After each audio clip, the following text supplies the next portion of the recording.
There we go. Alrighty. So yeah, here we are, man. New expansion, Dawntrail. I love this opening screen, by the way. I think it looks very beautiful.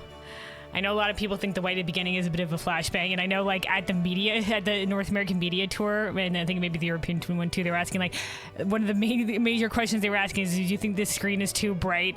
And I think this screen is beautiful. Just the white flare at the beginning is I think what caused most people to be like, it's too bright. But I love it. It's got the reflection in the water and everything. So yeah, today we're going to be starting our journey into Dawntrail. So a new adventure is going to begin. Before we jump in, let's. Okay, I was going straight into it. Let's watch the cutscene again. Oh man, it might be a bit loud because I can't adjust the volume in this.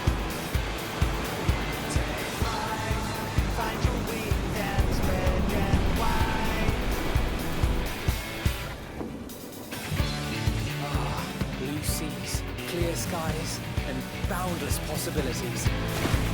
Clear seas, blue skies, and boundless possibilities. I dare say our destination will soon be in sight. Enjoying yourself for a change?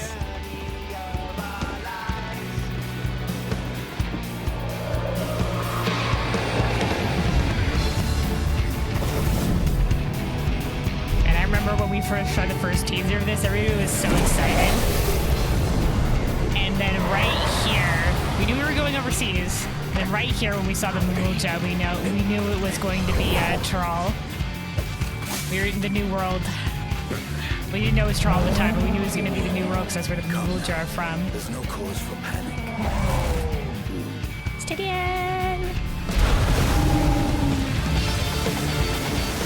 Oh boy, oh boy.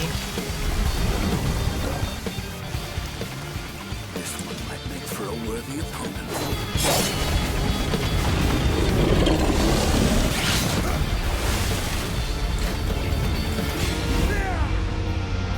Dragons.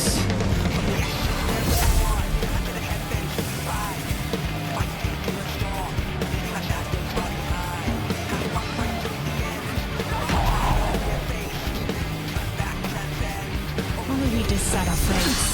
Where do we go? Where do we go? Where do we go? No. That's such a good song.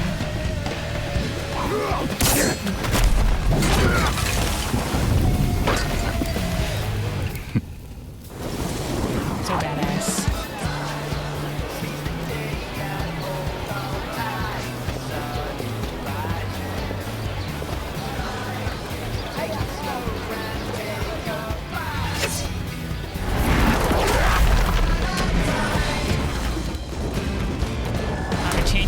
Here, this is the Viper reveal.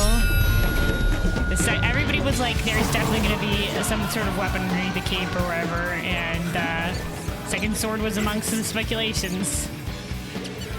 At least I thought it was going to be Second Sword. A lot of people were thinking it was going to be a pistol, and it was going to be Might you have a moment to speak for? No, it was going to be a pistol offhand. It was going to be like I forget what people were speculating on it. Some privateer kind of vibe. Piratey shit. There's Mirage's vibing.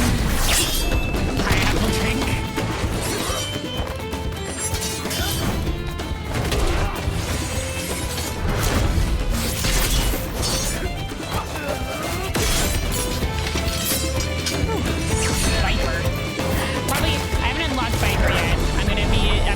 Probably after we're done with the main story.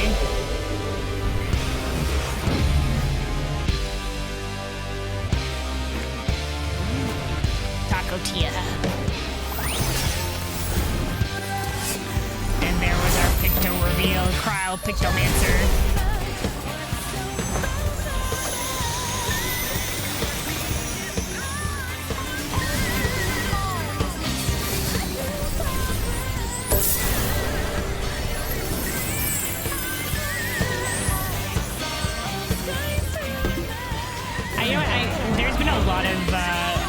it's been a week since Dawntrail released in early access or whatever have you, and I've seen a lot of Pictomancers and Vipers, but I haven't taken a second to see what their LD3s look like. Obviously, they've been in every single duty roulette, and I've been doing the duty roulettes just, you know, start getting some levels and experience onto some classes. There's this bridge. Oh, rainbow.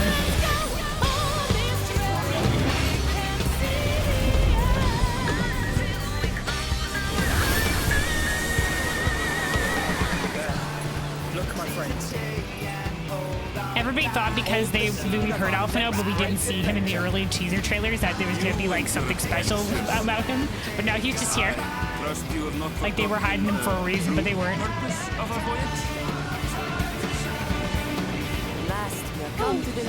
This was the Hrothgal reveal. Everybody knew Hrothgals were probably coming, but this was our first like, yes. Land you call the new world, my home.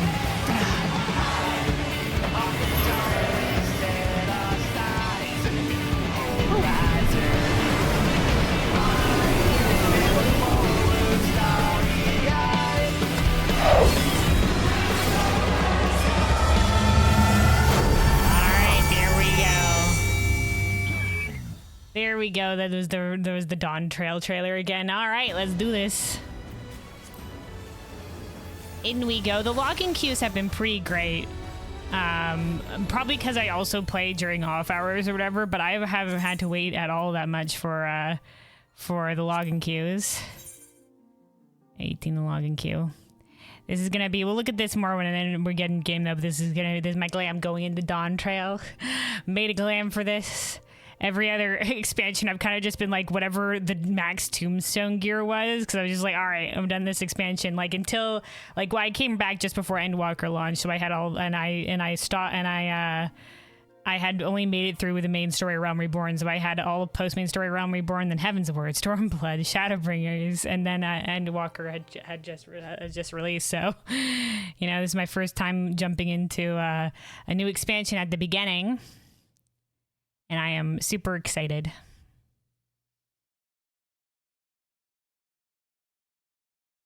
So yeah, also with this new expansion was obviously the graphics update, and we been talking about it, you know, over the past week. I've been doing, you know, I did a couple streams with some other things because I was giving it some time for people to play through the main story or whatever.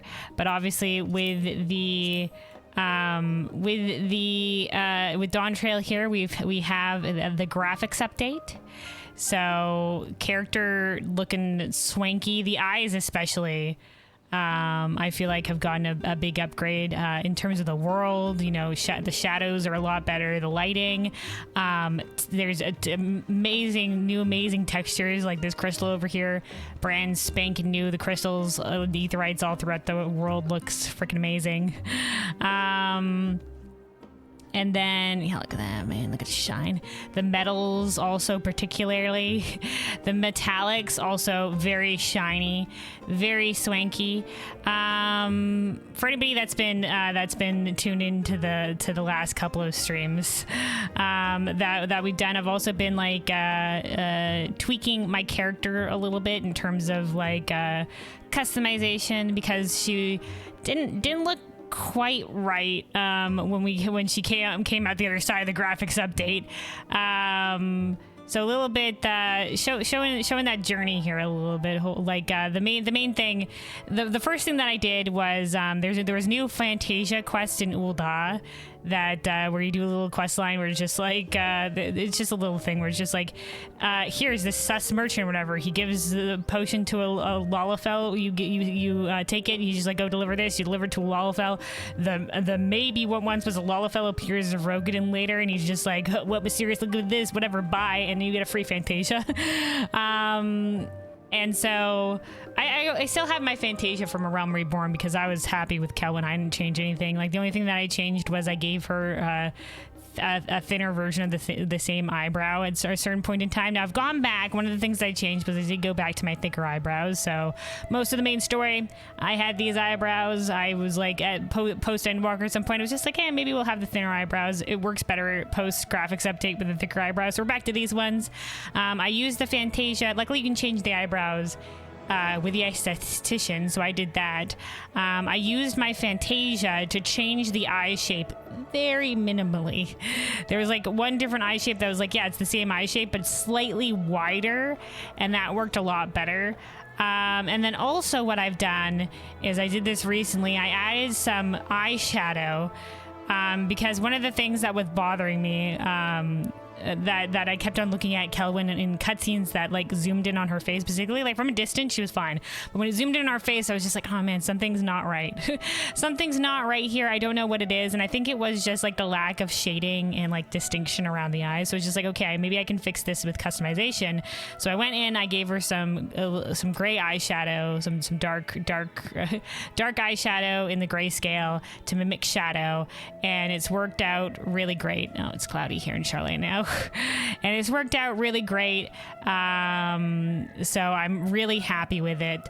And yeah, to give you guys, hold on, give you guys an idea of to show some side by sides as well. Hold on.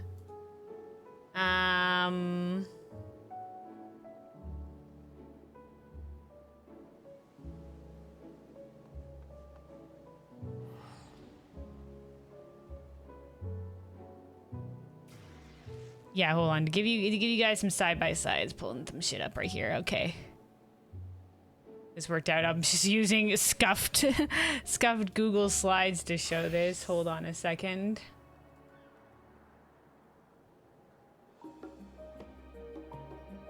All right. Can I do? Is there? Hold on. Yeah, whatever. This is fine enough. This is fine enough. So. Here's a side-by-side of this is my character on the left here. This was my character right after the graphics update. And then my character on the right, that's with all the adjustments that we made. So the thicker eyebrows, the slightly wider eyes, and the eyeshadow. And to me, it looks a lot better. So she was looking a little bit not quite right here on the left, and with all the adjustments, I'm much happy with her. Here's a couple of side-by-sides of some screenshots that I took. Like I went into some cutscenes and went back over I had some screenshots of Kelwyn from over the years. Anytime I was just like, man, my character looks great here. I saved some of those, and so I went back to some of these cutscenes and took them with the graphics changes again. So here is one side-by-side. This was old Kelwyn before the graphics update, and this is after. This one is from the at the end of the Still D variant dungeon. So the lighting was like firelit or whatever. So the lighting is just like you're suddenly a beam of light on our character here. You can also see like between like this pillar here and the pillar over on the right here, how much the gold detail pops as well. So that looks one-to-one. So I feel like that worked out a lot better. These are the thinner eyebrows, but like the right here is the back to the thicker eyebrows, but it looks kind of the same. This is why I think the thinner eyebrows, they made them like even thinner in the graphics update. There's this one. Yep. There you go with that side by side. So you can see the dark eyeshadow a little bit more here. This one. This is more like from a distance or whatever. And then this one. So as you can see the big jump up in the graphics, especially I think in this one. Especially in this one. But yeah, it has been pretty great. It took like I said, it took a couple of adjustments. These are my old thicker eyebrows too, so this is the eyebrow that like I said, I had the most MSQ with, and we're back to those now again as well. But I feel like the eyes are a lot better now. They have a lot of lighting around the eyes too. They used to just have the painted on like light spot that didn't move or whatever have you, but now it's got much more dynamic lighting in with it. The eyes feels much more alive. That's alive. That is definitely the biggest upgrade here, alongside like shadows and, like I said, textures. Like the hair texture as well is a lot better. So yeah. Let's see. Oh, also, hold on. I think I have this on borderless women. Let's put this on full screen. There we go. And yeah, I've also put on, let's see, there's a new setting where a quality of life setting where you can hide players around a quest giver. So you can hide them just in general if they're next to a quest giver. I've put on hide them when interacting with the NPC. So I'll be able to see people around the NPC, but when I'm interacting with them, they'll disappear. And that has been working out great for me. Because I like seeing like, ooh, who's doing the quest or whatever, or like how many people are doing this quest right now and whatnot. But as soon as I interact with the NPC, they go away. So, but I feel like getting rid of them around NPCs is really great for things like on launch day or whatever have you, when it's just like a freaking mob around the NPCs. Now I am doing this, like I said, a week after launch, so yeah, we're not. It's probably not going to be hyper crowded as it would have been day one. But yeah. Before we go over to the NPC, though, I will be doing a recap. I will be doing a recap of the story, basically what we got in the 6.55 patch. So a little bit of a recap for the story so far. But before I do that, I would like to caveat one thing. And it's gonna be about spoilers. So obviously, please do not spoil me. Everybody knows, like, not to spoil. I'm well aware, but a couple of specifics in terms of talking about the story for anybody that's coming in here and has done the story before. Just a couple of additional spoiler rules that I want people to avoid and be mindful of. Let me get this over here. First of all, no heavy hinting towards what is to come. So please, I understand, like, some people get hype about what's going to be coming up. You know, go for it as long as you're being general about it. Like, ooh, I love the area that's gonna be coming up, or other stuff like that. But or you're getting to one of my favorite parts soon, or whatever have you, that's fine. But maybe things like, you know, like, ooh, I love this next dungeon. It's just like, okay, hold on. You know, like, hold on. Like, I didn't know there was a dungeon coming up. Like, okay, we're going to be going into combat then. All right. Like, okay. Or like, you know, like, ooh, a new best villain incoming or something like that. Not that anybody could really beat Emmett Salk, I mean, let's be honest, but like, you know, like, it's like, okay, so a villain's gonna appear, okay, like, you know, all right then. You know, now I know to expect somebody like that to pop up. It's just like, you know, like, maybe wait until the thing has appeared and then we can talk about it. And then we can talk about it then. If something's gonna be coming up, I don't want to know about it. So, you know, like, when it does come up, we can talk about it then. Next up, no being cheeky with information we don't have yet. So, you know, if I'm just like, for example, if I'm just like, oh, thank God, we're safe now, nothing's bad's gonna happen to us, and you're just like, are you sure you're safe, Luna? It's just like, okay, something bad's gonna happen. Okay, I get it. You know, like, no doing that. Or if, for example, If you're, for example, you're just like, hey, Luna, what do you remember about the Asians? Well, now I know, like, okay, probably an Asian's gonna appear soon or something like that. It's just like, why else would you be asking about this information? Sometimes that's what happens, and it's just like, oh, I see, you're being cheeky, like trying to like hint towards what's coming up, and it's just like, don't do that. Do not do that. And then 3. Don't be overly handholdy with cutscenes or lore.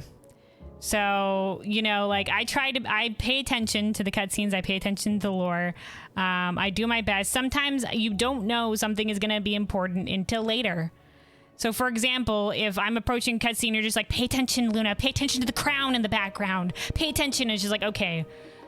It's just like, look, Luna, look at the back there. It's a crown. It's just like, okay, well, now I know the crown's going to be important. The crown's going to come back later. And that is it's mega important in some way. But maybe if I watched that cutscene, I wouldn't have known that the crown was going to be important. And when it came back in, I would have been like, oh my God, the crown from that last cutscene that I didn't think anything about. Holy shit.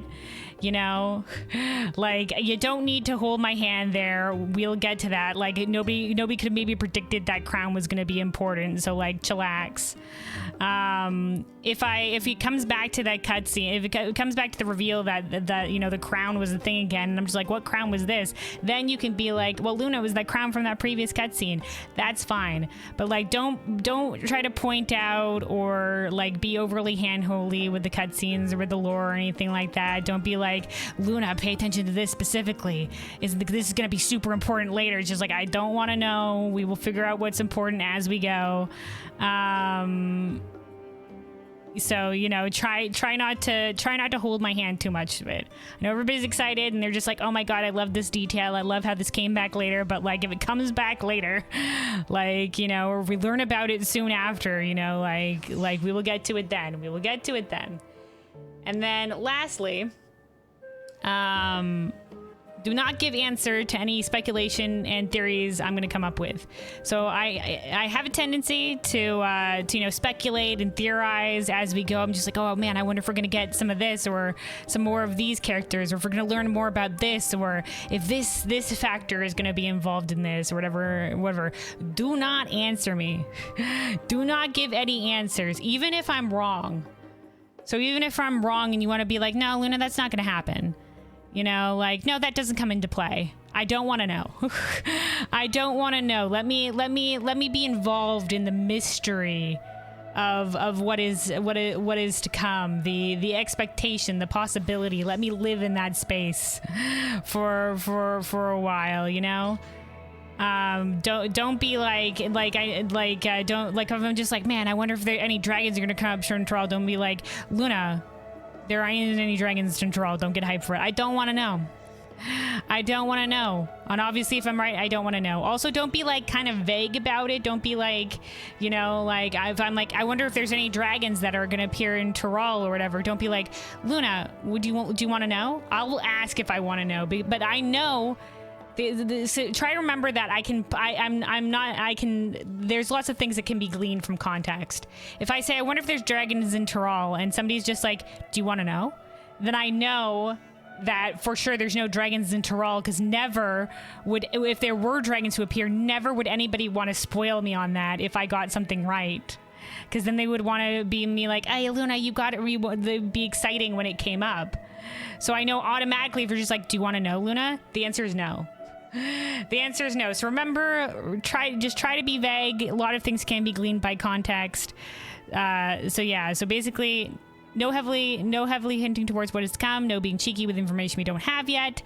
Don't be overly handholdy with any cutscenes of lore, and don't give me any answers to any speculations or theories that I might come up with, even if I'm wrong. That is some additional caveats in terms of please don't do this. Please don't do this. I also have a new explanation spoilers command, so anytime anybody does this, I can be like, hey, you know, like, guys, I don't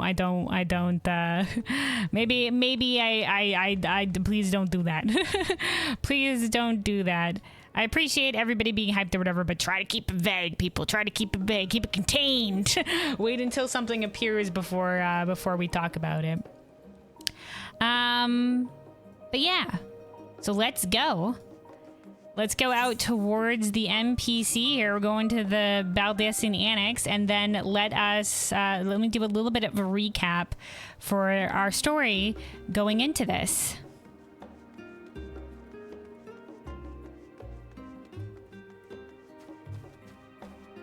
Oh, hey, Bizmaker. Hello, hello, welcome, welcome. Spoiler, Dawntrail eventually ends. Yep. I said that's vague enough. Yeah, hello, hello, welcome, welcome.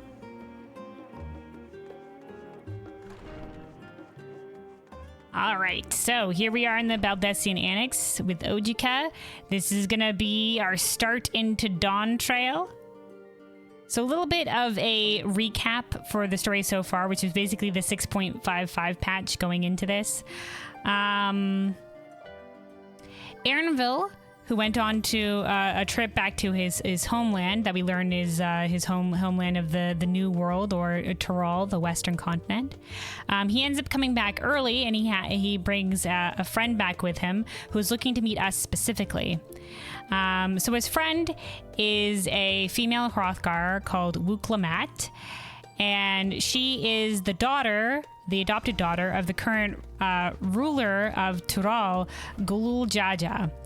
So Gulul Jaja is a two-headed Mulja, and he apparently united all the disparate peoples of Tyrol under one banner. So there used to be a lot of warring different groups of peoples throughout Tyrol, and then I think it was 80 years ago they said, or something like that. Gulul Jaja united them under one nation. However, he's getting old. And he wishes to succeed the throne to a successor, and to determine who is most worthy, he's holding some sort of right of succession. And Wuklamat, his daughter, is amongst one of the claimants, and she's come to Eorzea to seek champions to help her in her cause. And hearing from Aaronville about who Eorzea's greatest hero was, us, she has come to recruit us to aid her in this to back her in the right of succession. And at first we're kind of just we don't know a lot about this, so she takes us, we go on she's like, there's no better way to learn about somebody than going on a hunt together. So apparently on the Isle of Ham, which was where the Aetherfont dungeon was, there's been some animals running rampant or whatever, so we go there to help and to do a hunt or whatever. We fight a mutated Colibri or whatever, and we learn Wuklamat's pretty badass, but also she seems to be, she puts on a very, very brave front, but also maybe she's a little bit not as storied a combatant as us. Maybe she lacks in experience a little bit, because she had a lot of bravado. At the end of the fight, she was also shaking a little bit. So it seems like she's maybe not as a storied combatant as us. Kryl also appears and is just like, yo, I'm a Pictomancer now. Kryl wants to come with us, and wants to help Wuklamat as well, specifically so that she can journey to the New World, because Kryl found a letter that was addressed to her grandfather, her adopted grandfather, Galuf. And in this letter, it was a letter supposedly from Gulul Jaja, requesting Galuf's aid in investigating these golden cities of the New World. Now, apparently there's rumors that the golden cities are going to appear in some sort of in this right of succession somehow, but they're unconfirmed. And apparently the golden cities are myth. Nobody's apparently ever seen them. They're mythological. Aaronville is apparently in his youth looked for the golden cities, but has sort of given up on that dream. And so he tells us not to put stock in these rumors, but with this letter, he's just Wuklamat's just see, maybe the golden cities do exist. But anyway, Wuklamat tells us more about some of the about specifically one other claimant to the throne, who she's just this guy cannot be made leader of Tyrol, and that's one of the driving reasons that she wants to succeed the throne, is just to also stop this guy, because one of the claimants to the throne is apparently a warmonger who has heard of the fall of Garlemald in Eorzea, the three great continents in Nilsabard, is just like sees this as weakness that they can maybe exploit, so he wants to lead Tyrol into conquest. Very like Elegant Empire vibes, just like, yeah, we've got our continent, time to go conquer another one. But that's what he wants to do, and Wuklamot said that her father worked so hard towards peace, and she doesn't want to see that destroyed. So she's like, she can't let him become the successor. So, but we're still on the fence about supporting her, so we go to the library, we go read up some more stuff about Tyrol. There's a great like supportive speech from Graha, and after all that we decide, all right, we're gonna go. With us, Alize and Alphino are also going to be coming along. They're trying to help out Garlemald and restore Garlean relations with the other provinces, the former imperial provinces around it and other nations. And they're just like, they see Tyrol as a great example of disparate people coming together. So they're like, we're on board, we're coming with you. Graha, unfortunately, staying behind because he's just like, oh man, the students of Baldessian, well, you go, Kryle, because this is your journey, whatever have you. So far, it seems like Graha is staying behind. Thancred and Urianger have also gone to Tyrol, but apparently maybe backing a different candidate. Perhaps Kawana, who is one of Wuklamot's older brothers. She has two older brothers, apparently. One of them is Kawana, a Makote, who... it was apparently a student that came to study in Charlayan for a while, and apparently a mysterious request came into Charlayan asking for politically unaffiliated archons, and those were Thancred and Urianger or whatever, and I think that might have been a request from Kawana, so they might be going to back him. Or whatever have you, but Thancred knows that we're also going to back Wuklamot, but he and Urianger are going out there anyway. Estinian, and we saw in a cutscene, is also going out there, but just because he wants to explore, he's just like, man, I've been out east, guess I'll go out west. And so we're gonna meet Estinian out there at some point as well. But yeah.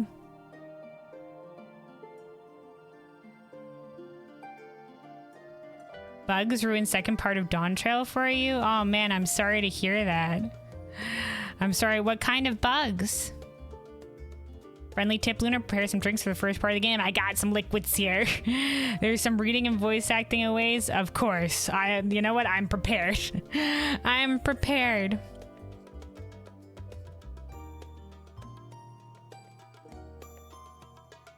But yeah, speaking of being prepared, we are ready to go. So yeah, that is a little bit of a recap for our story going into Dawntrail here. Got myself like I said before, my swanky glam. I found this staff very like kind of Aztec vibe, similar style aesthetic going into this. The new world's a lot of Southern American sort of vibes, which is very cool.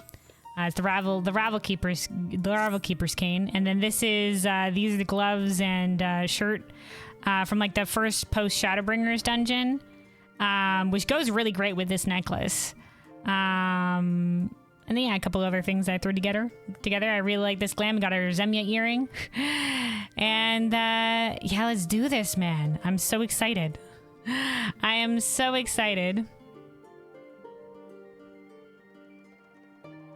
It's a spoiler, I'll tell you when you're there. Oh, okay. Basically, I'll be vague as possible whether in a cutscene was bugged. Oh, that's unfortunate, man. That's unfortunate. I really, like sometimes a weather in a cutscene can be like...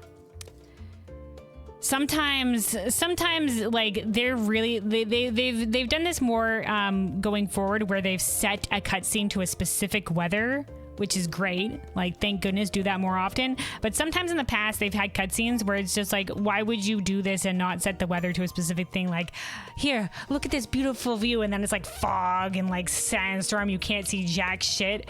Or like specifically, like when you come out of speaking of Shadowbringers dungeons, but when you come out of the Amarang dungeon after you restore night to Amarang, like everybody looks up the sky and they're just like, the night sky returned to us, and there's a chance it's fucking daytime out there, so you're just like, oh yeah, the stars, man.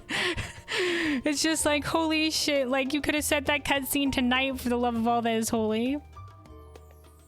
It's worse than you think it is? Oh, okay. Worse than that in terms of being bugged. Ooh, lordy. Okay, well, yeah, when we get to it, point out how things went wrong. Yeah, let's do this. Ojika. Let our dawn trailing begin. By the way, wait. What?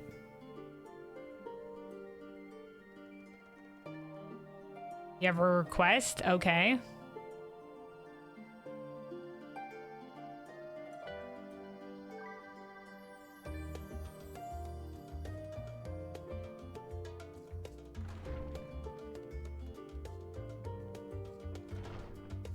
I'm gonna take a sip of water. Well, can you go to city in Shadowbringers right now? No, we're about to Dawntrail. maybe later. Why do you want to go to the Crystarium? Oh, Amarot? Why?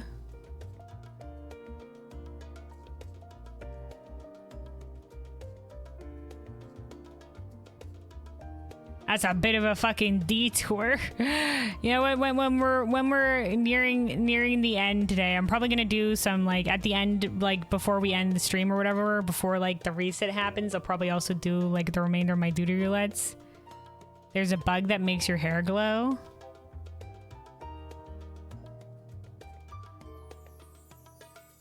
Okay, well, maybe tell me the details, and then we can either do it. We can do it another point in time, but I'm not going right there right now just to see my character's hair glow.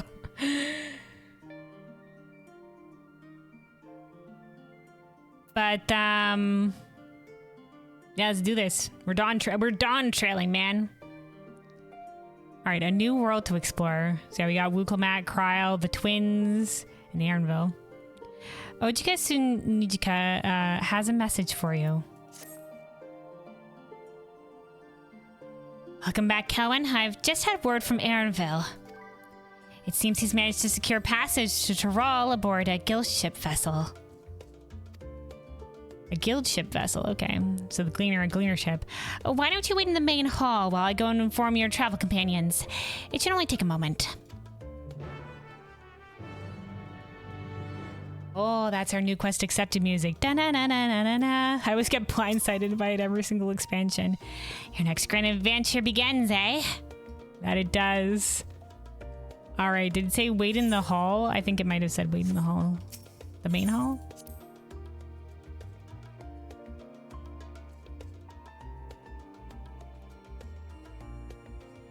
Wonder if it's hair specific or something else. Yeah, who knows? Basically, your hair was like a flashlight there. I can wait, just interested in how it works. Okay. It definitely remind me later. Maybe if you're still here, like at the tail end of stream, or like the start of the next stream or something like that, and then we can go out then. But you know, we're going. We're going. All right, so yeah, here we are with the new world map poster that Raha put up in the last patch. All right, we're destinating. Waiting.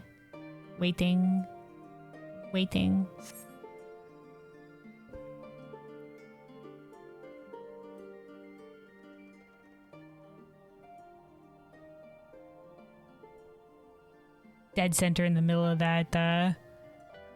In the middle of the tile with the swirly shell on it. All right, squad. Ojika gave us the good news. We've made ready to set sail at a moment's notice. The only one yet to arrive is Aaronville himself. Speak of the devil. Oh, there they are. Aaronville, who Wukelmat convinced to act as guide for us, also because she's just like, hey, if it's going to involve the Golden Cities, you know, don't you still hold out hope for that dream that you had, you know? All right, Aaronville. I've had trouble hitting Aaronville's accent before. We're gonna give it our best attempt to get something close. You're all here. took some persuasion, but the Gleaner's Guild ship has granted us places aboard a vessel bound for Dural. There'll be other passengers, researchers, artisans, and the like, so we'll need to share deck space.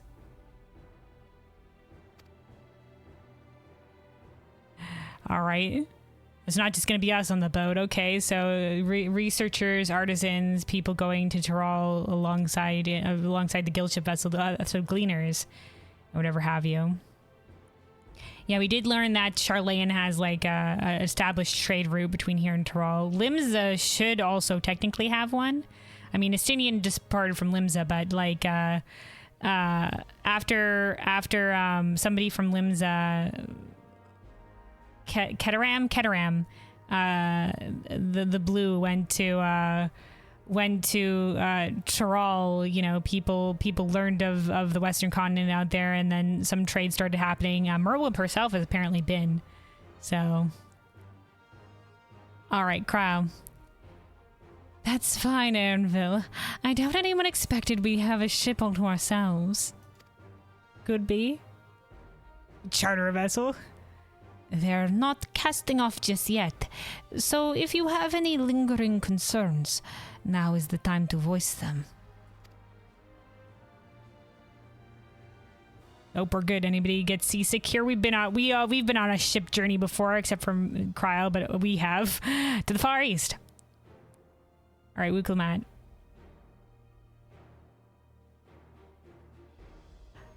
I would call it a concern, but everyone's still clear on what it is we'll be doing in Dural, yes? Need to get her voice down as well. We're gonna be voicing her more. We'll get there. We've not forgotten. The nation of Tuliolol is in the midst of deciding its next ruler. Oh, here, our recap. Might want to turn up the music a little bit. We'll see. As your chosen allies, we shall assist you during the rite of succession and support your bid to become Dawn Servant, which is the name of the ruler in Tuliolol. In addition to that, Halfino and I have another objective. As part of its reconstruction, Garlemald seeks ways to reconcile and re-engage with its neighbors.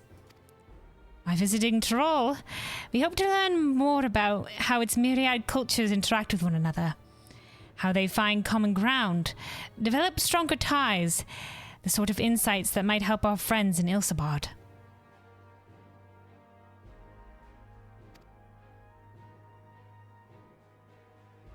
But we'll pursue this goal in our own time. You can be assured that we'll give this contest all due attention. You can change the BGM volume with chat commands. How do?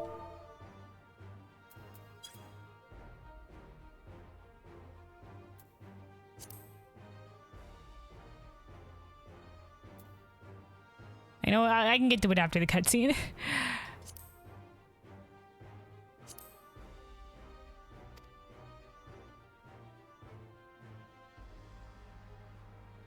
That's all I ask. Otherwise, you're welcome to do as you like.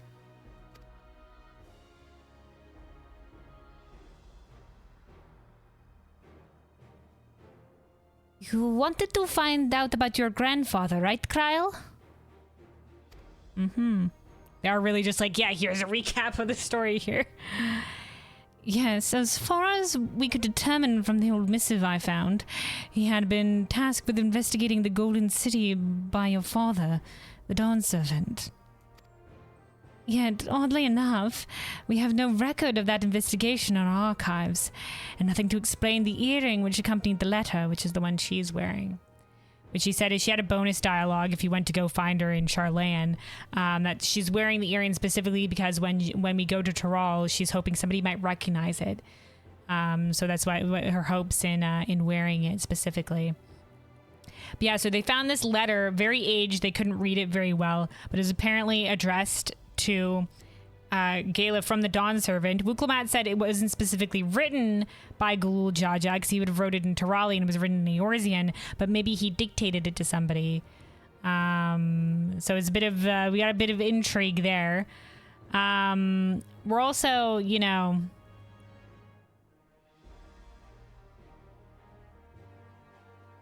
If they didn't have any written information about what happened during the investigation, and this investigation did happen, then it's probably for a reason. They're probably keeping something secret. Maybe even Gul Jaja asked them not to share this.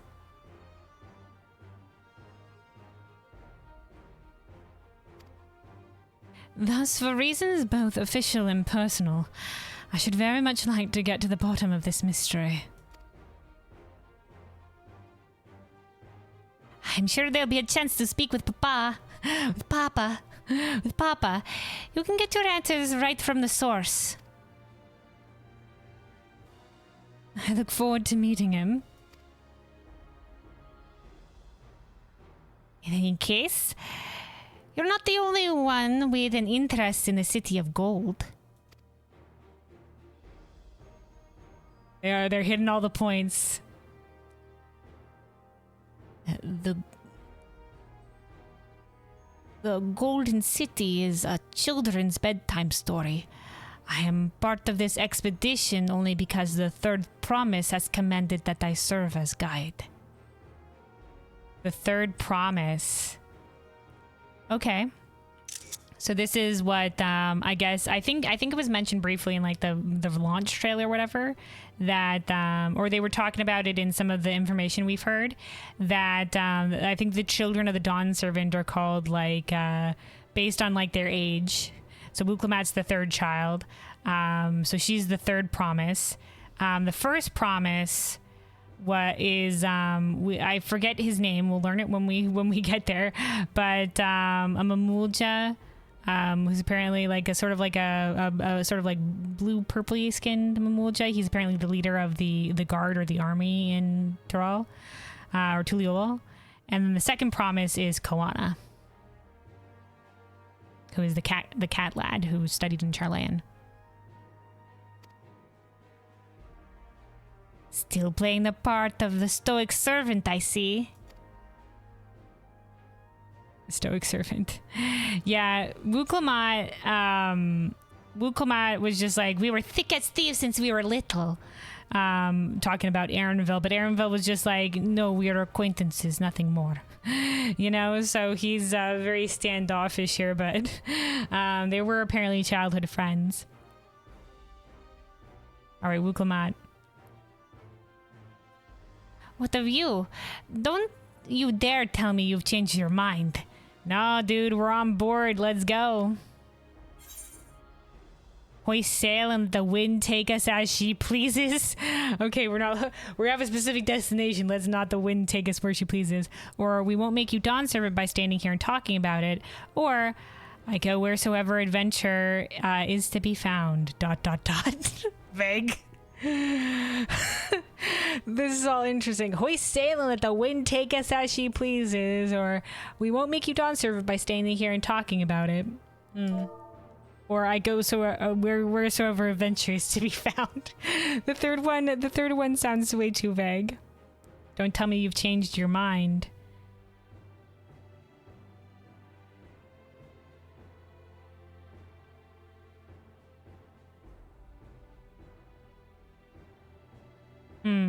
The second one seems like the most direct response.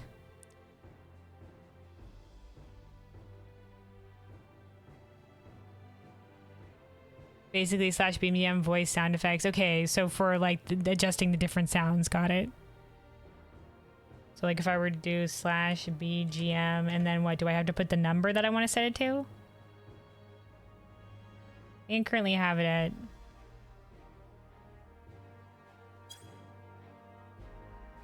I don't know if that increased it. All right, maybe a little bit. I didn't want to make it too much louder. Okay, so the hoist sail and let the wind take us as she pleases is the most whimsical. I do like that. I do like it. I mean, we're going into a specific place, but you know. The second dialogue option is more of a direct answer, but also seems a little bit, you know, like, all right, let's do this. You know. What of you? Don't you dare tell me you've changed your mind. I will do the first one. Let's go, man. Let's go. Hoist sail and let the wind take us as she pleases.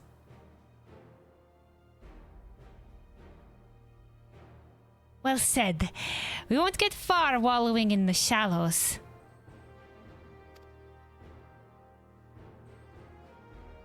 Alright then.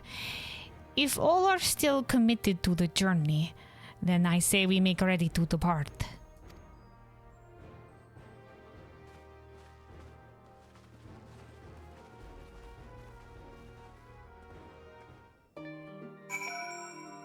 Alright. See now, like, the music here, like, pretty loud. Music in that cutscene, quiet AF.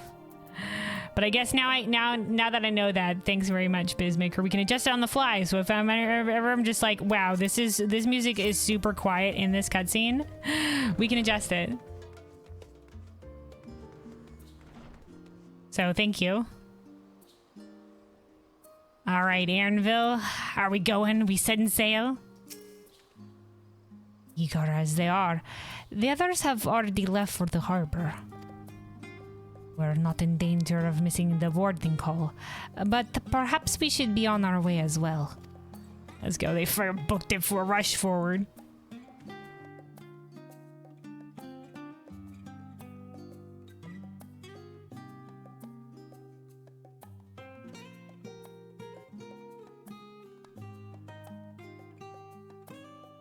All right, cutscening.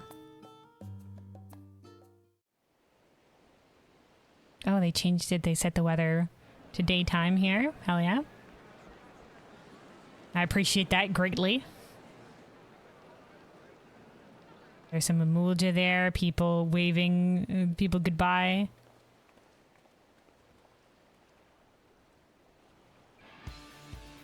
Oh. Savoring the moment? I can feel your excitement, your eagerness to explore the unknown. Hell yeah, man. Hell yeah. Eagerness to explore the unknown. Yes. Going to new places, learning the new lore. Let's do this.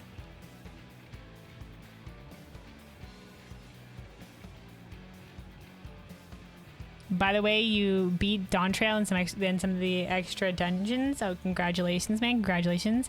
Gameplay content is brutal. Hell yeah, man. I'll look forward to it then. I'll look forward to it. We'll see.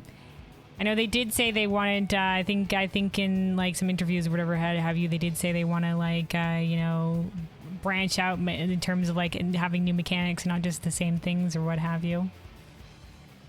So look forward to it. One of the dungeons will make you giggle 100%. Okay. All right. Yeah, we're eager. Let's go. Well, for once, the fate of the world doesn't rest on our shoulders. We might even get a chance to enjoy ourselves. You say that, I'll say. Sorry, guys, it's summer vacation, right? Summer vacation. Nothing bad is gonna happen. The stuff in the trailer, you know, like solution that, don't worry about it. Yeah, no fate of the world or anything like that resting our shoulders, just like I guess the fate of the where the nation's gonna go. But there are, once again, the other claimants. It's just the one warmongering guy we want to stop. So, you know, as long as he doesn't get in, we're good. For once, the fate of the world doesn't rest on our shoulders. For once. Do not be so quick to relax. Yeah, okay, really, yeah. Oh, Tural may seem but a short sail away on a map. The vast seas between brim with peril. The treacherous waters of Shade's Triangle alone have claimed countless vessels. Okay, so Shade's Triangle, I think is supposed to be like the Bermuda Triangle. So you're saying like the journey might be hard. We do know that like, until they plotted a route to Tural, like, yeah, the seas were very dangerous. Like, in terms of, like, with, I think, Limsa. I think it took them a while to plot out a good course. So that's one of the reasons why there has been maybe a lot of travel between continents that way. I mean, the excuse we always had for, like, people not going to Miracidia is that Miracidia is aggressive towards outsiders. Like, they don't like outsiders at all. That's the only reasoning we've gotten towards that. So we don't know if that's also like, they're also just like, yeah, dude, the seas, man, they're just frigged up. Okay, so we're, yep, all right. Dangers of the sea. Even following the safe route plotted by Admiral Bufiswin herself, this will be no pleasure cruise. Okay, so it was Merlwyb that did plot it out. Like I said, she has been there, but I forgot that it was her specifically that plotted out the safe course. I did say they did plotted the safe course from Limsa. Hell yeah, man! They spoke about it a little bit in the Eorzea Encyclopedia about this. I wish you got a chance to talk to Merlwyb about her experience there. Would have been good. Perhaps, but my voyage here was uneventful enough. Disappointingly so. Perhaps. I love her.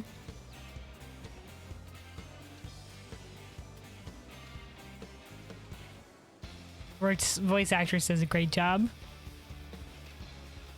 Either way, the two of you have first-hand experience, which will be of great comfort in the days ahead, I'm sure.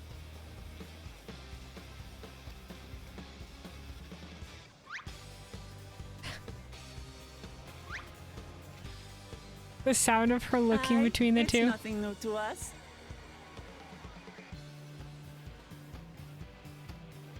All aboard! We're casting off! All right, all aboard. We should be getting on that It's time. ship. I trust you have everything you need? Hell yeah, man. We're good to go. Smile and nod, smile and nod.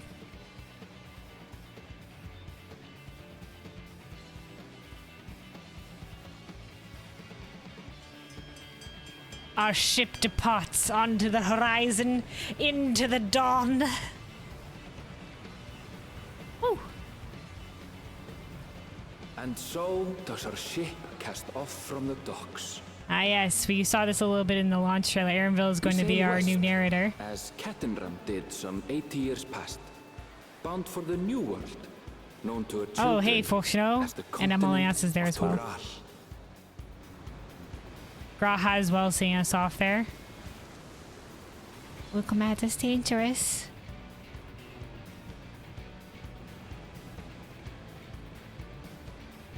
Just wait, Papa. When this contest is said and done, it'll be your daughter who sits the throne. Me! Woklamat! Alright, Lash, she's got confidence. There's us. Determined. Hell yeah, we stand behind her, man. Both physically and metaphorically.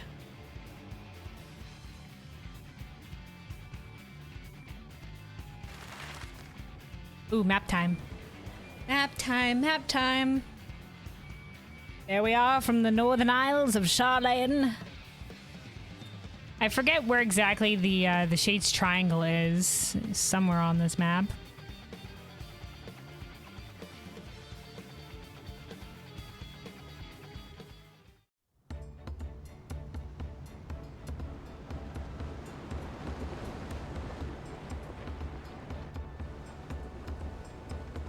Ah, the ocean blue. Alphinode's reading. Of course he is. Everybody enjoying some time above deck. Smooth sailing so far? Anvil without his backpack. Rare sight.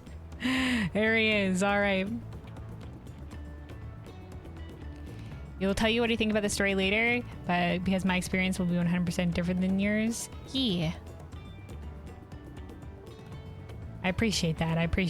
Yeah, let's everybody form their own opinion and you know, experience it for themselves. Yeah. I appreciate it. Thank you.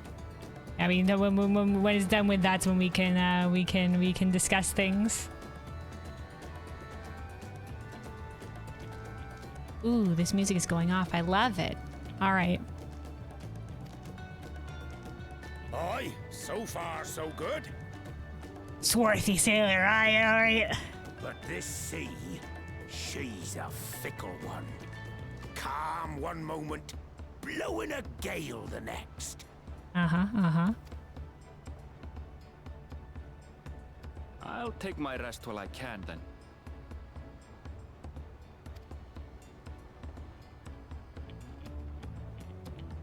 I've sailed this before. He's not gonna help him with the box. I thought he was gonna help him with the box. We can have a left moment with port what Cryle. seems an age ago now, and we've seen naught but open water ahead. I knew Tural was far, but it's another thing to really know.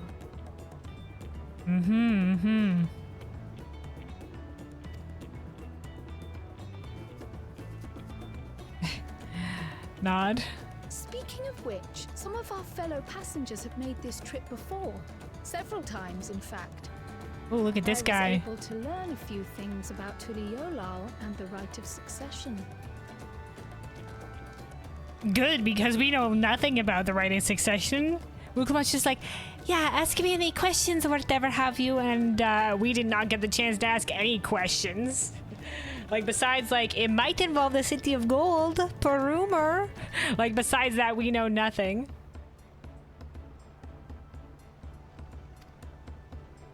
Since we still have a long way to go, why not have a chat with them yourself?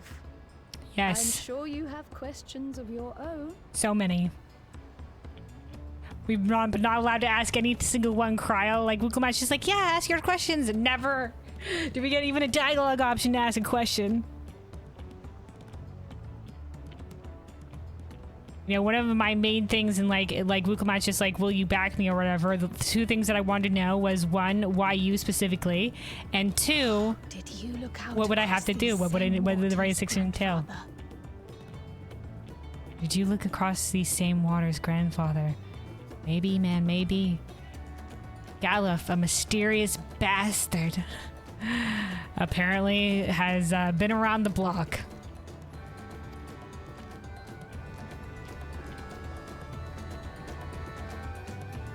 Once again, popping music. Adventure. You can hear it calling.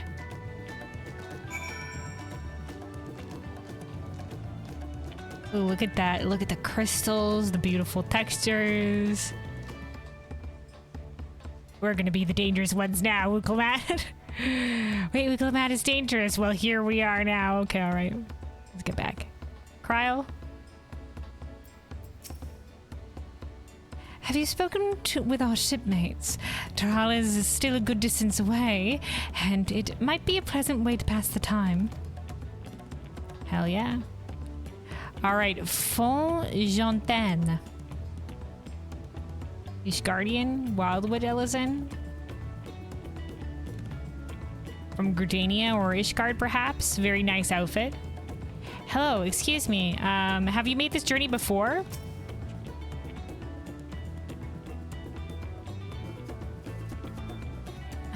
Oh, this will be my first visit to Tural. Well, first visit, okay, first visit. Fontaine's the name. I work at Ishtame's Aesthetics in Uldar. Oh, never mind, Uldan. You see, but my employment with them came to an end. Okay, we were doing some questing with Ishtame's Aesthetics for the our goldsmith questing. I was fired. That's why I visited Charlene in the hopes of starting over. When I was attempting and failing to find a new job, I seized the chance to board this vessel when I overheard room for another passenger had suddenly opened up. I was just like, YOLO, what do I have to lose? I'm told the Dawn Service welcomes all regardless of origin, and so Tuliolal seemed like a perfect place to begin anew. Wild dude, alright. Like, you were really just like, alright, if I'm going to start afresh, might as well be the freshest possible on a new continent. Bold dude. Hopefully, things will be better this time.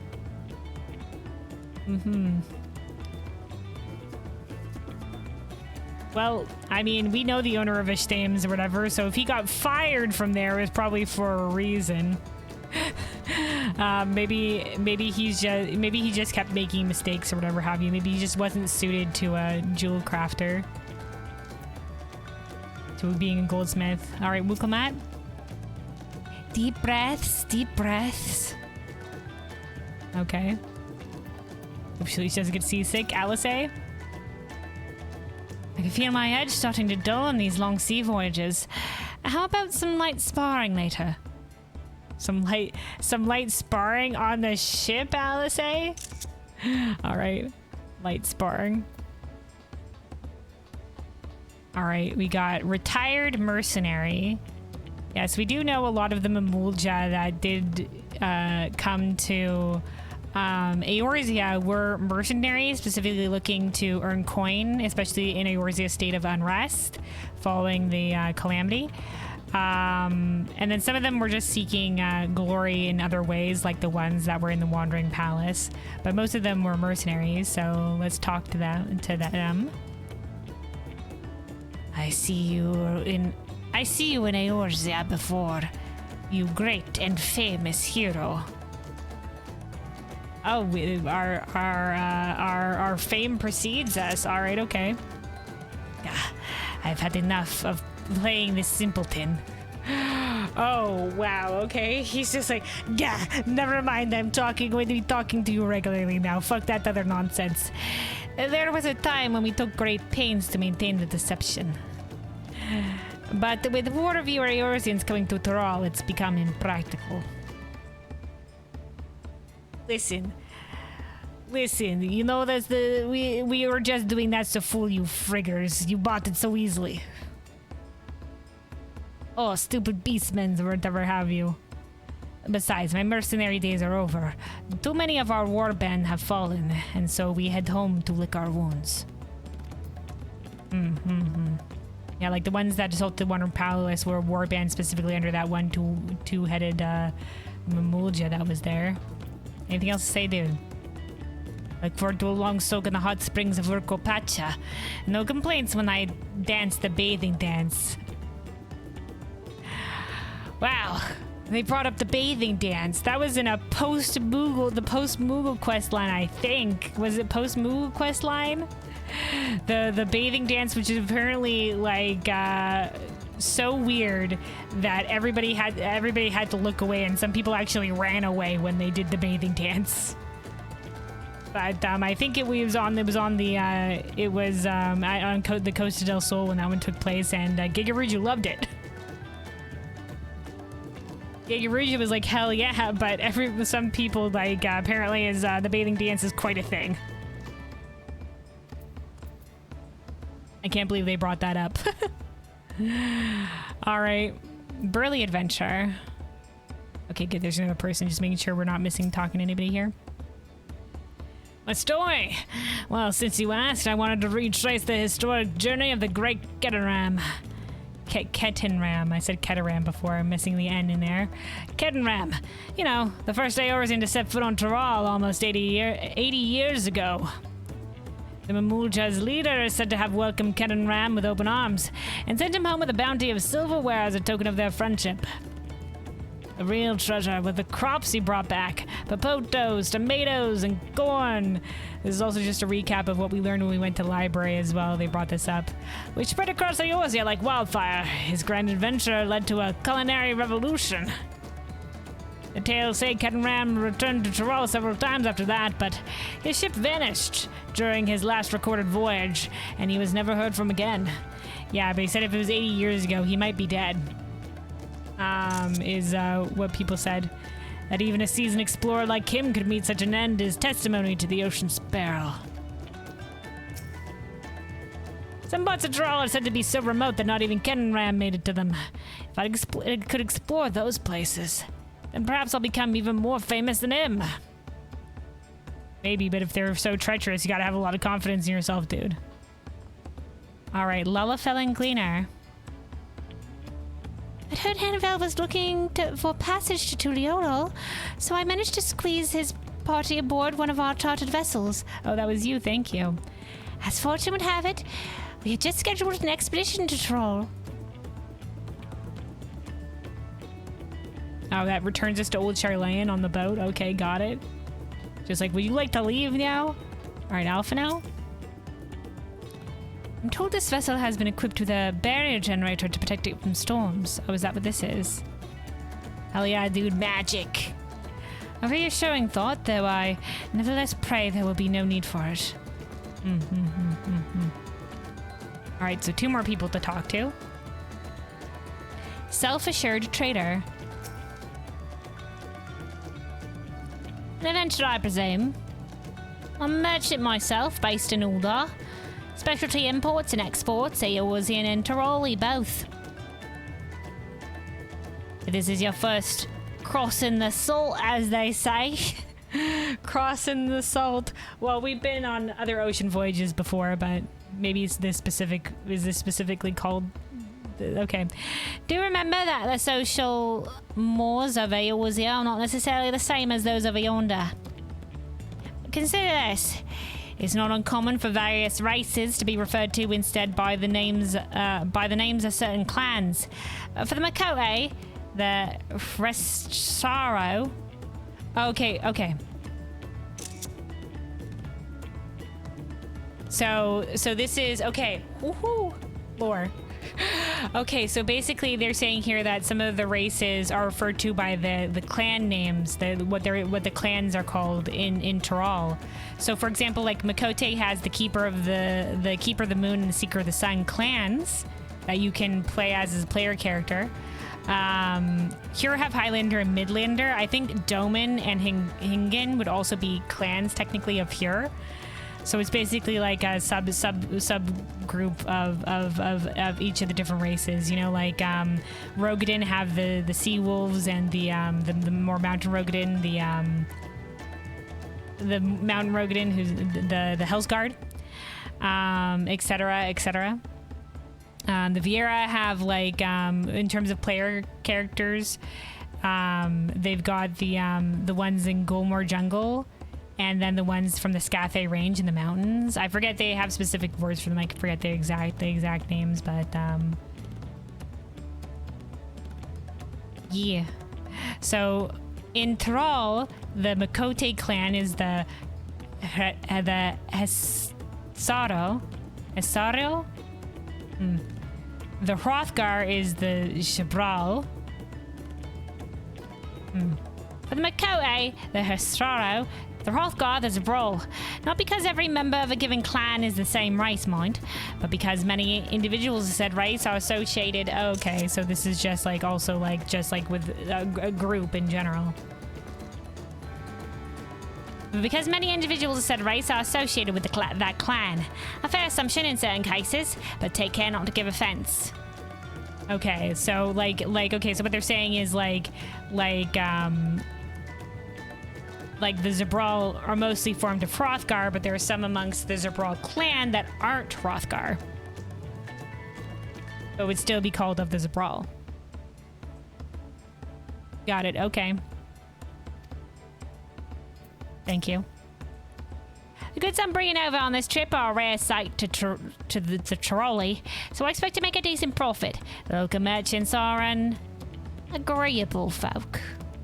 Agreeable, okay. Yep, alright, good trade apparently in the rare trips to Tiroli. Okay, and then we have the swarthy sailor that Aaronville was talking to before. Do you want to make a wager? We're taking bets on who will be sat next in the Dawn Servant's shiny chair.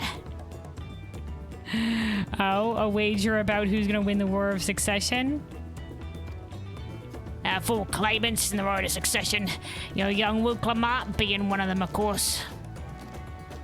But from what a Mamuja bloke was telling us, the other 3 are all strong contenders. Not too many keen to risk their coin on the third promise.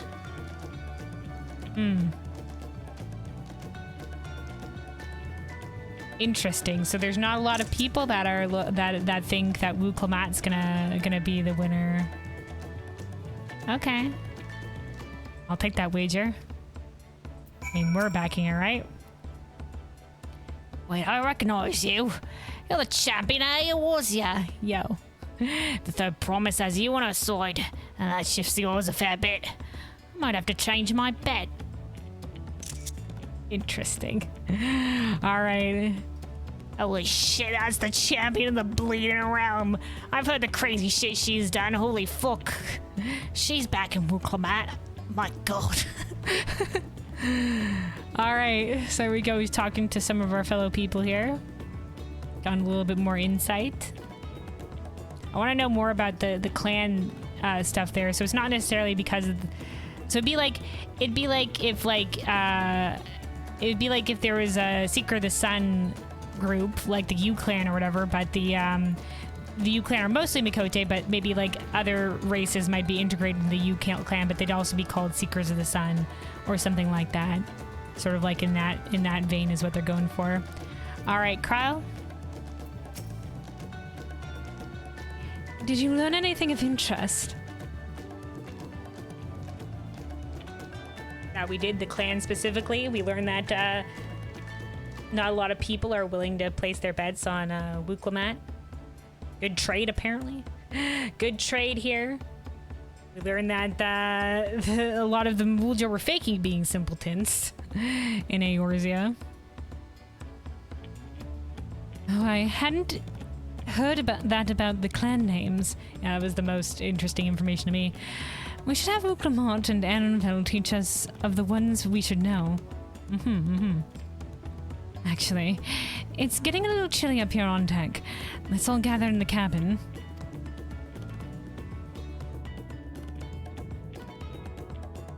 All right, all right.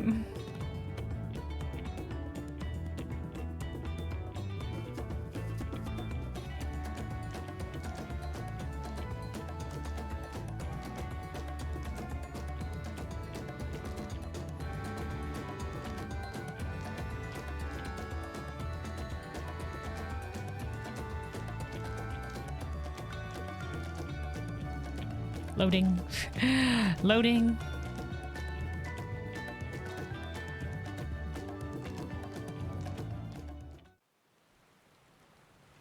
Oh, let's all gather in the cabin and discuss about it. Meanwhile, a storm was brewing. Yo, some people there's lightning out there and some people were above the deck. We're in for a proper storm, it seems. Mm-hmm.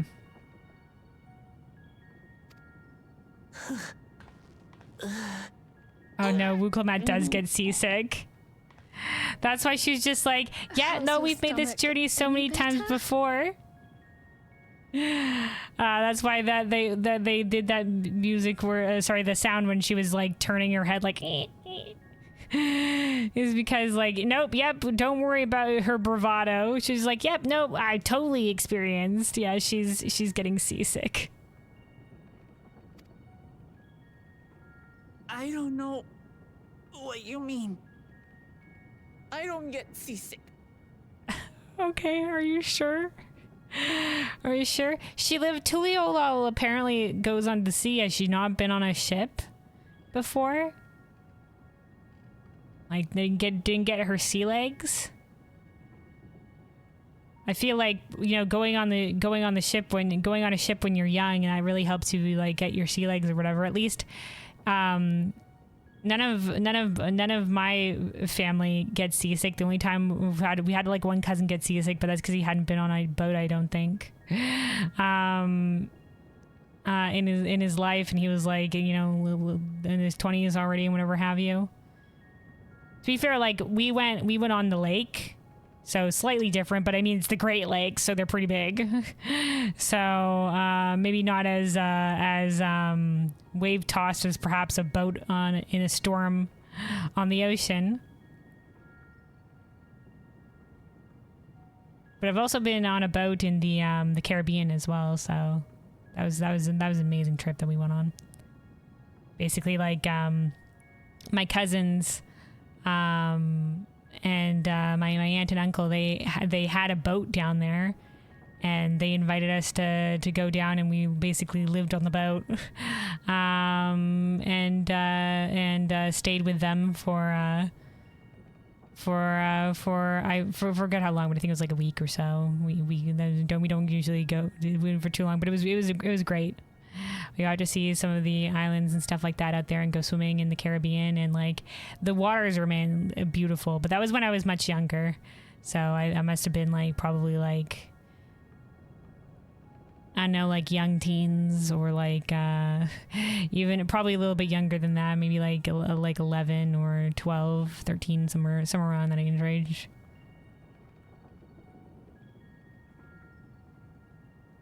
All right, Wukelmat.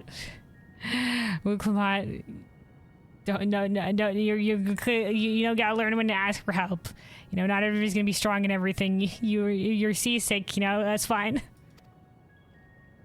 I'm just feeling a little nauseous is all. I'm just feeling a little nauseous. Isn't that what seasickness is? Erenville, you were born in Tural, yes? Do many Vieira live there? Oh, yes, please let us know. Yes, Anvil, where's your mysterious village? That your hometown that you've been to? Yeah, is there a Vieira clan out there? Do you know the history of them? I'm fascinated. Because right now the only Vieira we've met is the ones in Golmore Jungle and the Scathay Range, in terms of the ones that are in on the Great Continents. And those are both in the east. The Shatona, as my people are called, have settlements mainly in the north, in Shaktural. Okay. The Shatona. All right, so we got a new clan of Vieira. Okay, hold on a second. So Shaktural is the north, I think. Yeah. It's the northern area. So the past the bridge to the north of Tuliolal. Okay. Well, there goes my theory of Erenville and his clan were set up in the glow in the dark forest, because there's a forest with a lot of bioluminescence. And I was just like, ooh, maybe they're set up there because there was like one Vieira that has the same skin tone in the background of the launch trailer behind one of the candidates or whatever have you, and they have some like glowy parts of their clothes and whatnot. And I'm just like, that could be in association with the bioluminescent forest. And you know, like most of the the dusk white Elizans and like the keeper of the moon Makote, that both have like the sort of like ashen gray skin tone, are in like forests or like dark areas like caves and stuff like that. So I'm like, okay, maybe they're in a very particularly dark forest like the bioluminescent forest. Maybe it makes sense. But okay, they're in the north. And your family? And your family? I know nothing of my father, not even his name. Okay, so are they following, is it the same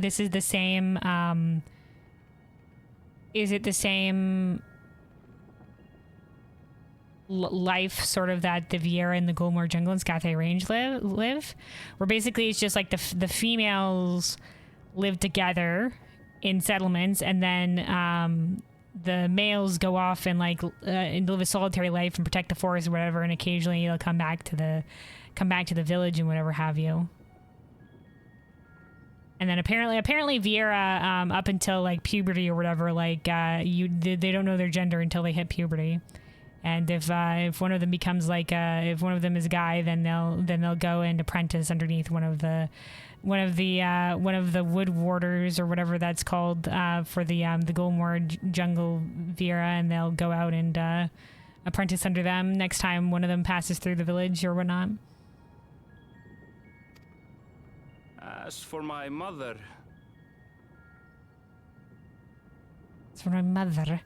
Erenville rolls the R's a lot. I gotta remember that when I'm voicing him. Oh, fuck. Of course, we're interrupted. Oh, a barrel. Ooh, I like that look from a character. We're in the teeth of it now, lads. Reef that sailor for the mast snaps. All right, hell yeah, dude. All right, we're going. They need help. Oh dear. Okay, all right. Adventure is hitting us early.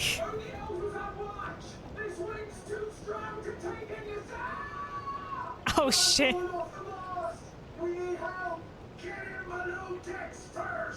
Why does it sound like they're in a tin can? Come, we should lend what aid we can. I get they wanted the voices to sound distant, but that is like, but also clear. Like distant but clear sounding voices, but it just sounds like we're hearing them from a tin can.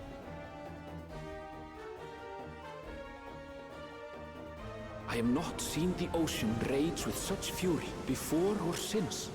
Before or since. Ooh, dude, that first person perspective. Reminds me of the 1.0 Limsa cutscene, which is very great. The 1.0 cutscenes were amazing. The heaving waves tossed I didn't our play, ship but I saw it about on like a YouTube. toy, sending sailors tumbling. The dauntless Alizé, quick to the rescue, was almost lost to the sea herself. Wow. Caught by Alphino, of course. They got each other's backs. Lightning crashes right next to us, dude. Up, we've activated the, we're helping activate the protections. Meanwhile, our I guess these champion crystals rushed are to fueling deploy it? the vessel's magical defenses, and thereby shield us from the lightning. Corrupted crystals. We've empowered shields with corrupted crystals before, like during Leviathan thing.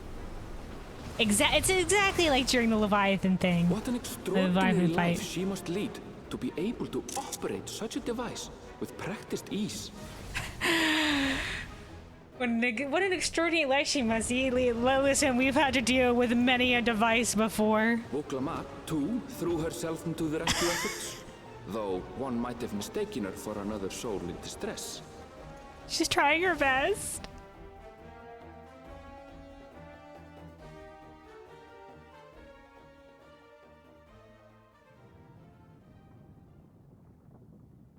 All right, By lads. the time the unruly seas had calmed, our strength was all but spent.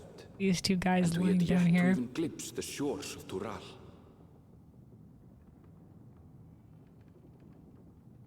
Oh, Aaronville's taking a nap. I'm just like, he's awake while all of us are taking. In retrospect, of course, that battle against the storm would prove a fitting prelude to the coming contest for the throne. Ooh. Yeah, we heard that line in the launch trailer.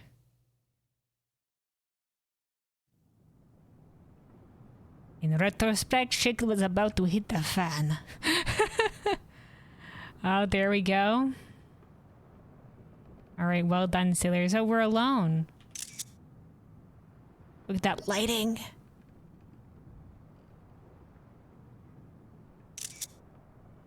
Screenshots all the time. I take a lot of screenshots. I like looking back on them. We're documenting our journey.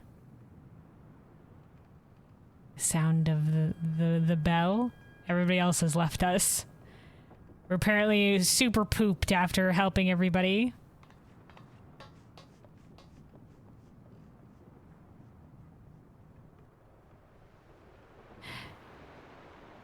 Into the dawn. That's a bright ass light.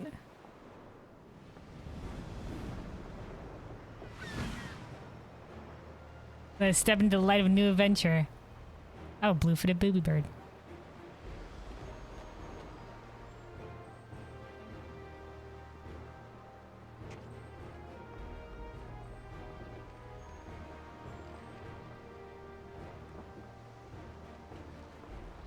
Morning. Joining us for some fresh air? Yeah, apparently I was the last one to wake up, dude. Once again, do we not... They said we had a cabin. Do we all just, like, do we not have, like, beds in that cabin? Like, we all just passed down the main floor? This was also on our ship to Charlotte, and it's just, like, people were just sleeping on the ground or whatever. Like, but we also had a cabin. Like, we not have accommodations. Like, okay, all right. Feel like sleeping in a position like that, like, you get a terrible crick in your neck. Seems my belly has settled along with the weather, but I'll feel much better once we're on solid ground. Hmm.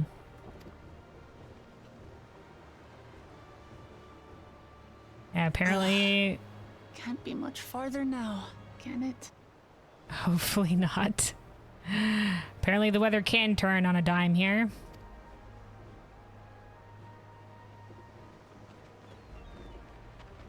Oh, look at them birds. Seabirds.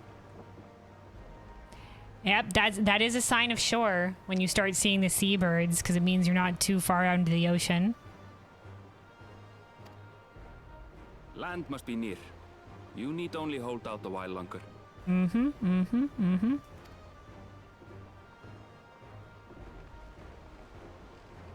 For a dark moment, I thought the ocean might swallow us. Glad to have my pessimism proven wrong. Yeah, well, honestly, like, that shit was chaotic. I'm surprised we didn't lose anybody, question mark? In other good news, I examined the sailor who took a fall, and he's faring well. I'm sure he'll make a full recovery. Okay, maybe some injuries, but we didn't lose anybody overboard. That's good. Good news indeed. If all's well, then we needn't delay in launching the landing boat.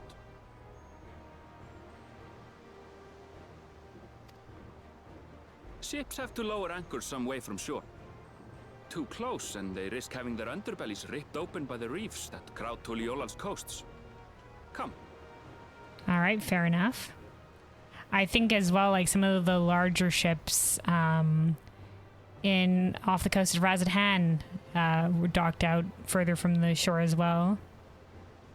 They also had that for Thavnir.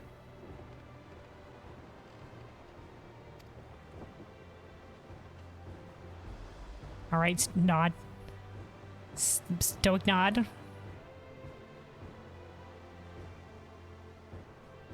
The graphics update may change things, but our stoic nods will never change.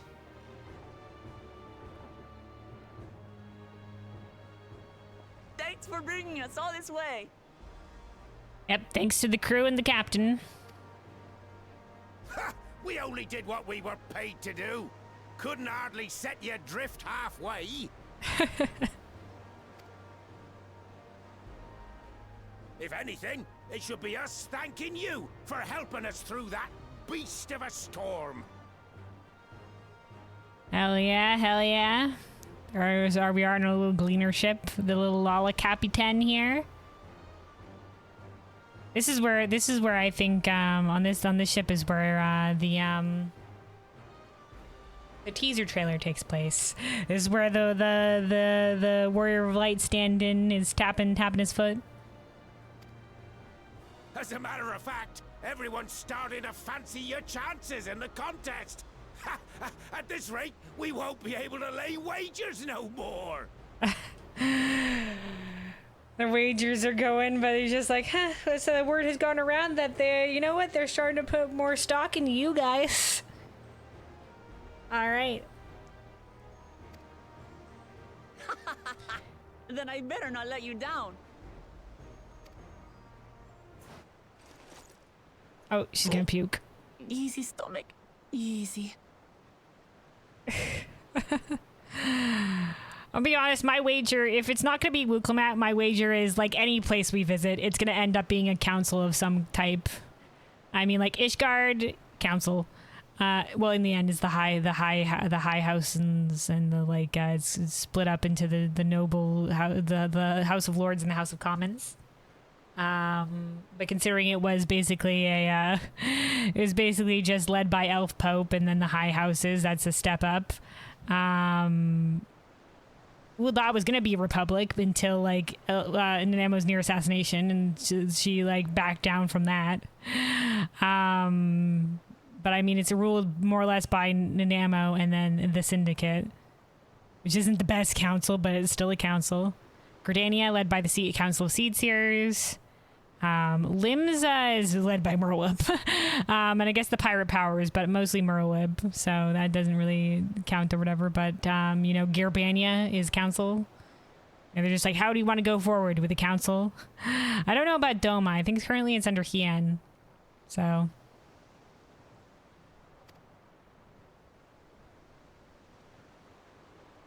We're the last to board. If there's nothing left to say, then let's shove off, shall we? Hell yeah.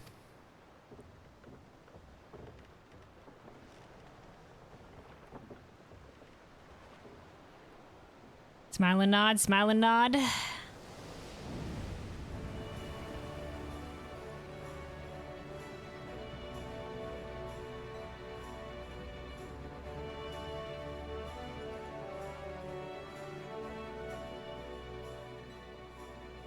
Ooh, it's mimicking the trailer. Seas, Oh, there it clear is. skies and boundless possibilities.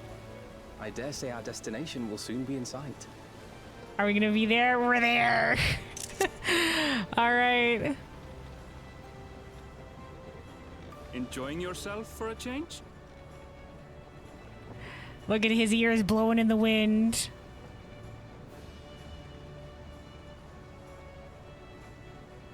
There, look, my friends. Behold the scene of our next great adventure. It is exactly like the trailer.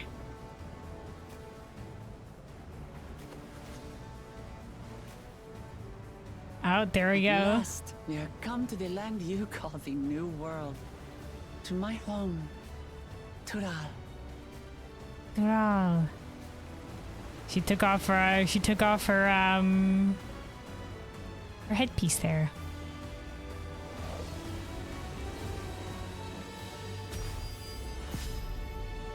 She's like, behold my beautiful mane of hair.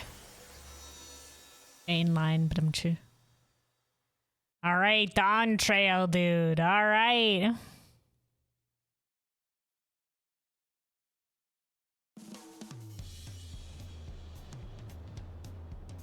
Tuliolal. This is our new main city. Very bombastic music.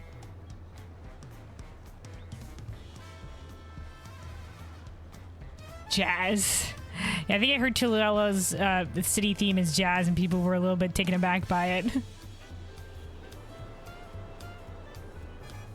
Once again, the Aetherites look so pretty with the graphics update.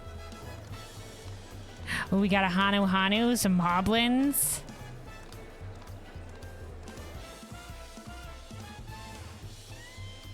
Then they have a whole bunch of Mulja, very colorful garb on everybody.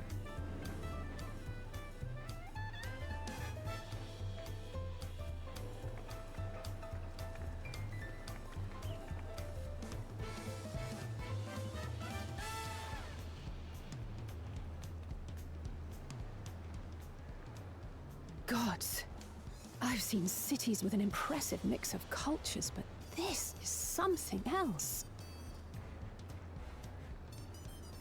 I mean, she's been to Kugane. Kugane was pretty impressive too.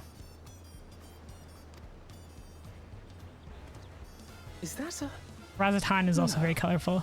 I've never seen Vanu feathers in that color before. So like the Vanu from the Sea of Clouds. These are a different group. Obviously more colorful feathers. It seems like their faces are more like the bald faces, maybe white, just white feathers on their faces or whatever have you. The Vanu come in like two colors, red and blue ish. You'll find much here you never knew existed. There may be a sea route now, but visitors to Tuliolal are still few and far between. There is a safe pass sea route, so there is some consistent trade, but it's a dangerous voyage. And as we don't build seafaring ships, only a handful of Turali ever venture abroad. Oh, they don't build seafaring ships? I guess like maybe long journey seafaring ships. Okay. So that's why we don't see a lot of people that came from Tural. Is their reasoning? Mamulja sellswords mostly. Those willing to play the fool sail with Lominsan merchants to secure employment in Eorzea. Yeah, we did see the Mamulja. Those are the Mamulja mercenaries looking to make coin in Eorzea and, you know, following the calamity and the upheaval. I suppose that makes us a rare sight in your country.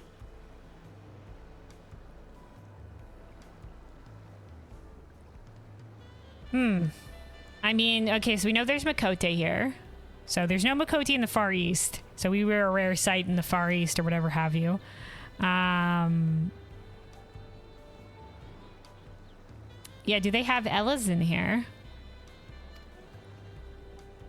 Or Lalas? Rare and currently undocumented. Were there some forms we should fill out or... Charlayan has to have forms. When we first stepped foot in Charlayan, we had to fill out forms. Forms? Did you forget who you're traveling with? Now, guys, you got the royal okay.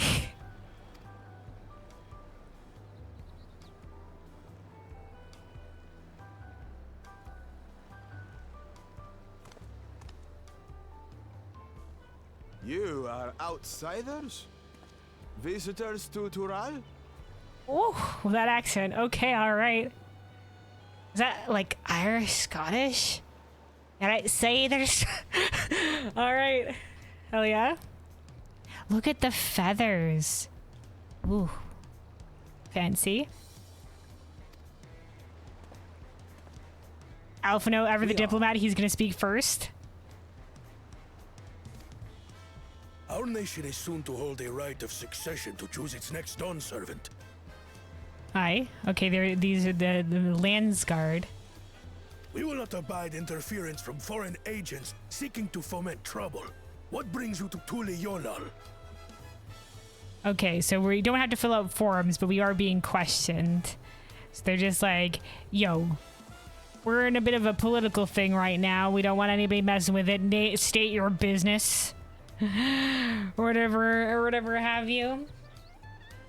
Wuklemat did assure us though that, you know, even as foreigners, we'd be welcome to back her as champions because apparently it's a good sign for the future Dawn servant to be able to work with disparate peoples. So we were given the okay. I can answer that. These fine people are allies in my succession bid. Yep.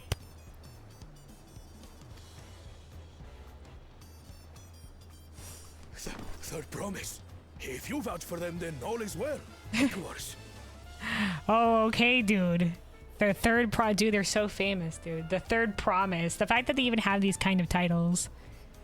Because, yeah, I'd be like, I guess it's kind of like princess, more or less. Like, oh, princess. Except for its third promise. Please, accept our apologies. Holy shit. Oh, okay, dude. All right, dude. The immediate stand to attention there. Okay, all right, okay. We're getting the dynamic here. Bow and scrape. That our soldiers are so diligent in their duties fills me with pride. Oh yeah.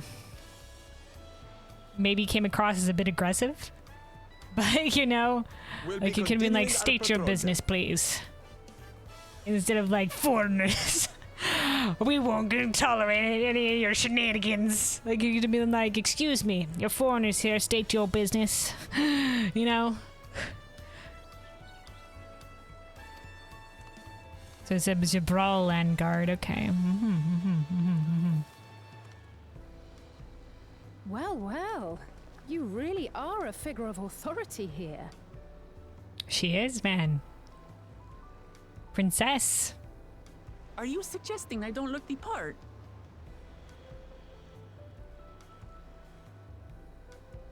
She's got the fancy adornments. But I don't think it's not you don't look the part. It's perhaps that you don't act the part. My dear. Lacking in a bit of decorum.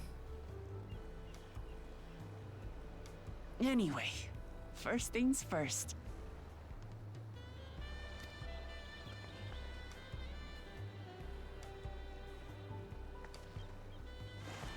I bid you welcome to Tuli Yolal.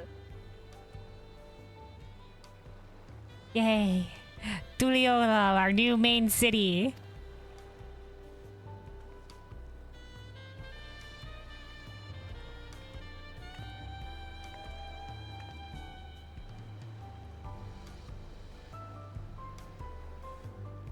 Ooh, I like the little piano of the main theme there. Okay. It says clear skies. Why does it look so cloudy? Oh, no, weather shifting. Okay, there we go. Fog. Weather curse continues. Cutscene time. All right, thank God they had good weather for this, because if not, it'd be like, welcome to Tulliola, squints. Or it just changed to fog. Forever weather cursed. All right, port official. Is this who we talk to get back? Vessel bound for Hawaii will be momentarily. All right. Word has it the ship just anchored offshore. Not long wait then. Okay, so this is our first look at a lady Mamulja of the Hubigo clan. These guys are the Buniwa are the ones that have the more like chameleon. Is it chameleon or iguana eyes? I always confuse those two. Hold on.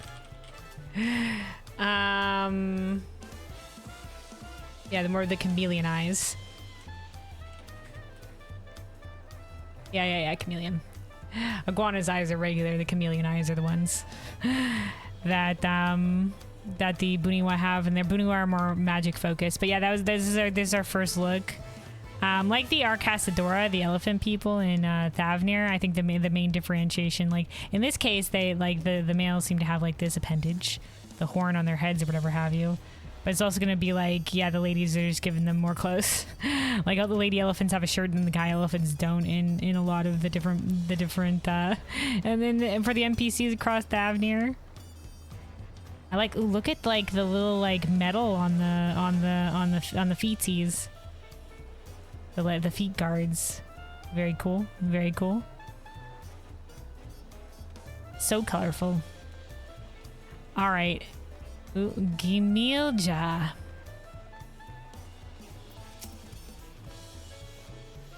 Look at that tail. Kind of looks almost amphibian-like. Welcome back. Next I'll have to carry the... Oh, forgive me. I mistook you for a dockworker. Ooh, we got a lady Hrothgar here. Okay, alright, okay, yeah.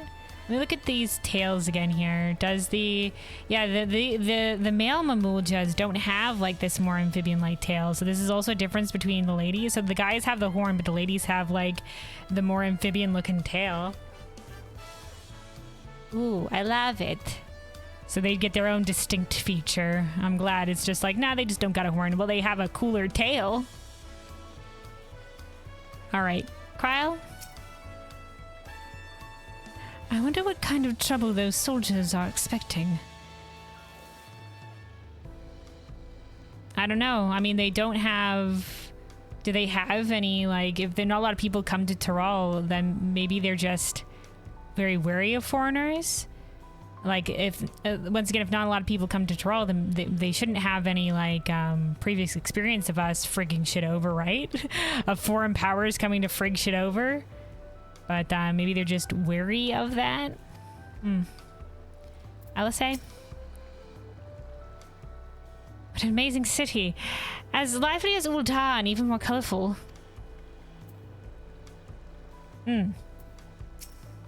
Lively as Kugane, I would say. I guess it's not quite the same level of port town open trade as in terms of like from overseas as Kugane is. According to Anvil, the Hanu I thought I saw belongs to a clan known as the Hanu Hanu. You learned that in some of the stuff leading up to some of the keynotes and things. It seems they share more than a physical resemblance. Oh, do they? Share more than a physical resemblance. Okay. Meaning in terms of their culture? Okay. Wuklamat? Ah, it's so nice to feel that familiar breeze again. I wasn't sure my stomach would make it. Alright, Aaronville. Well, despite the storm's efforts to the contrary, here we are. Safe and sound. Safe and sound. Ooh. Do do do do do do do do do. Hell yeah, man. All right. You arrived in Tuliolol. You can return to the city at any time by speaking with the swarthy sailor in Scholar's Harbor in Old Charlan. Oh, our good friend, the swarthy sailor. Okay. So it is from Old Charlan. Okay.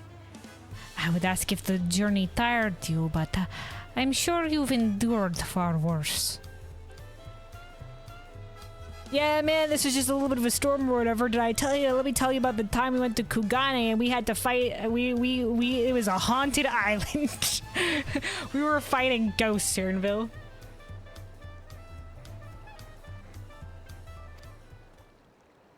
All right, just making sure these guys have something.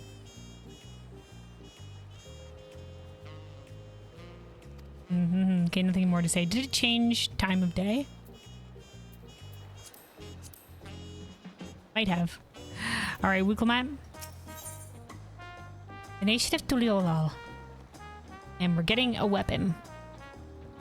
Okay. Not gonna, that's 645 weapons. So I have like the armament or whatever. This is 665, so we're good to go. And then everything else is 660 except for one of our rings. One of our rings is much lower level, so when we get a ring it's gonna be like hell yeah, but otherwise I guess we'll see what it looks like on White Mage. Well, being on solid ground has improved Wuklemat's mood. Her stomach appears to be lagging behind.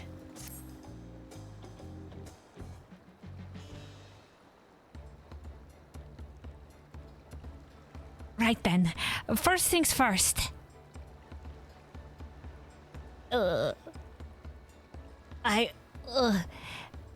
Still a bit queasy. No more boats for a while.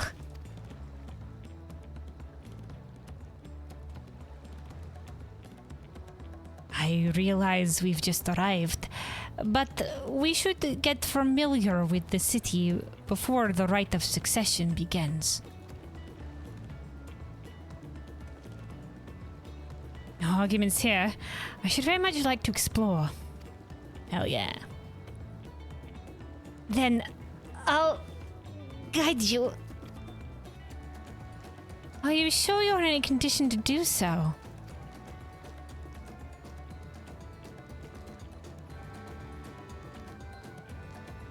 Oh, curious passerby. Aha! We were wondering who these strange folks were. So the third promise has found herself some new followers then. Followers? Followers? Yeah, that's what Aaron Phil and me on the same page. Followers. Oh, Glamat, are you unwell? No, I am not unwell. No, not at all. Couldn't be better. The third promise does not get seasick. No, sir. All right. Her bravado. As for my hand-picked entourage here, I've recruited them to help me with the rite of succession. I was about to show them around the city, in fact.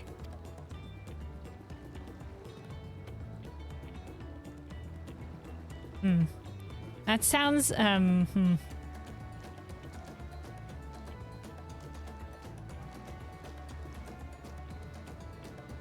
sounds lovely. But a group of foreigners is going to attract attention, especially if they're in the company of the third promise. Everyone will be curious. We certainly were. Yeah, we're quite the showy group.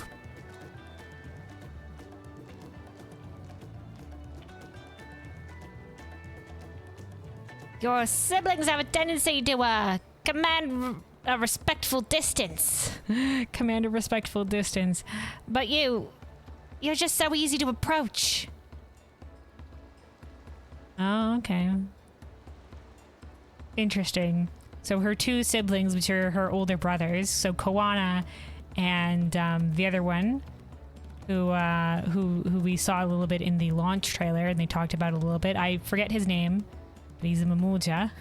Guess we'll learn of him soon enough. I think it's Zed something, Zabralja or something like that, Zabralja. Or we'll see him or whatever. But he's the leader of the guards here. So apparently they're a little bit more, keep themselves more at a distance. But Wuklamot tries to be approachable.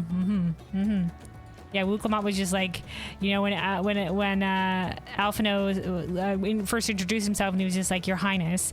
You know, he's just like, oh, she was like, oh, none of that, none of that. So. And I enjoy it so much when you do. Please, don't ever worry that you're a bother to me. Very kind. Good day to you, Third Promise.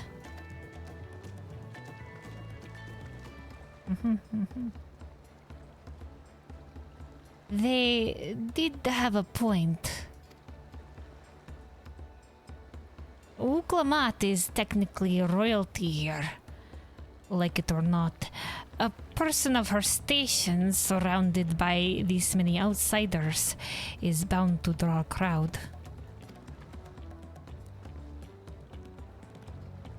Wait, what do you mean technically?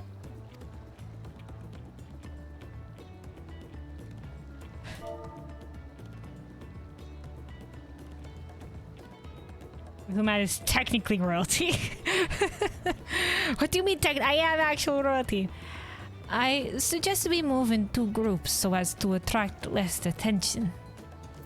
Okay, yeah.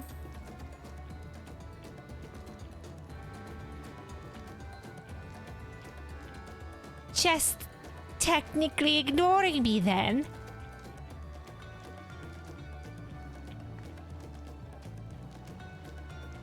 It's gonna be tough moving between Wuklamot and Aaronville. In terms of making sure to keep their voices kind of separate. Well, we'll get there in time. It's gonna take me maybe just a little bit more while to adapt. I feel like I've gotten towards a better place with Aaronville. We'll get there with Wuklamot.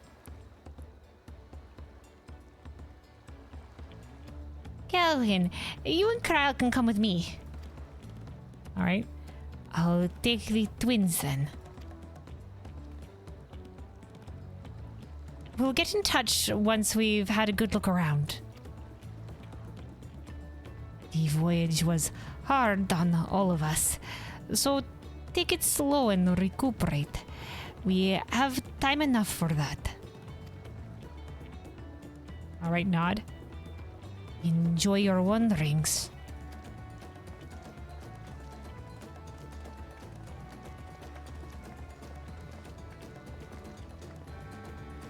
I feel like I should probably go a little bit deeper with Aaronville, but it's hard to do that and keep the accent, so we'll see. Perhaps we should wait a bit, at least until Wuklamot's nausea subsides. No need for that. I am ready to go.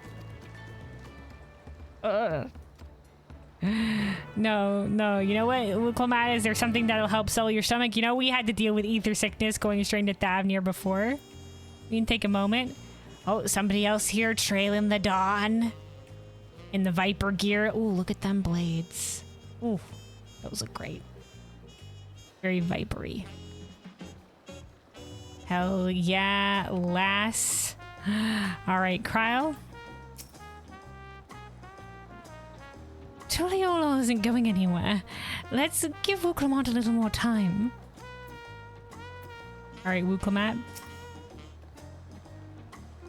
I'm fine now. Really.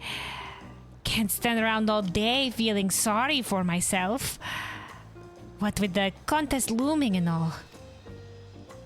Now then, seeing as we're already here, I might as well tell you about the harbor.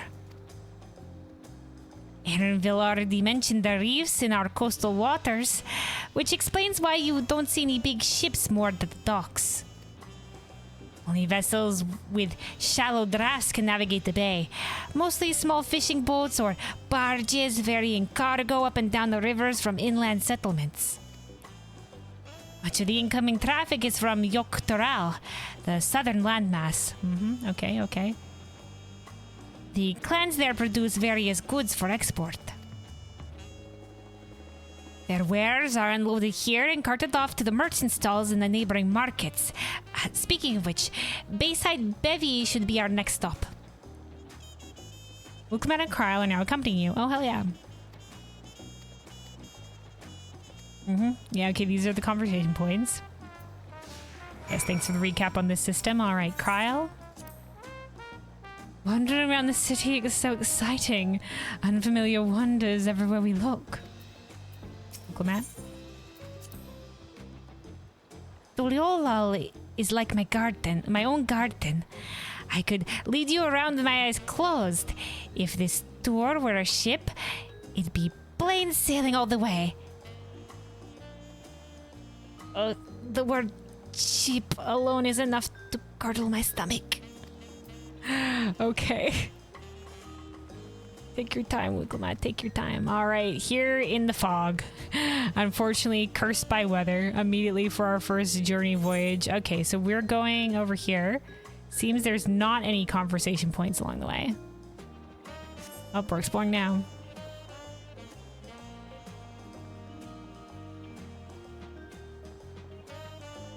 Okay, sort of like, this looks like straw boats. It's sort of like sigil here. Interesting. Okay, alright. Oh, somebody out here crafting. Doing their crafting. Alright, Piata. In the pink. Oh, Makote. And that's all. The number of imported crates doesn't match our records. Oh, I'm gonna have to recount. Ooh. Gorna Truck Gleam Sands. Oh, okay. Let's not wander too far. All right, let's not wander too far. It looks like a seaside bar. Ooh, look at everybody. Dawn Hunt vendor, people crafting. There's the market board.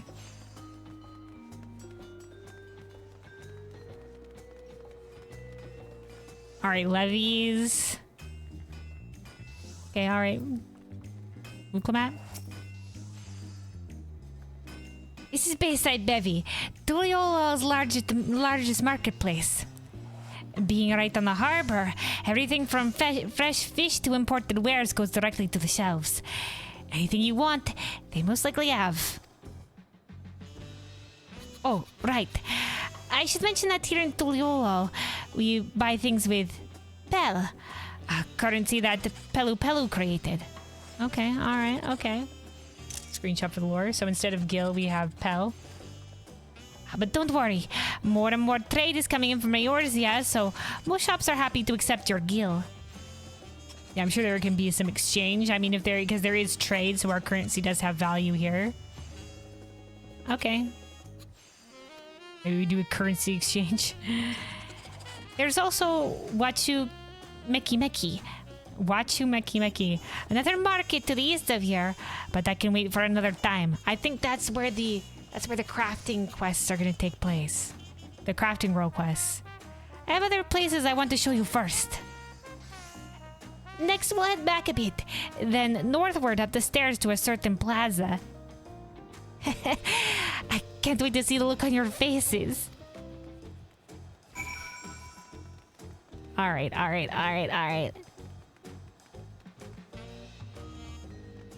Or not. Yes, okay, thank God, the Aetherite Plaza. Alright, to a certain Aetherite Plaza. Okay, alright, okay, let's do this. Ooh, look at the stone going up this way, this ramp. That looks great. I can't wait till the weather switches over and it's not fog. Okay, here we go. We have the materia melder, other materia vendor, merchants all along this way. Got it. There's Battlecraft supplier, etc., etc.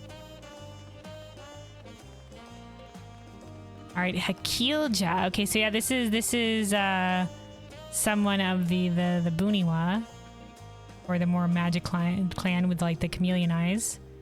I love. Ooh, look, they've got like the gold on the tail and stuff like that. That's great. Welcome to Tuliolhal. You're the adventurer. Wuklamat recruited to her entourage, yes. If there's anything you wish to know, I'm at your service. So you're the lore person. Yes, they are. Okay, what do you do here? Is it not obvious at a glance? Then again, perhaps an Eorzean would be unfamiliar with Mabulja culture. I am of the Bootiwa tribe. I do know that. And like most of my kin, I specialize in matters of the arcane. Yeah, that doesn't really... Isn't it obvious? Can't you tell by my race? I was just, dude, I didn't want to presume. As soon as I came of age, I left my hometown of Mamook and journeyed all across Taral to hone my skills. It gave me some much-needed perspective on the world around me. Hell yeah, hell yeah, hell yeah. Okay. I consider traveling, that it's always great to gain more perspective by traveling. I considered traveling to Eorzea next, but I took quite a liking to Tuliolal, and so I plan to remain to make use of my magics here. What manner of place is this? Tuliolal is the beating heart of Taral, that the Dawn Servant would call home. It got its start about 80 years ago, when the newly crowned Dawn Servant decided to build a town centered on Yokui Temple ruins. Okay, so it's on ruins. Okay. By implementing a medley of techniques from all different Tarali cultures, the Tuliolal style of architecture was born. Beautiful, isn't it? Okay, so it's from all sorts of different cultures. Cool. Screenshots for the lore. By the way, have you heard that Guru Jaja is stepping down as the Dawn Servant? I suppose he just wants to live out his final years in peace. He's gonna retire. In any case, I hope you're excited for the Ascension ceremony. It ought to be quite the spectacle. You've come at a great time. We're about to celebrate a new ruler soon. Alright, there's the Sky Watcher for the weather. Yo, Sky Watcher, what's our weather looking like? Wise Woman said, yeah, the skies, whatever have you. Get down here to the new area. Here we go. Tuliolal. We're gonna be fair skies. Fair skies soon. Alright.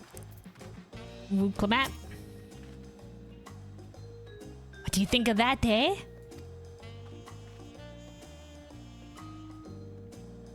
Goodness me, you have Aetherites in Tuliolal.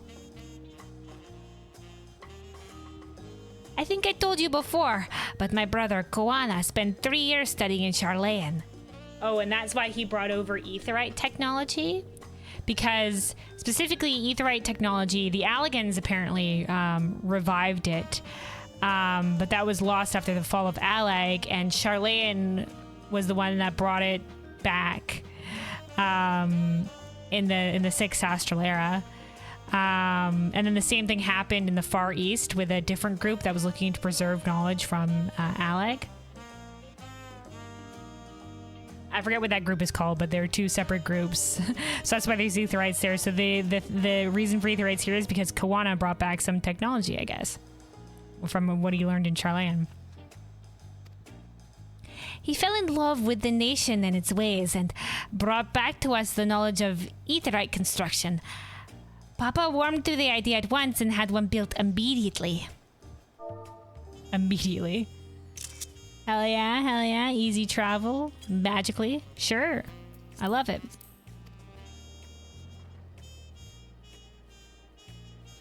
So as far as we know, Allag didn't ever reach the Western continent, so... Did you do the attuning thing? If you're ready to continue, we'll head down again and then up the slope to the side. Right at the top of the gates, which leads to Yaktoral. Shaktoral, probably. Yaktoral, yeah, okay. Let's make a stop at Bright Plume Post on the way, though. That's the headquarters for the Landsguard. Alright, attuning time.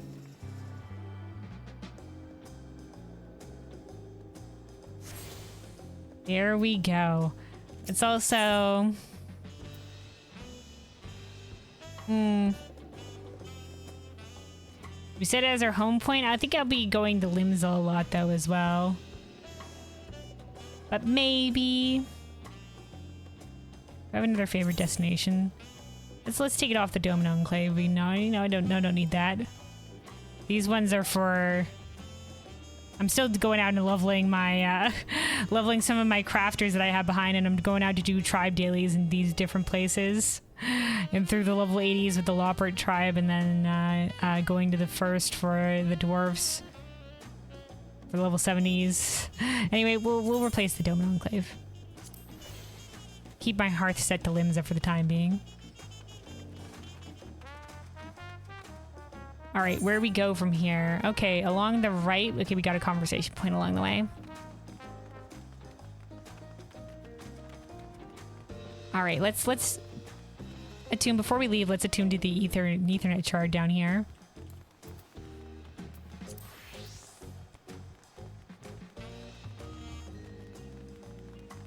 Oh, there we go. Clear skies. Thank God. yeah. No, it changed over. That was my first shot of the sky. So yeah, this is the nighttime jazz. Oh, look at this fountain. They've got the Mamulja statues here holding up the lanterns. Beautiful. Oh yeah, that's lovely right out there. Look at that coastline out into the dark ocean. Beautiful. It's so nice, dude. The graphics update and everything with all the updated textures and things like that. This nice. This is nice.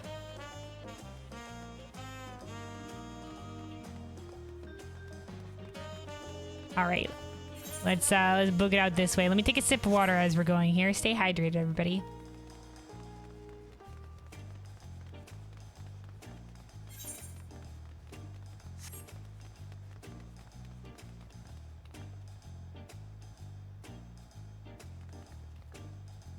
Oh, this is called the Talon March. Fascinating. Hold on. Okay, hold on. Before we go up the Talon March, though, what's over here? I saw Hano and I was immediately distracted. Nothing washes down like a taco, like a drink with its own kick. Careful, the fruit mixes here are surprisingly strong. Yeah, you gotta be careful with fruity alcoholic drinks. You can't taste the alcohol that much, but they might have a lot to it. Jacques Acco. Everyone knows about our tacos, but have you tasted our margaritas? A fruity drink is the perfect complement to a spicy meal. Grab a glass and have a good time. Tacos, man, hell yeah. This building goes pretty high up for no reason. It goes nowhere. Alright. There's nothing even up here. Why do they have an upper part of their building? Ooh, can you land on these? Oh, you can. Alright. Like the Nutkin with Thancred from the trailer. Okay, there's more of the docks. Oh, look, we got some baby Mamulja here. A little guy with a taco and a drink. Look at the little ones. Slow down, chew your food, says the mom. Ooh, this is nice. These lanterns are beautiful. Housing item, please. Housing item at some point. There's like street food vendors. They got the tortillas going for like the tacos here. Hell yeah. Ooh, what's at that back? Oh, those are blenders, I think, at the back. Alright, tea soldier. Welcome on down to Auntie's Tacos. We've got a wide range of options from healthy to hearty, plus a variety of salsas to choose from. Plus a variety of salsas. It's our flagship location, by the way, or at least it will be, when I get around to opening a second branch. Alright. We're exploring now. Okay, there's more of the docks across the ways. Look at this. Oh man, look at this. It's so pretty. Look at all the lights and stuff. Yeah, dude, this is great. It's great. Alright. Hold it. Nobody touches a single one of these, not until I finish sorting them. sorting going on here. All right, let's keep going. Okay, so this is Wachumeki. Assumedly where the script exchange. This is where I think the crafting role quests are going to be taking place along this market. Yeah, these look like the role quest crafting NPCs that we saw in the preview. Definitely.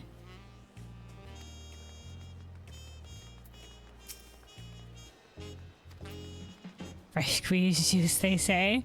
So these are the people we're going to be helping for the crafting role quest. Specializing in metalwares. Okay. The metalworking role quest. Fish. Oh, this is the fisher. You need some fresh fish, lass. Ours are the fanciest you'll find this side of the salt. We'll give them just our typical bird person voice. All right, Shinye. Look at this, Vera.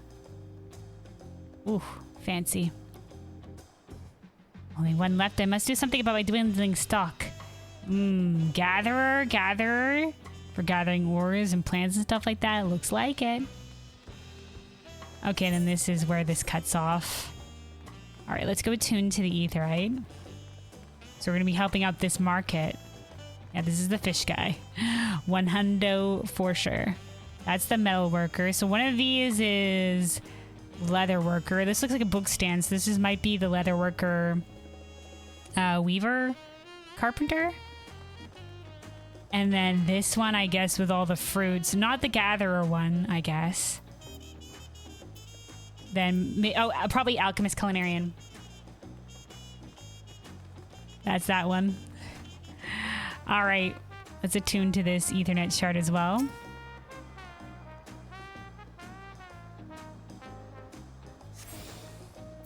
All right, Denalja. Ever since Kawana returned home from his stay in Charlene, we've been seeing an uptick in imported goods. If I see anything I don't recognize, I assume it's fragile or liable to explode. There's a lot of shit that's coming in here. If I don't know what it is, I assume it's just gonna be explosive. All right. Okay, back on track now.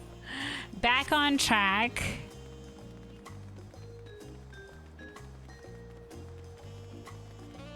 I look forward to doing the crafting gathering role quests.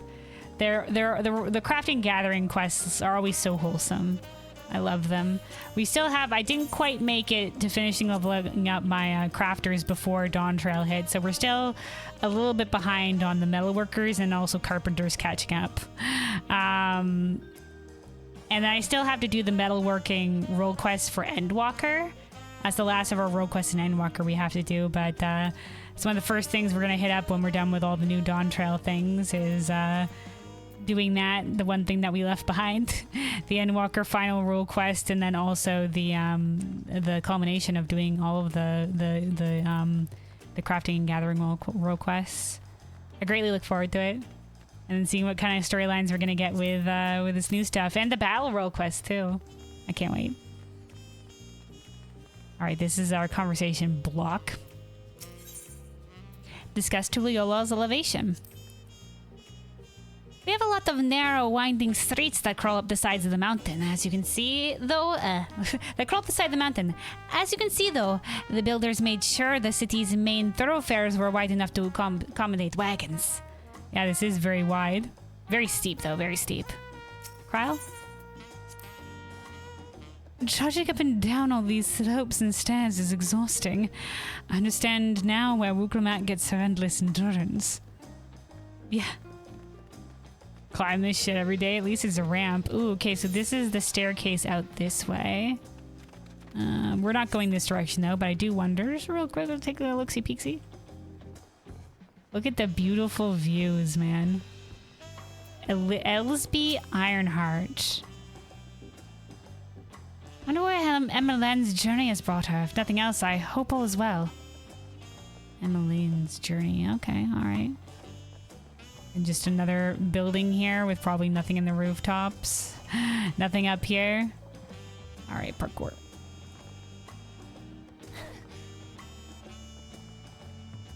A lot of nooks and crannies and little things. Oh, this keeps going.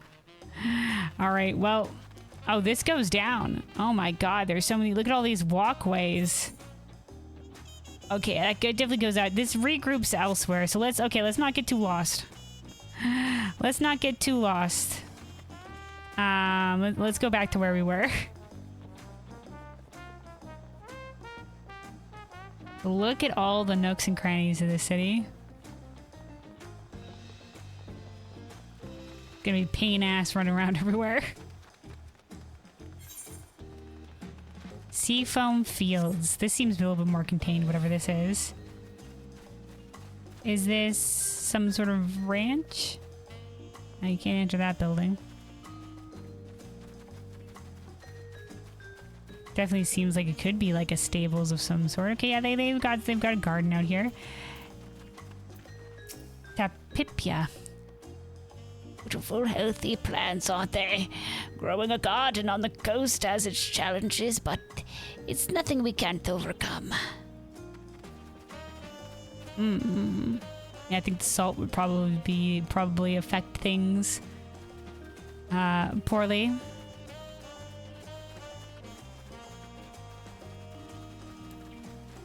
All right, we continue.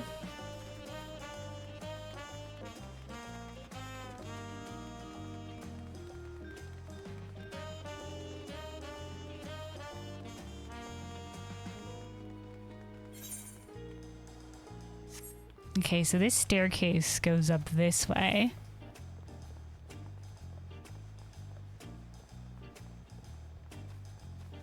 Just kind of like a thing here.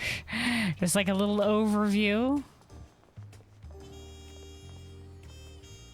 Oh, the sun do be rising.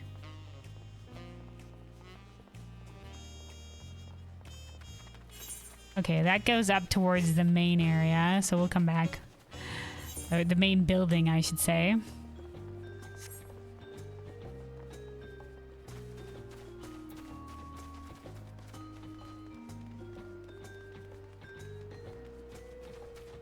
This building, can you enter these buildings? Alright, survey says no. Survey says no. We've changed architecture here. Is this more part of the ruins of the whatever temple? I said we're gonna be hitting up. This is the barracks for the Lance Guard. Bright Bloom Post. Oh, there's one of the Wyvers. So we've seen the Mamulja and Eorzea ride some of these. Okay. So I think these guys are part of a third clan that's not the Buniwa or the Hubigo. I forget. I think they're called they start with D. It starts with a D, but they're like the beast riding clan. So I think maybe I don't know if they have the blue scales. All of them do. I don't know if that's we only saw one, and he was one boss in the Wanderer's Palace. But they're a third Mamujal clan that we know of that are beast tamers and riders. All right, Bull Majoon. Look at this, guys. We saw it a little bit on the guy with the feathers, or whatever. But this is very purple and very purple here. Heavy armor. This here is Bright Bloom Post, also known as the Land Guard's headquarters, under the command of the great Zoralja. Okay, there we go. That's the older brother's name, Zoralja. It started with a Z. Okay, Zoralja. I'll remember. I'll try to remember. Under the command of the great Zoralja, we hone our combat skills in order to apprehend any threats detected on our patrols. You may come and go as you like, but do not cause trouble, you hear. Okay. Yeah, this is where the guardsmen are stationed here. Okay. So this is the gate leading to Jactral Sky Gate. I'll have to hear it pronounced again. I think it was Shack. No, we'll have to see. There's this gate entry. I assume we talk to leave.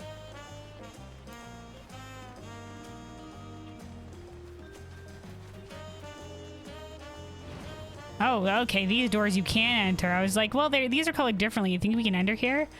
So we go to some open air storehouses. Nope, that one's closed. That one's closed too, but that one we can enter.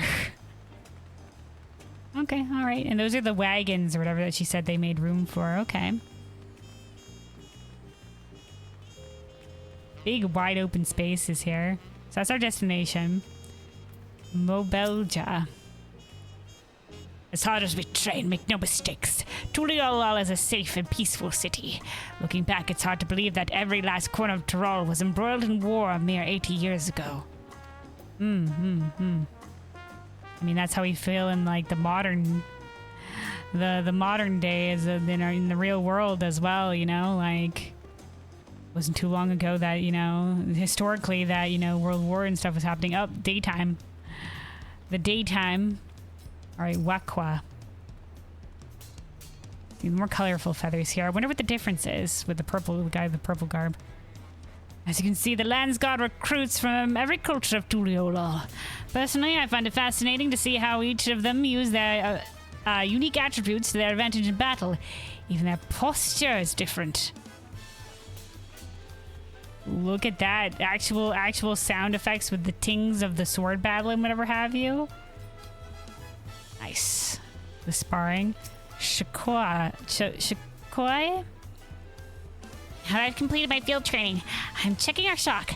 Not just counting it, mind, but making note of each item's condition. Should worse come to worse, it could mean the difference between life and death.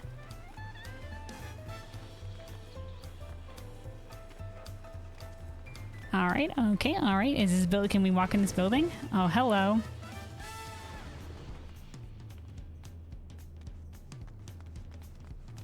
Let me hold on a second because it's going to drive me nuts.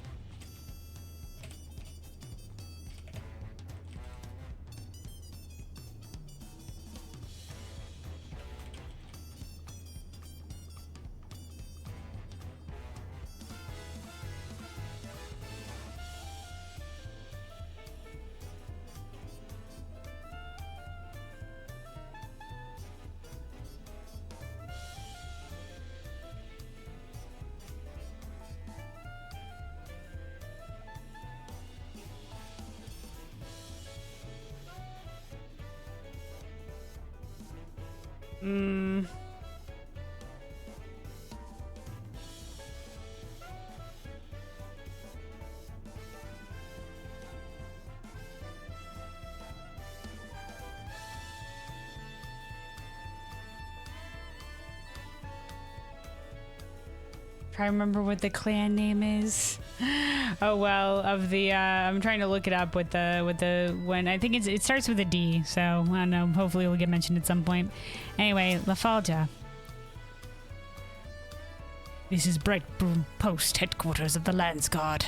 You're welcome to look around, but take care not to interrupt our training. Okay. I'm pretty sure the look at this specific headpiece as well. I'm pretty sure you look at the different colors and definitely I think of that third clan, the Beast Riding one. B something. God damn it. Next time I'll make sure to look it up and I have the Ori encyclopedia.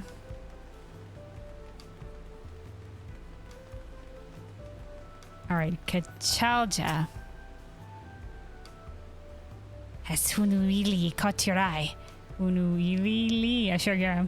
The lighthouse serves as a valuable warning to any maritime vessels that approaches. Lest they sail straight into the sea stacks, or gods forbid, over the edge of the waterfall. Okay, so this is a lighthouse. So over the edge of the waterfall being the waterfall that separates the north of Tyrol and the south of Tyrol. We saw it in the cutscene.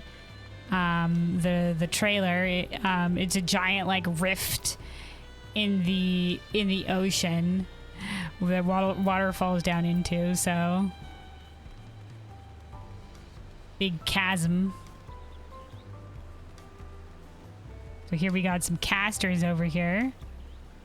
One of the Booney one of the one of the Zabrak, whatever the heck, one of the Hrothgar.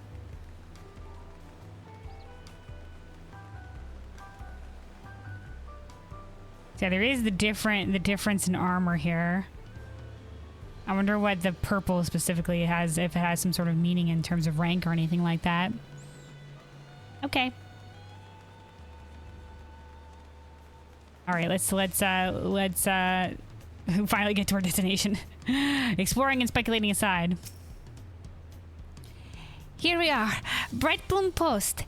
The soldiers stationed here are responsible for defending Tuliolol and preserving the peace. The Landsguard are led by our nation's strongest warrior, and so naturally, Papa has commanded them since the beginning. Okay. So they're led just by the strongest warrior on default, but isn't Zoralja the first promise? Isn't he? Okay, here we go. At least until 3 years ago, when Zoralja took over as commander. The title is no empty honor. It means the first promise is considered equal to the Dawn Servant in martial strength. Okay, so it's not just that he was seated it. He earned it rightfully.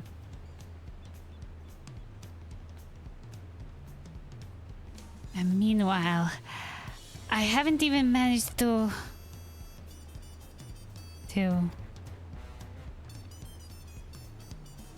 Well, I'll discuss my brothers and their accomplishments later. Alphonse and Alice should be around here too. Come on, it's time I showed you the Skygate. It's right in the northern end of Telemarch.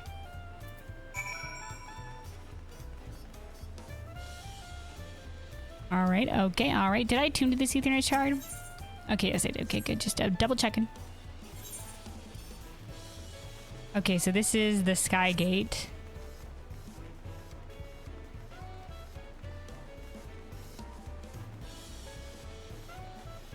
Somebody else main questing here?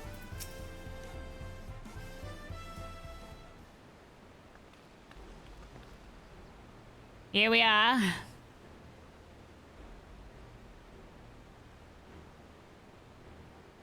Massive, isn't it? Pretty big.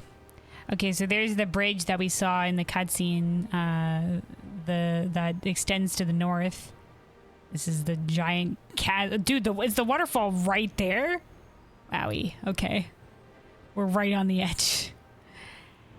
On the other side is an equally massive bridge to match. Both were constructed by a race of giants, the Yokui. Okay. Oh, right. So they said Yokui ruins, meaning this was giant ruins. Because apparently, we learned in the stuff leading up to this, that I think there was a giant empire on Tural in the past. Strictly speaking, Tural is actually two separate continents. Yok-Tural, the southern lands of the mother, and Shak-Tural, the northern lands of the father. Okay, the father-mother theme, all right, okay. Which lie beyond the bridge. Legends say it used to be one great landmass, but long, long ago, the two gods fought a titanic battle, and when one threw the other to the ground, the impact was so devastating as to split the continent in twain. Fascinating. This reminds me of the Azim Steppe lore, with the Dawn Father and the I want to say Moon Mother, but that doesn't sound quite right. Dusk Mother, there we go. The Dawn Father and the Dusk Mother, and their thing was that they were at they were at war. They fought each other, and this is kind of the same, that they fought each other.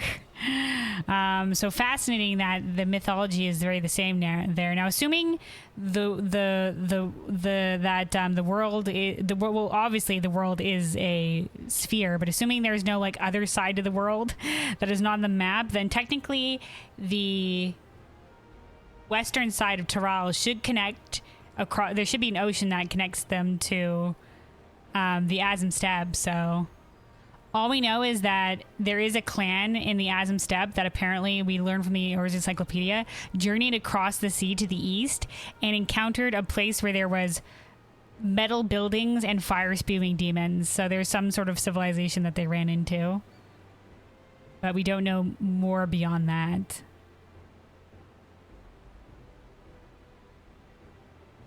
Interesting, though. Interesting that this does sound a lot like a father, mother, got people the way waged war. Okay, yeah.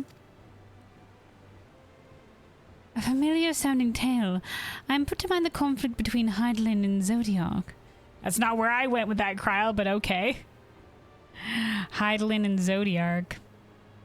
Well, I guess it's true that they did split something in twain, like the entire world. Okay, alright, okay.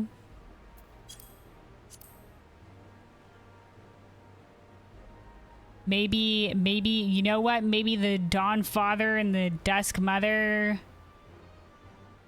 I don't think... Well, that wouldn't make sense in terms of that by the Hydaelyn and... Oh, who knows? Anywho...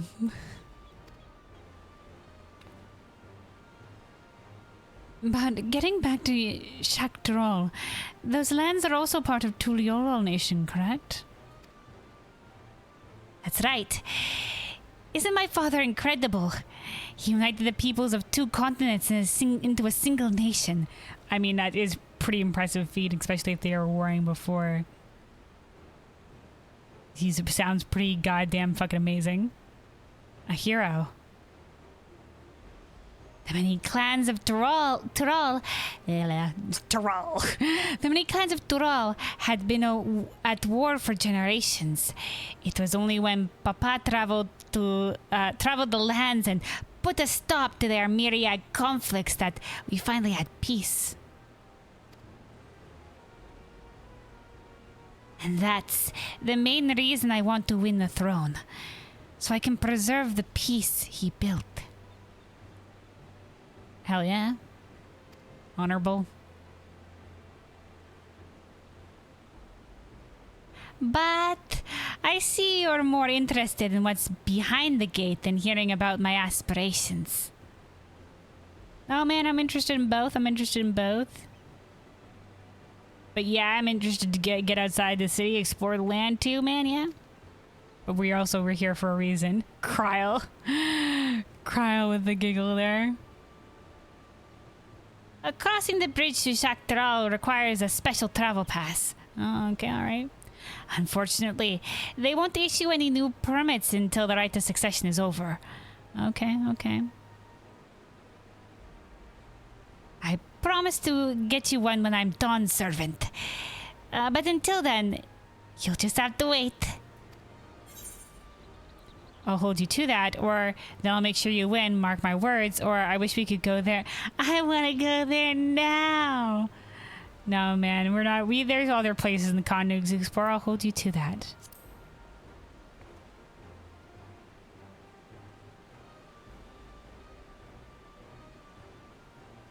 I've never broken my word. Once the throne is mine, the travel permit is yours.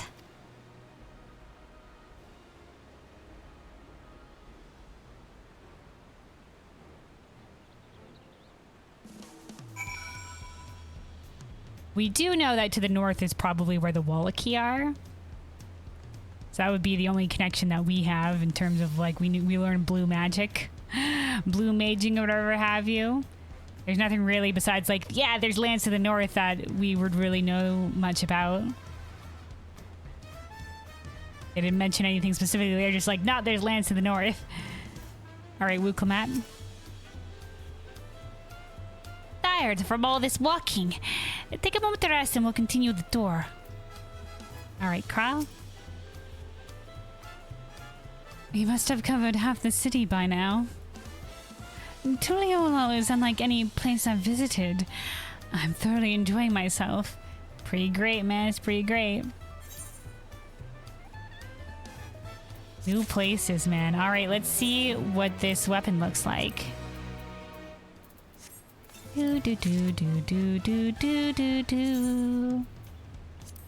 Larcane.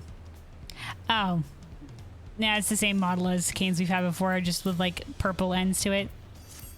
Eh. Okay. Anything else to say, Cryo? Creation stories are often rooted in true events. Given the similarities, could it be that Troll's legend was inspired by Heidelin's clash with Zodiac? Maybe. Like I said, also sounded very similar to the lore with the in the Asm Steppe, so it could be relating to entirely different things.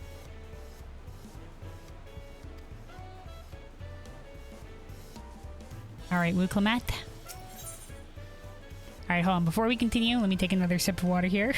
Stay hydrated, and then a city of stairs. More stairs. Okay, 1 second.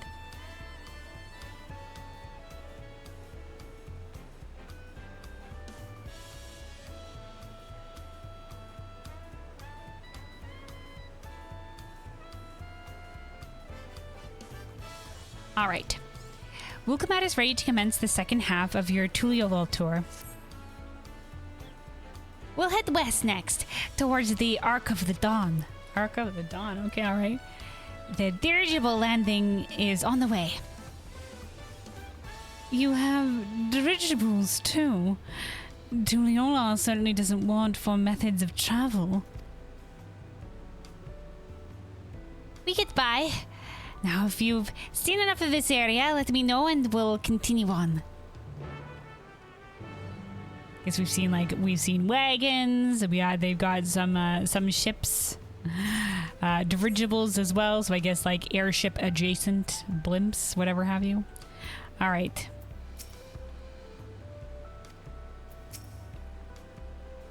The Arc of the Dawn is on the other side of the city, so speak up if you see something that interests you as we walk.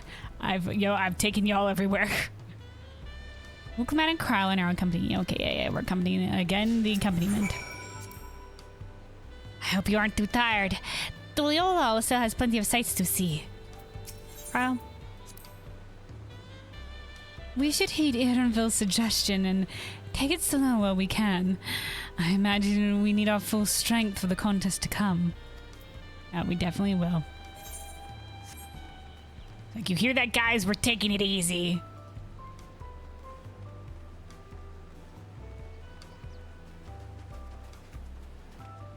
It's our introduction to the new city. I was just checking to see if there's anything out there. I didn't see anything. All right. All right, we're going over this way. We're going over this way. So we still have this side of the city. And this up here. Copperstone, Resplendent Quarter, High Tide Harbor, Exaltation, and the Arterial Climb. Like an artery? Like a blood artery?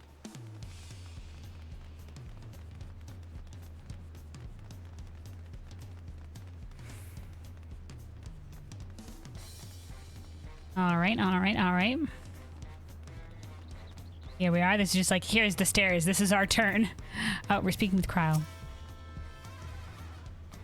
I'm still struggling to conceive how one could construct an entire city on the side of a mountain. That was originally the site of this was originally the site of a Yokui temple. The giants built it when they were first making the bridge to Shaktaral to appease the gods who slumber in the great ocean trench. Okay, in the ocean trench. Okay. After the Yokui withdrew, the temple stood empty for centuries. So when Papa was establishing his new nation, he saw a structure he could refurbish into a palace, sitting practically in the center of Dural. Hell yeah. He's like, sweet, structure already here. He gathered artisans to do the work, and the houses they built for themselves became the foundation of the city you see today. Speaking of houses, we'll be passing through the Resplendent Quarter, the biggest residential district in Tuliolol. We climb these sets of stairs here, all the way up. All right, all the way up. Let's go.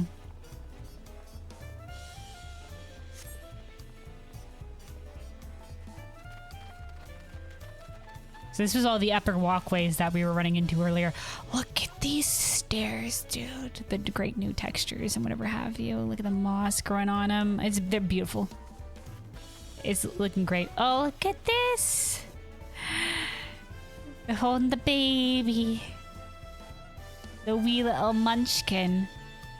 Oh, the Epsies. That's adorable.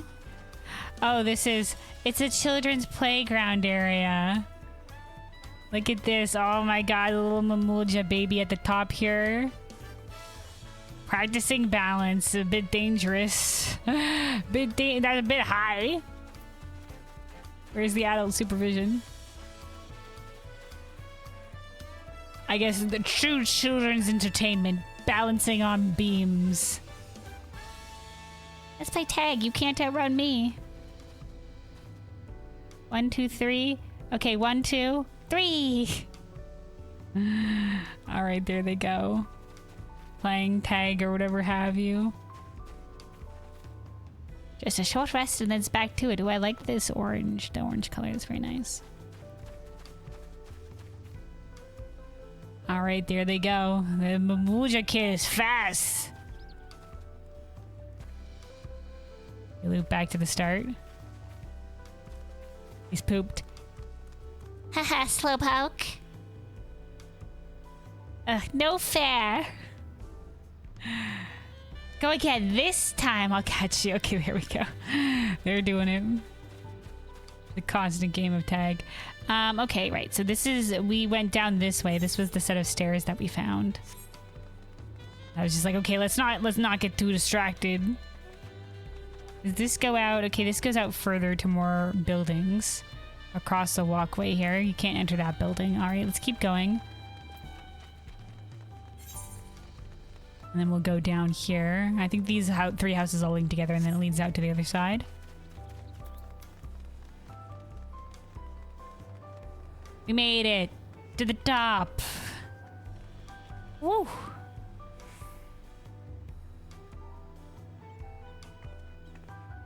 Look at this.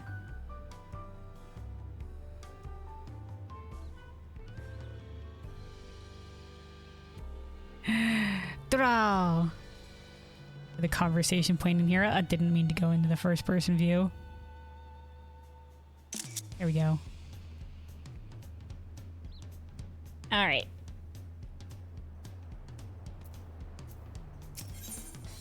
Discuss the palace. Papa's palace is called Volokshunsa. Okay. Which roughly translates to invincible resilience. Okay, screenshot floor, screenshot floor. You probably want to take a closer look, but we'll be coming back here later. Let's move on for now. Okay, we're coming back. Okay, got it. Kryle? The sheer scale of this place is incredible. I wonder what that carving at the top represents. Bird? Varigarmanda. Varigarmanda.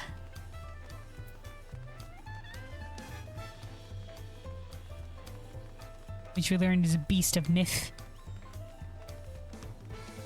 And that we saw a lot in the trailers.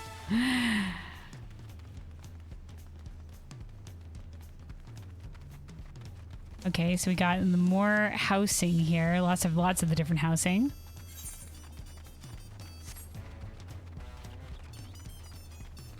I like all these vibrant plants. Very nice, very nice. Building? Oh, we can go in here.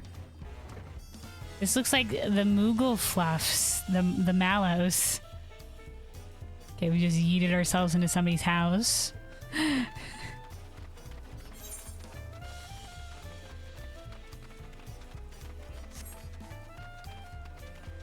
I like all the different colors of the rooftops. It really adds to the vibrancy of this place. Oh, hello, door? Oh, okay, alright, alright. Very nice. Linu Holly. Oh. Like Linu Valley, the Vanu. Reminds me of immediately Hanu. Oh, a visitor. Come in and enjoy a moment of respite from the sweltering heat. Very Linu Valley. Look, they got a spa. And heated water as well here, dude. Dude, fancy as fuck. Alright, thanks for letting us into your home. Ooh, they could close off with the shutters or whatever have you. Nice, nice, nice.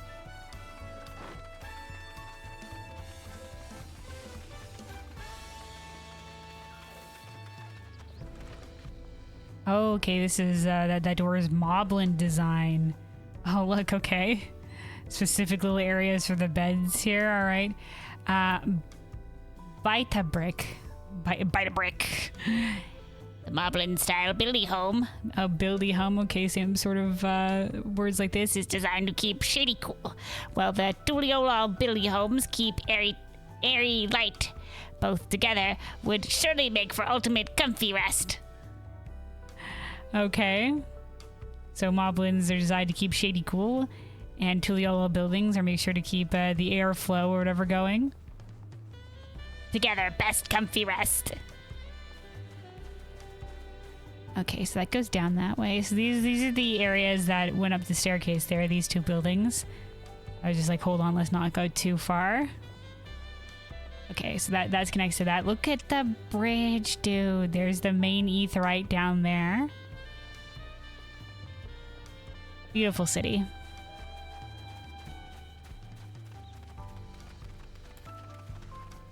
There's more like the Moblin jars or whatever have you there. Interesting jar design. There's another one with their kid. So cute. Hunmuho. What do you think is going? Who do you think is going to win the right of succession? The whole city's talking about it.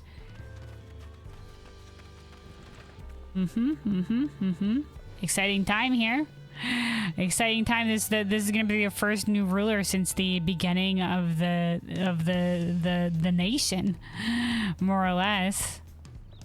Because Gulu Jaja is one that united this place into one nation. So it's gonna be the first step of a new era. All right, we got another Ethernet shard here. Ooh, look at the waters over there. Nice, nice. All right. Up, Kryle. So this is the Resplendent Quarter. What manner of people live here? Oh, we have residents from all of Yogg-Tharal's clans. Mamulja, Zabral, sorry, Zabral, not Zabrak. Zabral, Belu Belu, Moblin, Hanu Hanu. We also have Tonawata, Hisharo. Okay, so Hisharo is the Makote, the clan of mostly Makote. I don't know what Tonawata is. Maybe here? And Shatona, who moved south from the ancestral lands of Yogg-Tharal. No, wait, we heard Shatona before. Oh, right, the Shatona is the Viera. In essence, it's a gathering of people from every corner of Thural. A true representation of Tuliolal's diverse character. The adornments on each building contribute to the eclectic cultural aesthetic. It's all so beautiful. I agree. I'm glad you think so. Come, we continue down the stairs.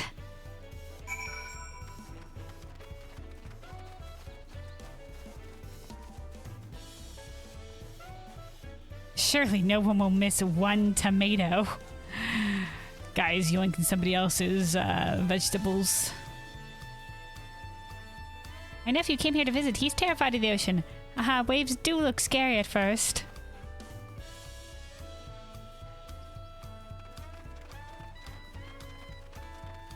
Okay, so we're moving to the western side of the city now. Building. Ooh, little fire pit cooking area there. Somebody's left their freaking tortillas on the stove unattended. Maybe like an incense burner, that looks like. Burning something. Okay, now this is just a platform. I was like, this is a staircase down this way? Okay. The city has a lot of ups and downs. All right, let's continue down the intended path and not just jump down there. There's this entire area as well. Grow strong, my pretties. All right, you falter. Ever since I moved here, I've been having so much fun cultivating my garden.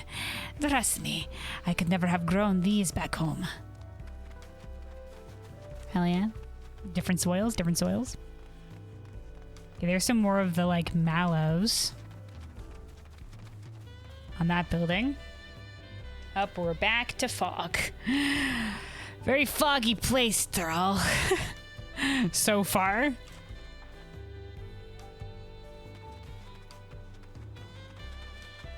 Alright, got another conversation point here. Discuss the huge drum. Oh, what huge drum?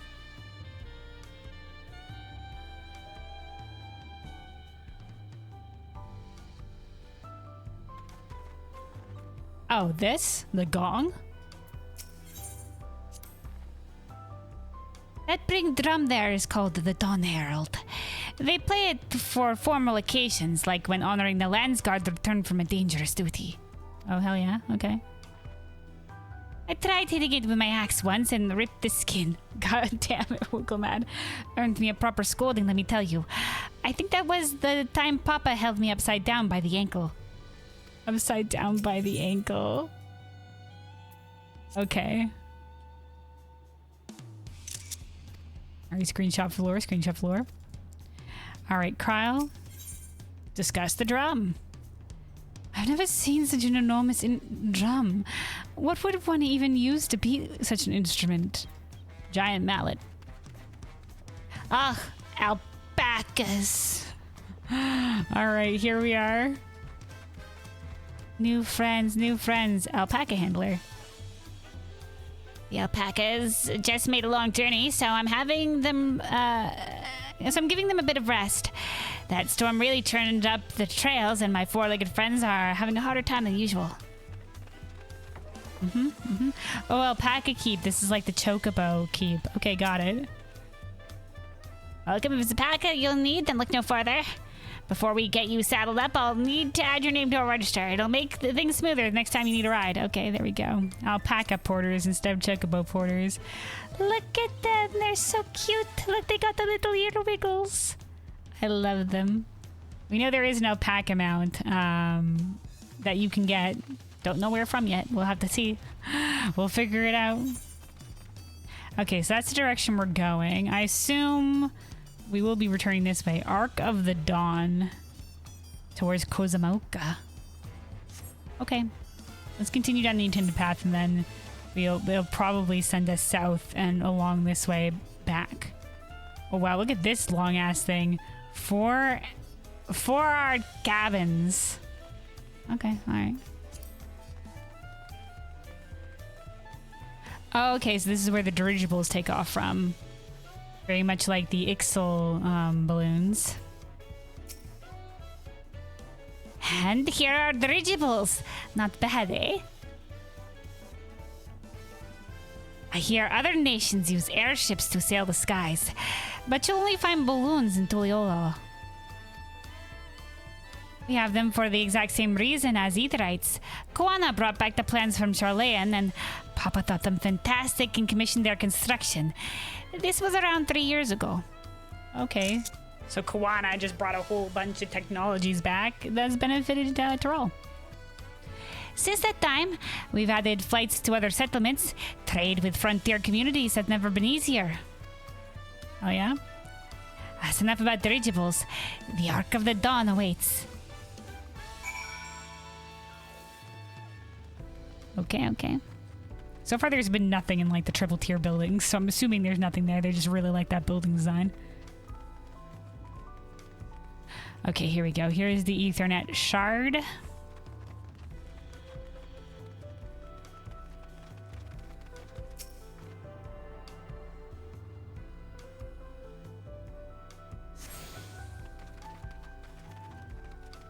All right.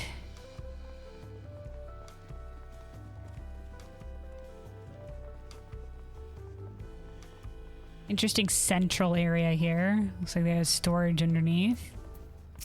I guess like some more ships can dock in the circles here. the past, I never would have dreamed this bulky thing could actually fly. But now the forest depths are just a quick jaunt away. Oh yeah. Once again, seems a lot like the Ixal. Maybe, I mean, we do know there's ceruleum to the north in Shaktaral, from what we've seen from the zone preview stuff that we got. But maybe like Kawana specifically either couldn't get his hands on airship plans or thought that this would be more easier to maintain if they didn't have like ceruleum fuel.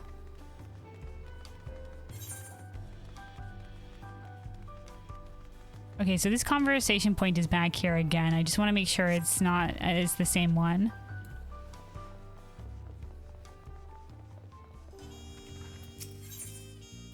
Yeah, okay, same one. Just want to double check.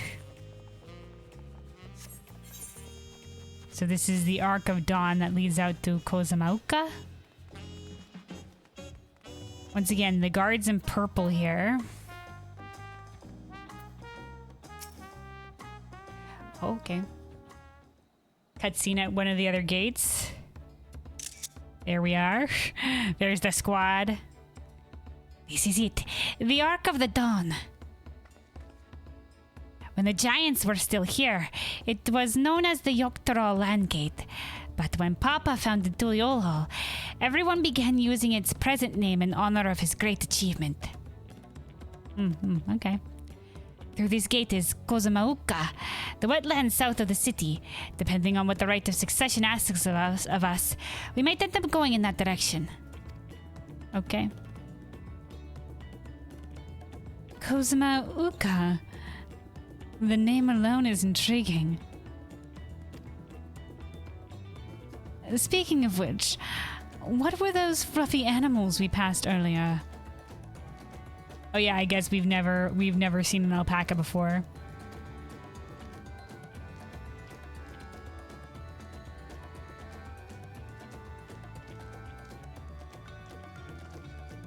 Ah, those are alpacas.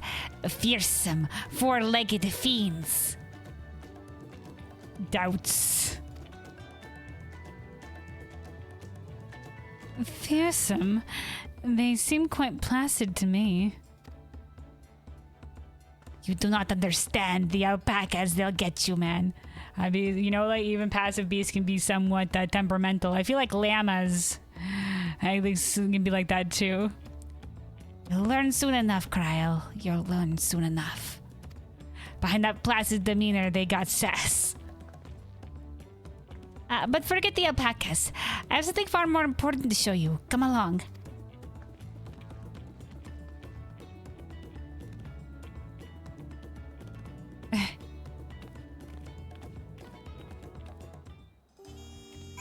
All right, hold on. We got to go look at what's happening up here with the drum first. Hello. The continued fog.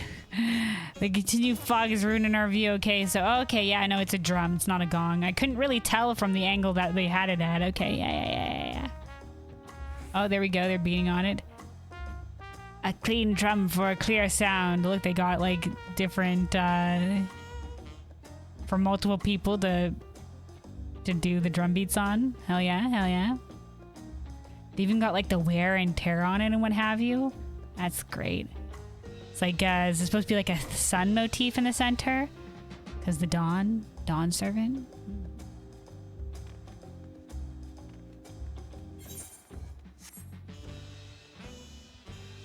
Wee.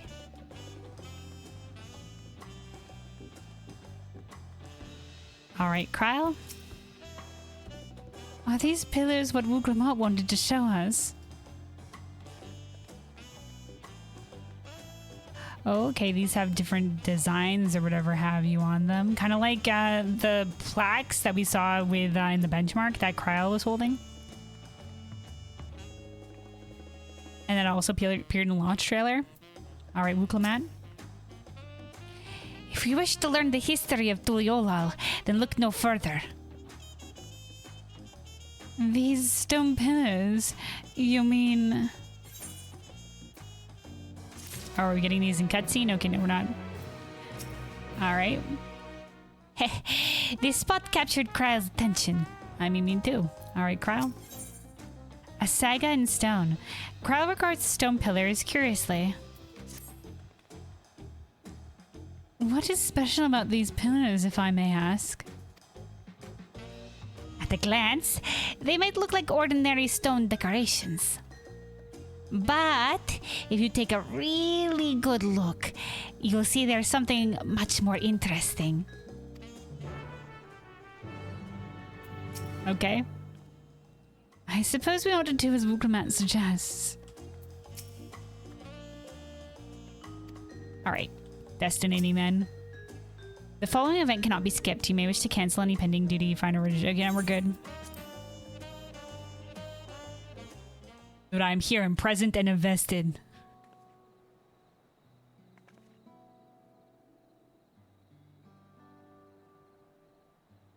Little music change here, okay.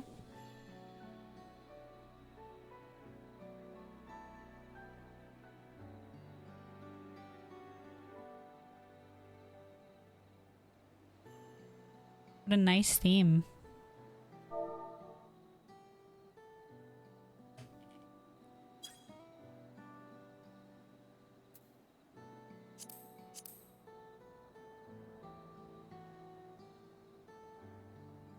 Pictures?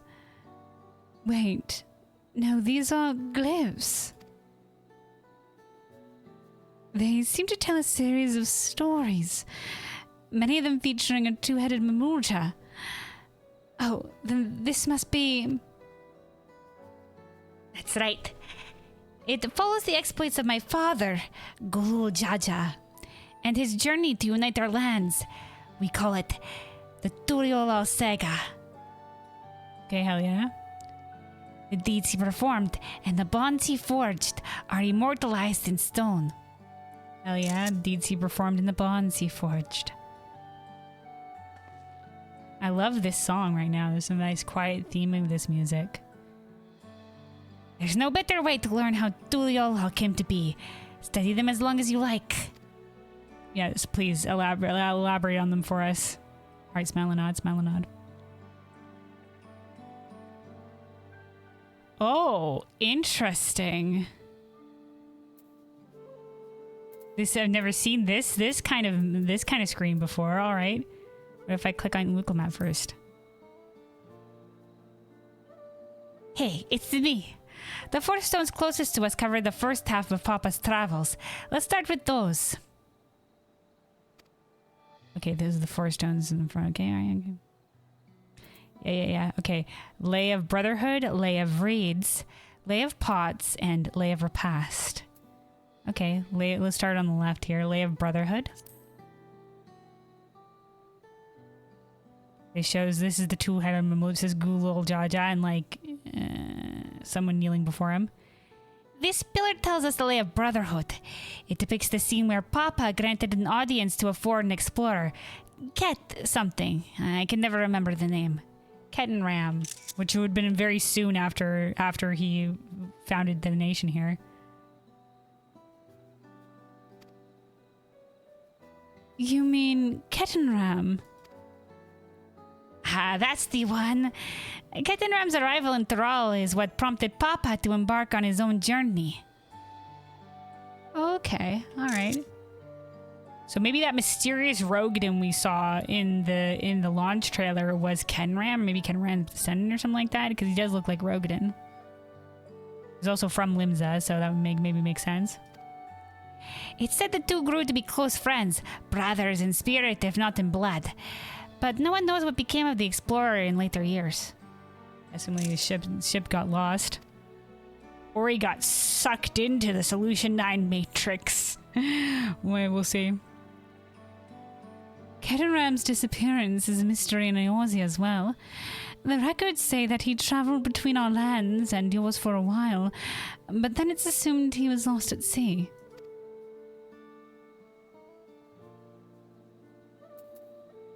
Alright, check mark to let us know we've already done that. Alright, Lay of Reeds. Is that the... He Here we have the Lay of Reeds. This is the story of when Papa visited the Hanu Hanu. Okay, it is the Hanu Hanu. It's just like by the size. Alright, the Hanu Hanu in their village in Kozumauka. Okay, so they have a village in Kozumauka. Okay. So right, the zone next door. The people Alphano almost mistook for Vanu Vanu. If not for the colorful plumage. He spent a fair bit of time among the Vanu in the Sea of Clouds. Did he? I mean, I guess we visited. He was with us when we passed through in the MSQ. Okay. So it's no surprise he took an interest in your countrymen. I don't know how it is with your Vanu, but our Hanu are bright and cheerful sort. They hold this one festival every year. Very famous and a lot of fun. Alright. Fun festival each year.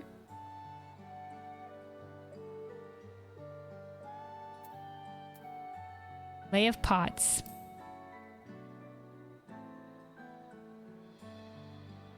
Okay, this has more of the gold on it. Oh, this is the Moblins, I think. Let's see. This one is the Lay of Pots, which depicts the Moblins of Kozumauka. Okay, they're also in Kozumauka. They might wear odd masks and sound weirdly muffled when they talk. But the gold and silver work they sell is the best you'll find anywhere. Okay, and silver work, okay. Moblin goods are standard when it comes to gift giving. Okay, alright, okay. Clearly, the Vanu aren't the only people with distant Trolley counterparts. Moblins, Goblins, Vanu, Hanu. Alright, Lay of Repast.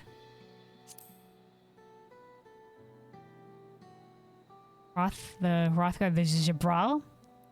Oh, it is, okay. This one recounts the Lay of Repast. As you can probably tell, the figure depicted here is of the Jabral, like me. For decades, the Jabral and the Murja were at war for control over the forest of Yaktel. Okay, so Yaktel.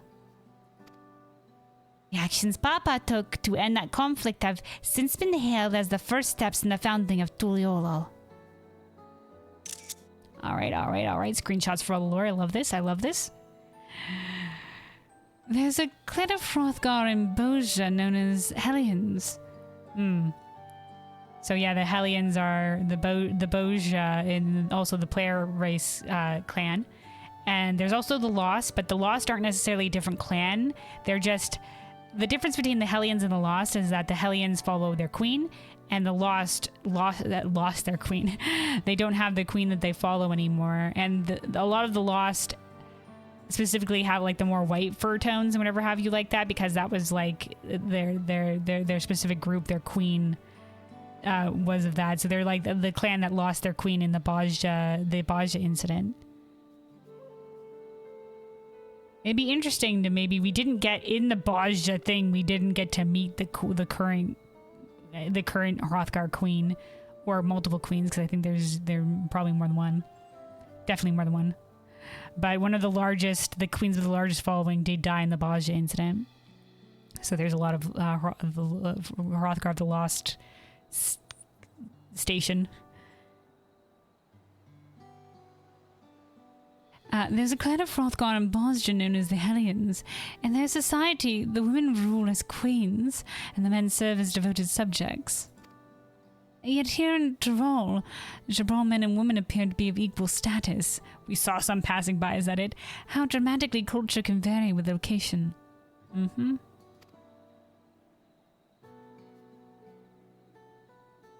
If you're done with the first half, we can move on to the second. Yeah, let's go.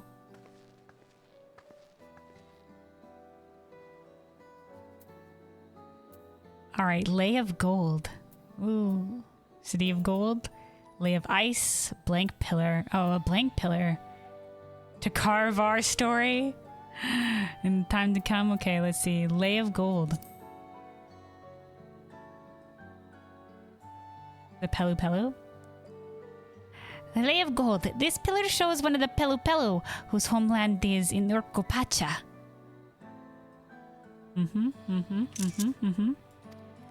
Having created our currency, the Pelu are rightfully known as the Merchant Clan.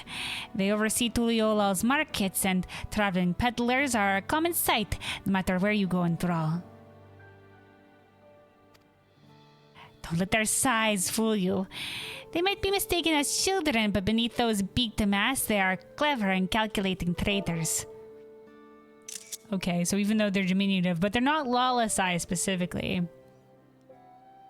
I wonder if, like, a clan of, like, maybe just shorter here.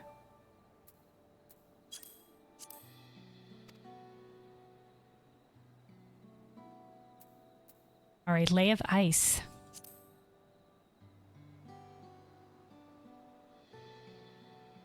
Oh, this one is my favorite, the Lay of Ice. It depicts the battle with the legendary Thrall Vidral, Valigarmanda.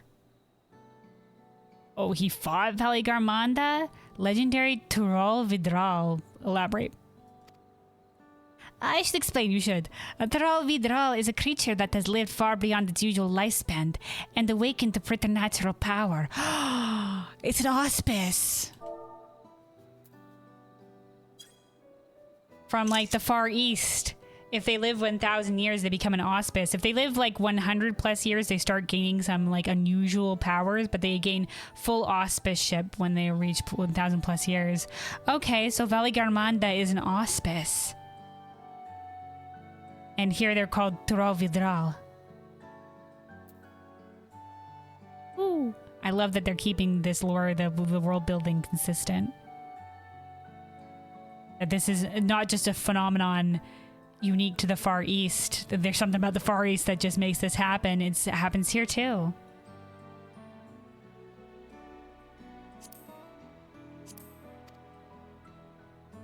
Tataru described the Far Eastern auspices in similar fashion. Yep, Tataru would know. She was with us with that quest line of the Four Lords. Could this be the same phenomenon? Thank you, game. Yeah.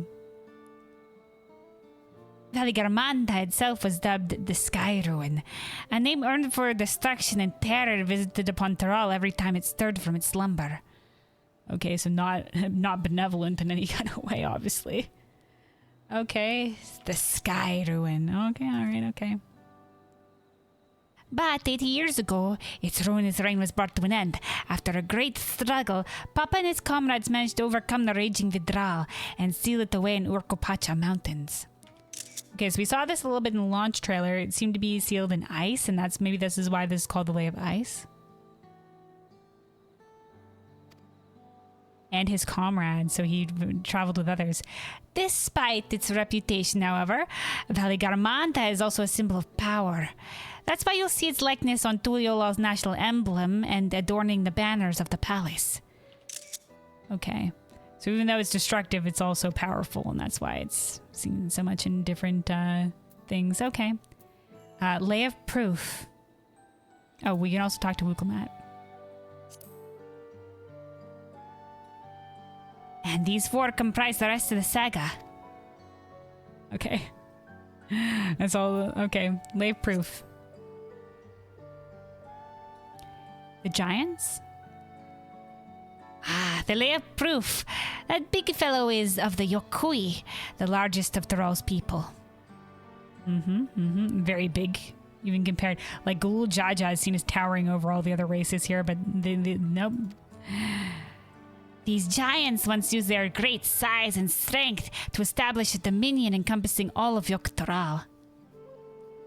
Okay, so all of the southern continent. Having brought the southern reaches to heel, they turned northwards, setting their sights on Shak-Thrall. You'll recall that massive bridge they built beyond the Sky Gate. Sometime after launching their northern campaign, however, they just gave up. They abandoned the lands they conquered and withdrew into the mountains of Urkopacha. I've never seen any of their kind so much as set foot in the city. Interesting. So not only did they withdraw, but they also withdrew from the other areas they conquered. So they found something there. Solution 9? They found something there. This was a people with power and resourcefulness to raise a temple on a mountaintop and build a bridge across the sea with stone. What would move them to renounce their ambitions and their place in trolley history? A mystery, dude. So many mysteries. Alright, and then blank pillar.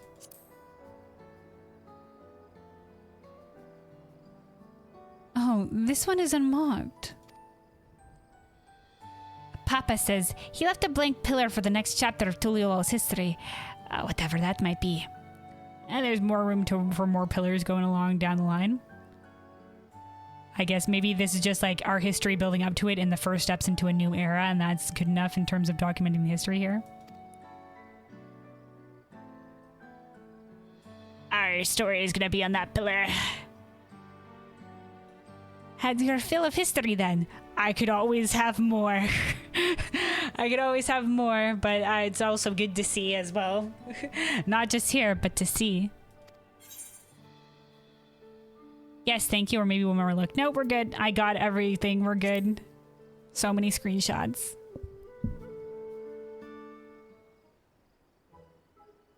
Great music during all that.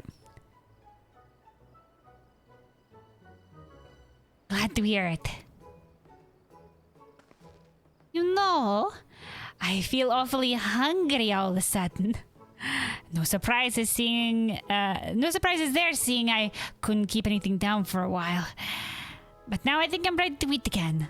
Okay, that's good. She's feeling better. So, let's go and have ourselves a bite of a local delicacy. Come, I'll take you to the best restaurant in the city. Is it the coastal side bar that we saw? I like the sound of that. Nod, nod, nod. Hell yeah, we're going to get some grub. Are we getting yoinked there, or do I get to explore more of the city? Please, I have more aetherytes. Just a couple more aetherytes to return to. We hadn't been to the one in the palace yet, because they said we'd be back there, and I didn't want to get too distracted. Alright.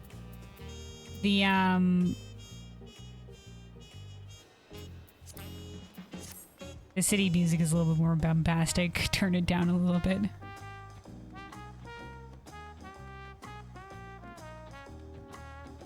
Now I'm glad I can adjust the music on the fly, because some of the quieter music, you know, for the very that's the problem, is that the quieter music, you really want to turn that shit up. You want to crank it up, like the gentle music or whatever. But the bombastic music, you're just like, I can't hear myself think. Ooh, this fountain has, or this is in the same fountain with the lanterns or whatever, but there's also the one on the top that I didn't notice. Okay, we're back. So this is back in the main area. Okay, so the last, okay, so there's one over here that we missed, and then there's the one in the palace. And then we'll have gotten all the Ethernets.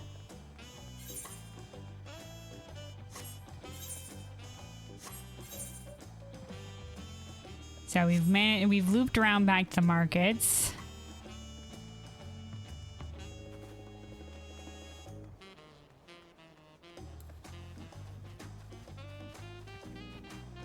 Okay, there we are. Ooh, look at the stairs leading up here. This is so beautiful, man. They did a great job with this city. All right. So many cutscenes happening right now. So many cutscenes over here. Peshekwa. My apologies, madam. No vacancies at present. I guess, is this like what? Resort? Like a hotel area, but it's like on the water? Cool, cool, cool. Let's just take a look. We'll take a look at the first house. I feel like we're gonna run all the way down there and there's gonna be nothing. But I mean, curiosity demands. Curiosity demands. Right, can you go into one of these? No, you can't. It means nothing. This is, like I said, this is a long ass way down here. Alright, inquiring minds got to know. Maybe, can we jump in the water? Maybe we'll swim back. If that's a possibility. Doo-doo. You know what? It's growing on me. It's catching on. Still a little thrown off by the jazz, but it's nice. I think the nighttime theme is a little bit. I like it a lot. Okay, this is just some benches, one bench, one bench out here. All right, here we go, enjoying the waters, the coastal, the salty breeze. All right. No, we can't go in the water. Shame, shame, shame. All right, well, now we know. Now we know definitely. This is a big open area to have absolutely fucking nothing out here. Wonder what this is for. Ooh. Temple's lit up nicely at night up there. The palace, I guess.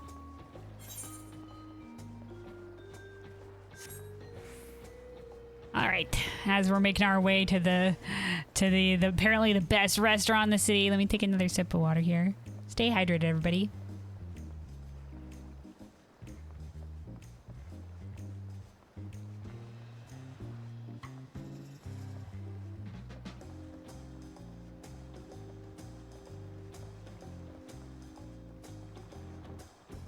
All right. Well, since there's an Ethan shard here, I'm pretty sure it must be used for something. That area. That area. All right. Oh, the first Fiera we've seen in this area. Shashapia. Familiar terrain is a hunter's bane. I must find Itoka, an ally with knowledge of the lands beyond the Great Sea. The Great Sea. I must find Itoka. Is that their ally? Interesting. Is this a hint towards, is that Arenville's real name? An ally with knowledge of lands beyond the Great Sea? All Viera know each other? Or is it just a word for something? Okay, well, it says,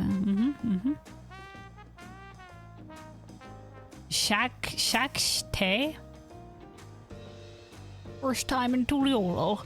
If nothing else, you simply must try the tacos. You won't find this flavor anywhere else. Hell yeah, man, hell yeah. Ooh, cutscening. Cutscening on the beach. There's this group over here on the beach as well. Oh, the splashes. What's that for? It's the kids, dude. Kids having a grand time. How far can you go out here? I assume all the way out to the rocks. But not into the deep water. Okay, you can actually go on the rocks. Okay, yeah, but this is where it stops. So pretty, dude. So pretty. Tide pools. This is great. This is great. I'm transported to tropical locales. To the coastal areas. All right, Loa Zenique. Hope the Toa thinks before he acts. All right, Suhe. Same hairstyle. Same hairstyle. I wonder what Tepeke sees when she looks up into the sky. Okay. All these different people with different names. Sajulja. I hear a tea's starting to experiment. That's the taco. The lady with the eatery on the far side of the market. I hear a tea's starting to experiment with different styles of taco, but I'm loyal to Jabal Yav Tai, I guess is this place. Whatever spices they use to season their meat, I can't get enough. All right, Rahulja. My poor granddaughter. I cannot bear to be parted from her. Okay. Tonakwi. And these tacos are growing in popularity of late. I always find myself returning to Shabalyav Tai. When it comes to food, perhaps I'm still not the adventurous type. Alright, Bekolja. You want to learn about the diversity of Tuliolal? Just take a look at the menu here. Chabral Tai serves traditional cuisine from every culture. Oh, hell yeah. Of course, most people just order the tacos. There's something addicting about the classic taste of comfort food. Trust me, one bite and you'll be hooked too. Hell yeah, dude, tacos. Hell yeah. Rar Majun. I had hoped we'd never hear about those strange customers again. Are those strange customers? Oh, wait, hold on. Oh, welcome, welcome. If you'd like to order something, we are at your service. Strange customers again. Look at this lad, the pink Hrothgar. Look, they got nachos. Got the different taco sides over here. We got some kebabs. The pineapple drinks. Look at that. Ugh, this looks great. What a spread. Come in, MC. Can I get you one of our famous tacos? Okay. Come in, come in. All right, where are we? Are we in the second floor?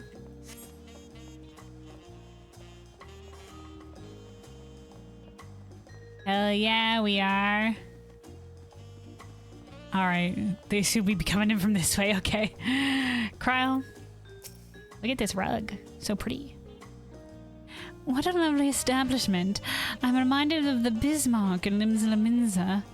Oh, the Bismarck, man. That's high praise. The Culinary Guild. All right, Wooklamat. Have you ever had tacos?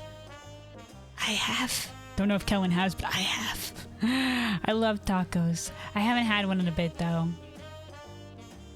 I haven't had one in a bit. I mean, we should look into making homemade tacos, because usually, you know, I know, like, it's not anything compared to, you know, like actual, you know, like not fast food tacos. But I guess usually the tacos that I have are like, I had actually, you know what? I had a shrimp taco recently from a restaurant. That was pretty all right. But I think most often tacos that I get are just like Taco Bell. So, you know. Maybe homemade tacos would be nice. Anyway, though. They're a Tuliolal classic. You bake a crunchy shell. Oh no, soft tacos? I like soft tacos better. Crunchy shell made from corn flour and fill it with meat and salad. Hell yeah. A lot of shops and stalls sell them, but I like how they're made here at Jabal Tai the best. I need one right in front of me, right now. Let's head downstairs and place an order with old Brook Evu. Brook? Our old bro, our old bow. Ooh, look at this. They've got like a little wine storage thingy here, Bob. Look at this. They got like a open bar. Open bar.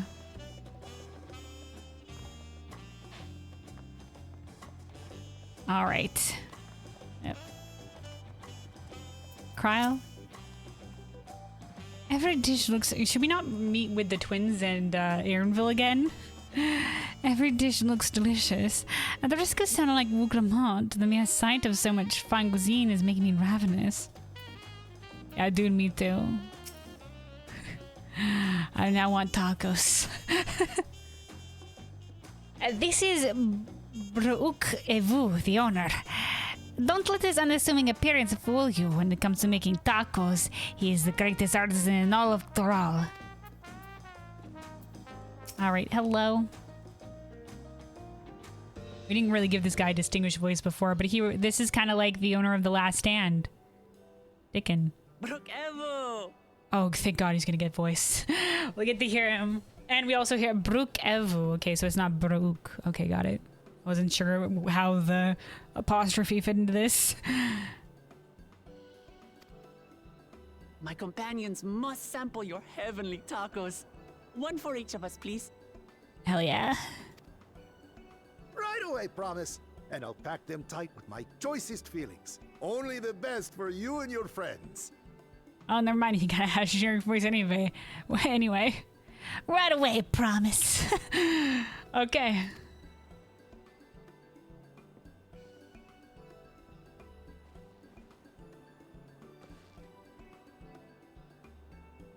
Did Smile. you hear the Silver Scales are back? Seems their overseas foray ended in disaster. More than half their warband is missing, including their leader. Interesting. The silver scales. Is this the? This seems like. Ooh, yeah. We met a Mumulj on the boat that said that they were going back to lick their wounds. Is this the warband that went to Eorzea and was assaulting the Wandering Palace? Missing, you mean Dedge? Aye. And now keen to rebuild their broken reputations, the survivors seek the Golden City. A fool's errand. How many hopefuls have disappeared in search of that fable? They should count their lucky stars they came home alive at all. Okay, interesting. So maybe the warband that was in Eorzea is now seeking, but I mean, it's been a while since Realm Reborn, assumedly. But they're only just coming back now? Maybe it was a different warband that went out? Let's not make any assumptions. Because, you know, despite the time bubble occurring, there is some passage of time.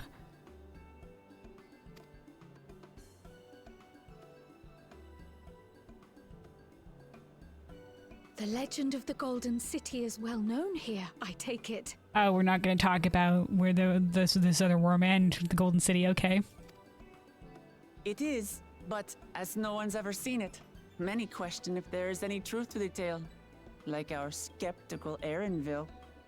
Mm-hmm. I can't imagine the Dawn Servant would request a formal survey for a place that doesn't exist. Yeah.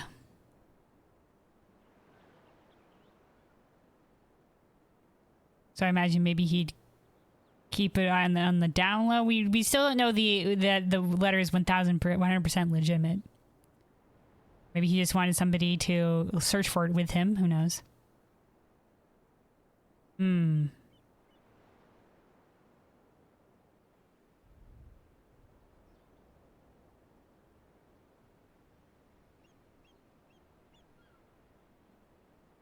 Now to find a spot with a pleasant view to enjoy our crunchy spoils. Oh, we got a takeout. I thought we were going to eat it at the restaurant. Okay. Did you order some for Erinville and the twins? Oh, fuck. Our tacos! Oh. Ooh. If it isn't the third promise. Emphasis on the third there. Okay. A two-headed Mamulja. Is this the guy? This is the guy. So there's the from what we know, from what we've learned up into this point, from the FanFest, the keynotes, and the live letters and whatever have you. There's 4 claimants to the throne. There's the three children, the 3 promises. And then there's was it Zakulja? Zarulja. So I said I remember his name and then I forgot. I need to meet the character before it will stick. Koana, the second promise, and then Muklamat, the third promise, and then there's this guy, I think this one's Bakul Jaja, and they gained entrance. They earned their right as a claimant by winning in a martial contest, and this might be the warmonger. Well, look at the nice texture on the earrings as well. Look at that, kind of like a glassy, like amber red. It looks like amber texture, but it's red, gemmy, very nice. Oh. No. No.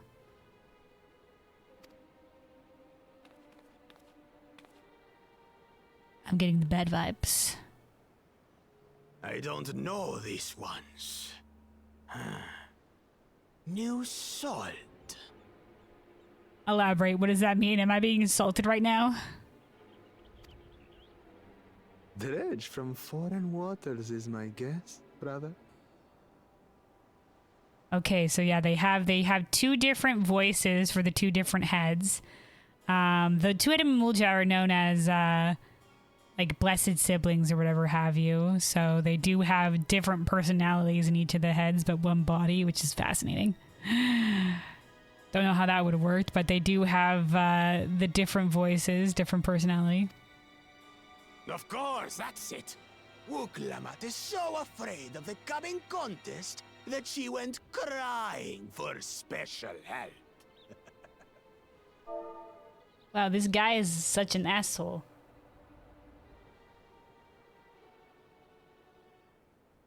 Oh, apparently emergency and maintenance is going to be performed. Uh-oh. Uh-oh, that's going to be... no, that might cut out for... But it's only going to be... Okay, hold on. Oh, no. Stream might get cut off early, guys, by emergency maintenance. So this is PDT, so that's going to be in... Say it's today. Yeah, today. So that's gonna be 7:30 a.m. Eastern. So we got 2 hours. Ah, shit, man. No, my first steps into the Dawntrail. Cut off by maintenance. And that's also gonna be after reset time too. Oh well. Oh well.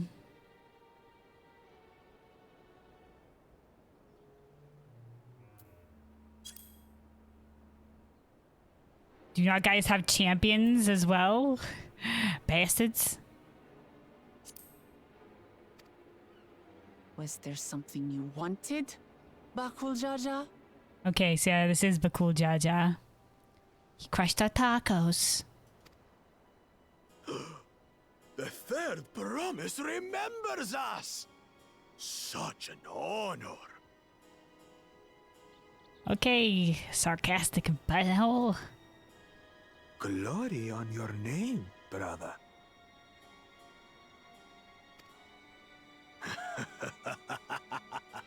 And on yours, brother.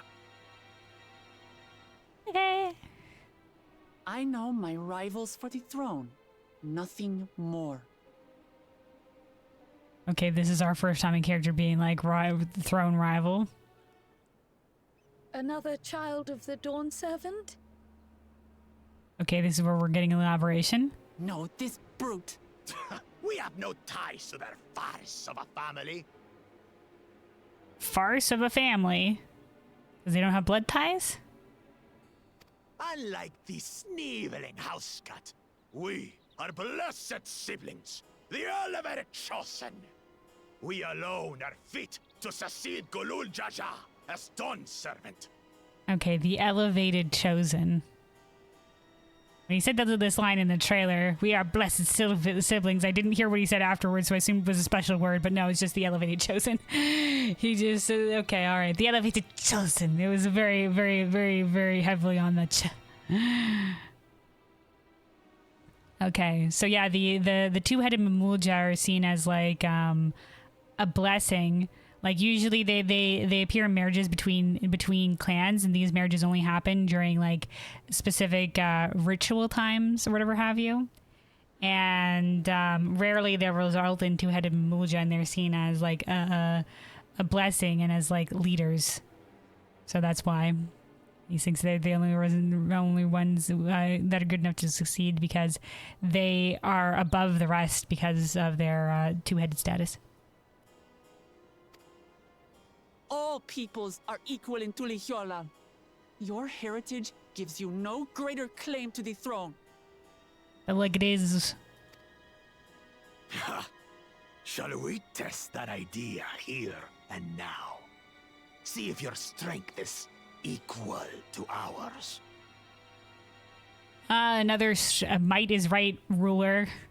A Rome reborn Gaius would say the same as well. You can only lead via strength. Strength isn't the only... Well, physical strength. Combatant strength is the only herald of a good ruler. Yeah, we won't fight here in the city, dude. But hey, you name the place when and where, bitch. I'll come kick your ass. Hold on, not in the city. None of this has any bearing on the right of succession, correct? Best not waste your energies on pointless scuffles. Oh, Cryle. Cryle coming in here, alright. Nod.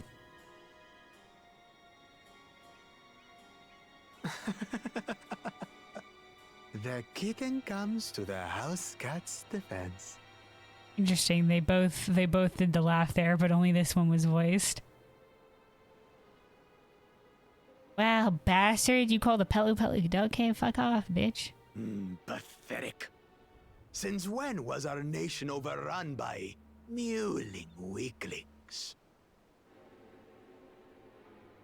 Bitch, what you talking about? You're gonna walk up to a non-combatant and be like mewling weaklings in general? I mean, Kryle's a combatant or whatever. You have no idea who Kryle is. You don't know anything. Listen to me, you.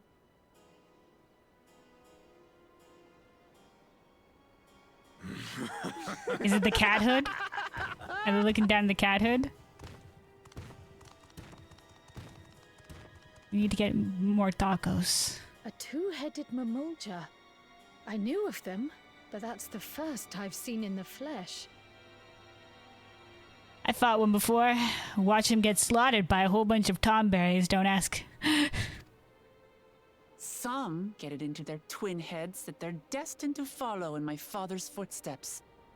So they travel to distant lands to hone their battlecraft. Mm-hmm. We met one. Let's get the tomberry slaughtering incident. Those are likely the ones you've heard about. Mm-hmm. Are there other two-headed claimants? No, just Bakul Jaja. Even in Tural, his kind are far from common. Okay, so there's not a lot of them. And none have made a claim for the throne. To one of three clans. The Hubigo. Okay, good. Thank God we're getting the clarification here because it drive me nuts. I couldn't remember the third clan name. So these guys are the Hubigo. The Bunewa. These guys are more magically inclined with chameleon eyes, the Bunewa. And the Dopro. Okay, there we go. Okay, so these were the blue scales. Whatever have you. These are the beast riders. Okay, Dopro. Dopro. Okay, Hubigo, Bunewa, Dopro. Okay. Every once in a great while, a two-headed offspring is born from a union between the brown-scaled Hubigo and the blue-scaled Bunewa. The child grows to possess immense strength, both physical and magical. Blessed siblings indeed.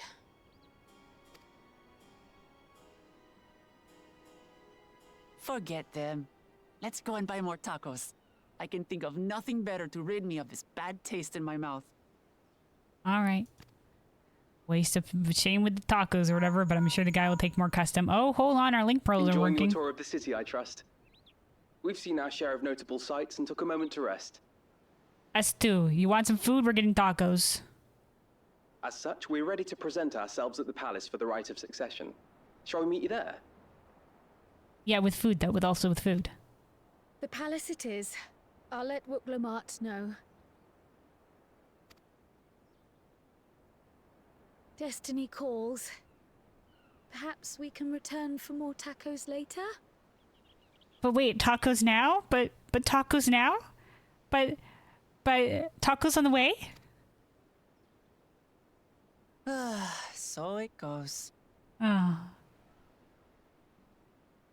Oh, hey, Balthier. Hello, welcome. Good day, Luna. Did you know there's emergency meetings happening all over the world soon? Yes. I opened up my text chat to relook at a line or whatever, and it was just like, "Ayo, were you gonna shut down?" So it looks like this stream's gonna be cut a bit short, unfortunately. But we're gonna make it as far as we can. So it's gonna be in a little under 2 hours now. So shame. Yeah, thanks for the additional heads up. Because I usually hide my text chat.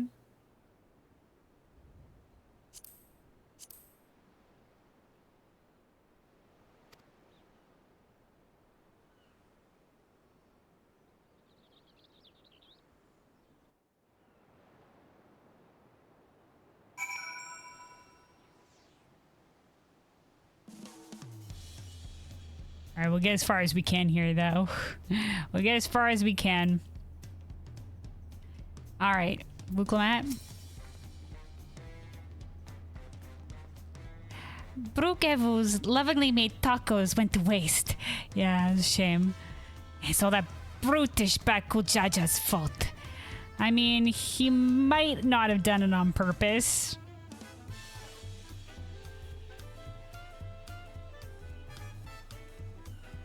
A 4-hour maintenance the weekend as well. Yeah, it's a shame. But I mean, if they gotta do it, they gotta do it. But yeah, it's oof. It's oof. People want to play. But what can you do?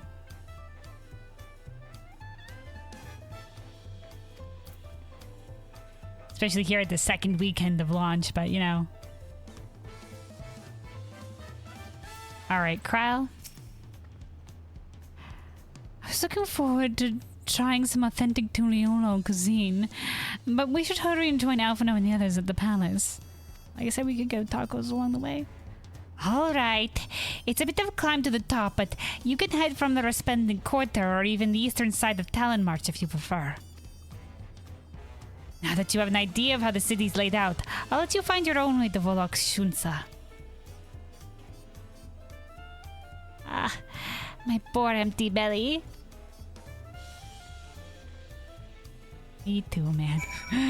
Me too. All right, let's take. I didn't go to attune to the Volok Shunsa Ethernet because they're like, we're coming back.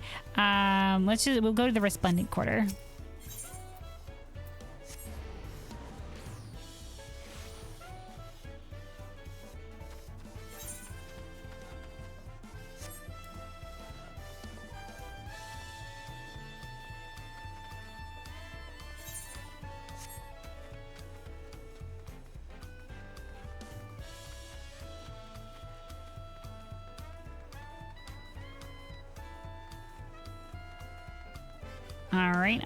All right. We're booking it.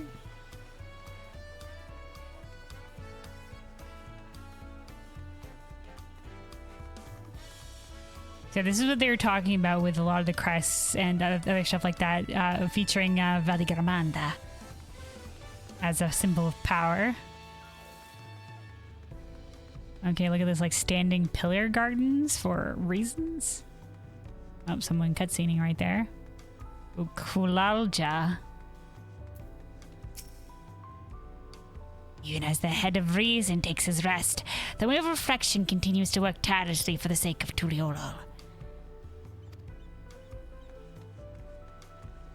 I think wasn't the titles of Gululja does two heads. I think one of them was the reason.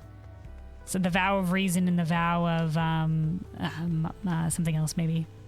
I can't remember the vow. One of them was the vow of reason. All right, here we go. Ethernet shard.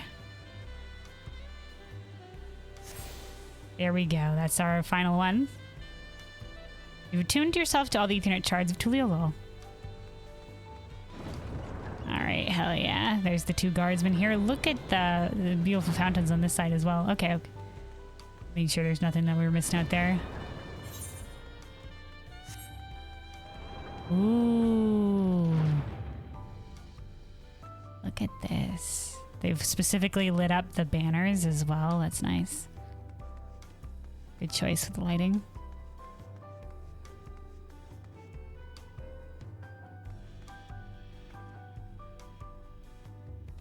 That looks nice. That looks nice. Hello, fellows. Don't mind us just wandering in here. Ooh. Hold on, this goes up to a balcony area up here. Hold on, Wuklamat and Co. Ain't gonna be able to see shit in the fog, but you know. Looks like there's one Buniwa up here. Just like, It's like overlooking the courtyard.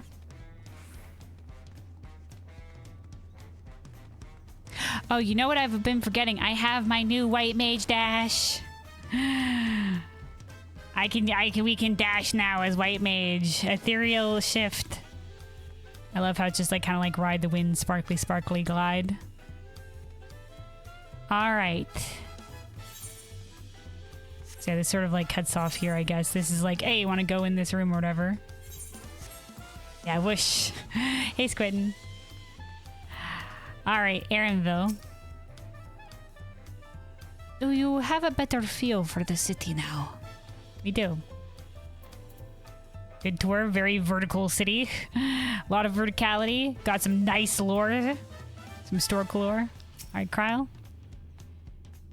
There are so many narrow, winding streets, but even if you get lost, all you have to do is keep heading up and you'll arrive at the palace eventually.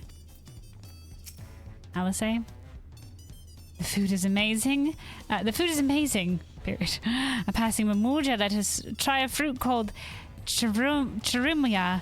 It was just sublime. Is that the one she catches in the trailer? Alpha now? We saw two-headed Mamuja on the way here. The cool Jaja then. And they claim it the right of succession according to Aaronville. Alright. You made it. Good. Then we're all here. I'm still hungry. Hungry enough to eat a whole roasted colibri. Okay, like from our hunt. But the contest won't wait for us forever. Or we were on a time limit for exploring the city. Couldn't wait for tacos. Alright, complete. Yeah, our gear on everybody is better than this, but we'll see what this is. What this looks like. Okay, alright, okay, so okay. We've seen a couple people in this gear. Dyeable. I see dual dye channel enabled. Preview. See what part of these get colored. Okay, so that part, and then the second part. Oh no, wait, hold on. There's dye. Okay, there we go. Thank you. Dye 2. Okay, alright. So you really mix and match with this one. That's nice. That's nice.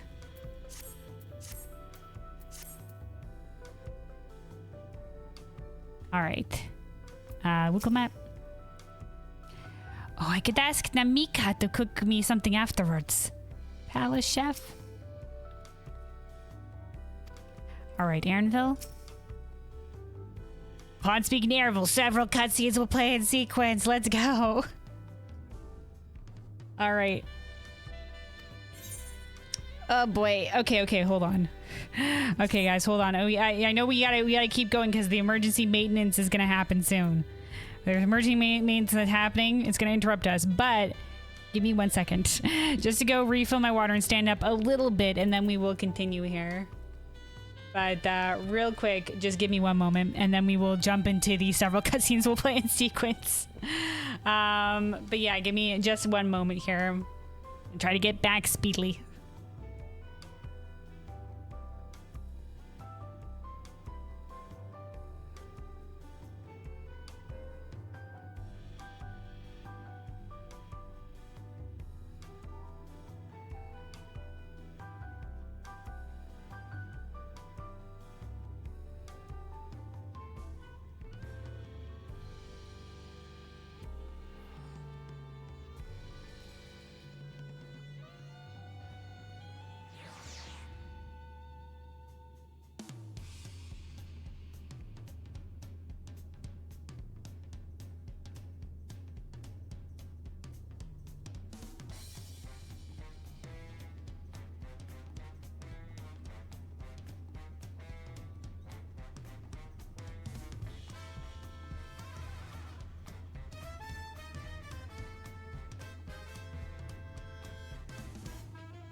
All right, I'm back. Just have to refill my water, stand up a little bit there. All right, let's launch into these many cutscenes. All right. Here we go. Here we go then. Several cutscenes will play in sequence. Let's do this. All right. The rite of succession. Anvil has been waiting patiently for your arrival.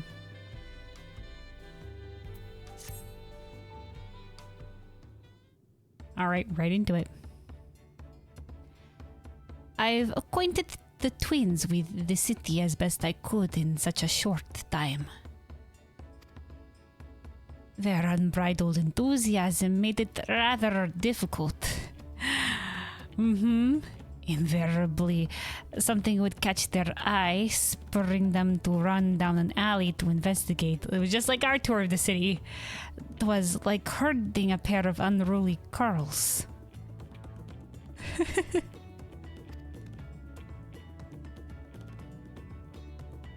Like herding cats. Hey, I understand all too well. Charlene had the same effect on me.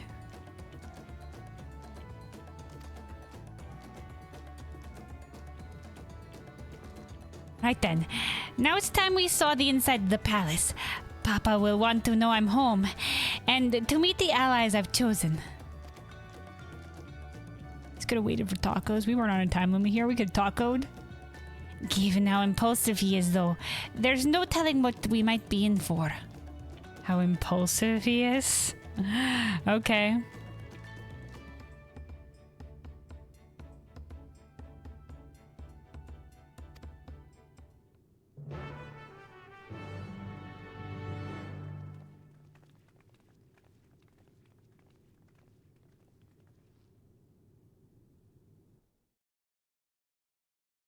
All right, we're meeting Galul Jaja, the storied hero here in Taral who united the nation.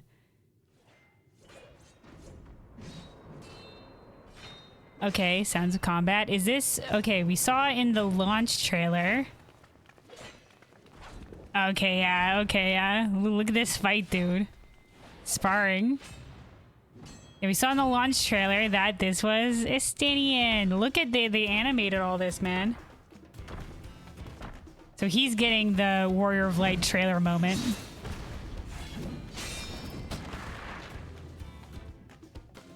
Estinian? When did he get here? When did he get here, indeed? Surprise, Estinian!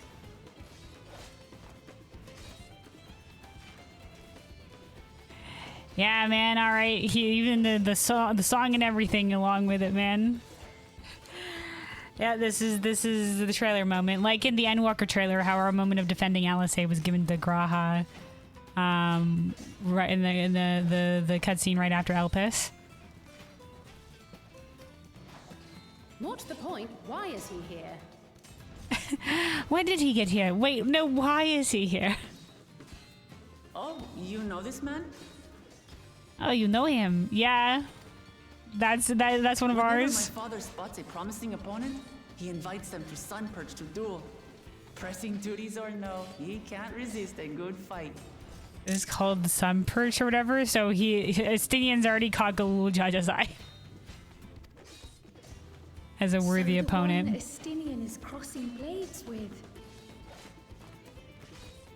I mean, Estinian is pretty powerful. He ain't the former Azure Dragoon for nothing.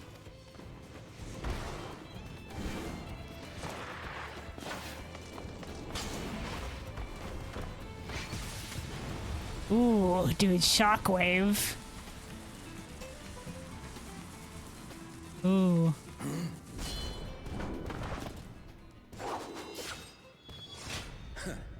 That will do, Spearman.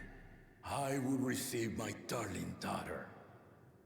That will do, Spearman. Okay. So this head is the vow of reason, and this one is the vow of resolve. Vow of resolve, Galul Jaja. Okay.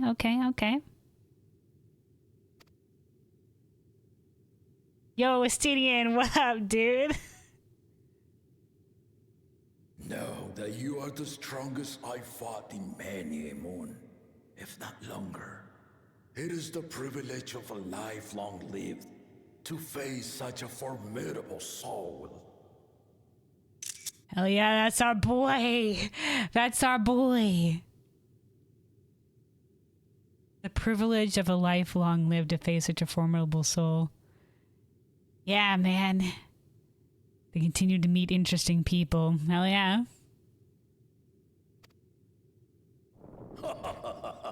I like the horn guard that covers up the Hubigo horn.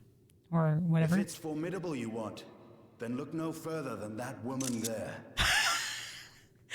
Oh, okay. I was just gonna be casual about it or whatever. Scene's just like, yo, you thought me formidable? Champion Eorzea, get over here. Champion of the Star, dude, Estinian, don't help me like this. You know, better to be underestimated.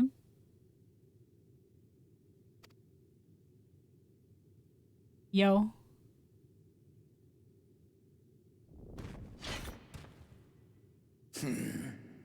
I see you, warrior. Ooh. Ooh, I like that. I see you, warrior. Not in terms of like the warrior of, I don't think we warrior of light or anything like that. Just like he recognizes us as a warrior.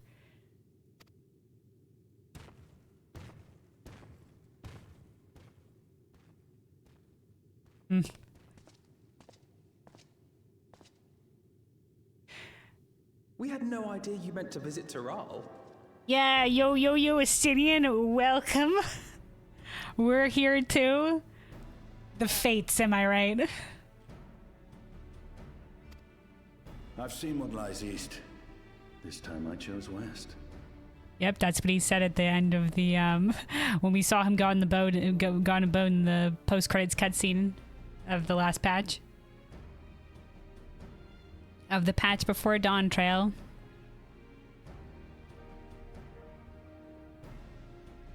Coincidence, my friend, or fate? Welcome aboard. And thus did our itinerant dragoon make his travel plans. Make his travel plans. Hey, you know, I've been one direction, time to go the other way. You witnessed our bout. If you thought he was fearsome, that was with one head dozing. Really? Are you sure he was dozing?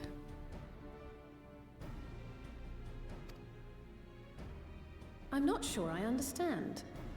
Yeah, me neither.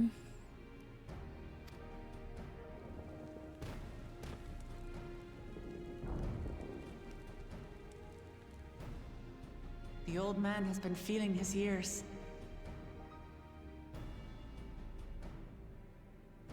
I guess if he founded the nation Thrall 80 years ago, and who knows how old he was at the time of that, then, you know, he's pretty old right now. But he still has enough to give Estinian a run for his money and cause a shockwave. That's fucking impressive. But they're saying like, yeah, he's super powerful, but he's at the retirement age. He's the old guard. The uncovered side is the head of resolve, and age has only deepened his love for combat. Uh-huh.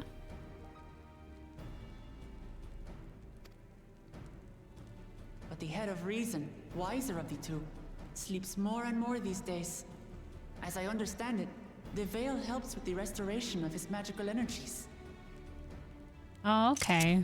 So that other head was napping. Is it gonna be like there's gonna be a big moment and something's gonna happen and the other head's gonna wake up and it's gonna be like, this wasn't even my final form.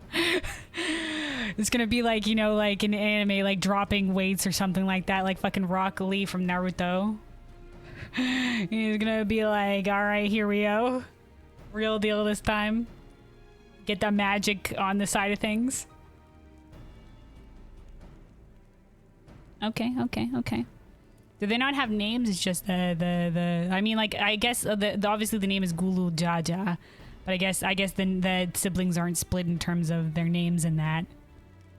It's not like Gul Jaja and then La Jaja or whatever. There is head of resolve and the head of reason. Alright, sure. And together they'll Ghoul Jaja. I want to hear of your adventures. Lamati.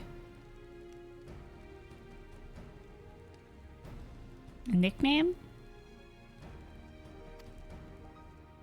Lamachi. Lamachi? Lamachi? Okay. We'll get there. A term of endearment. It's what my family calls me. Okay. It is a nickname. Lamachi.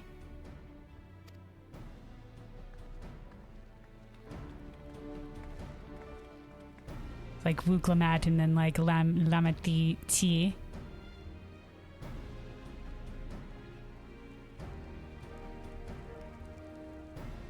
Oh, Aaronville.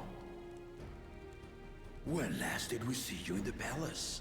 Greetings, Solanash. It's Erenville now, Dawn Servant. Ooh. Ooh. Ellen, yeah, whatever have you. And have since grown accustomed to it. You got cut off, man. You got come off. Come off. Ellen something rather. Okay, Aaronville. They wanted to keep it starting with an E though. Okay, we'll respect Aaronville's decision to go by Aaronville.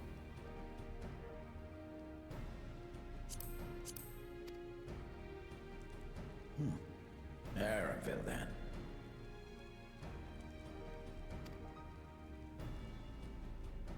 And these others? I assume are Lamati's recruited allies.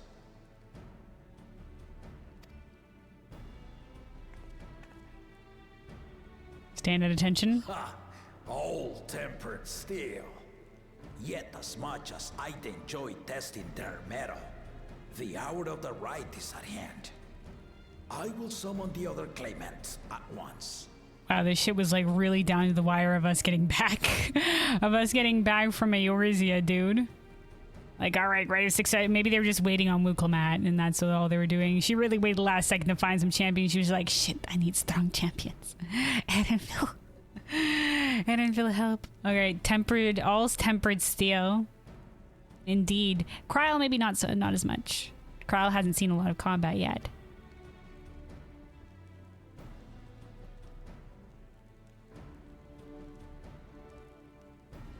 All tempered steel.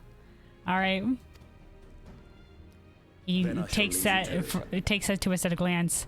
All right, Estinian, go enjoy your vacation in Thrall. Your time exploring the area.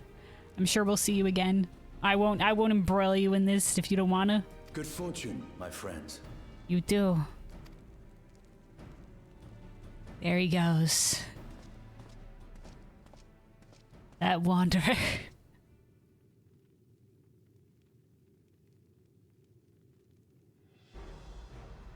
Goes where the wind and his poor sense of direction takes him.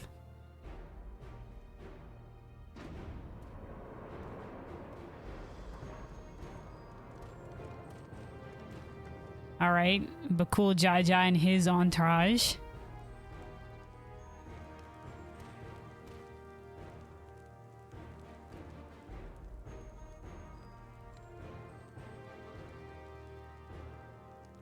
Oh, okay, no, everybody's entourage. Okay, that's the old El's brother.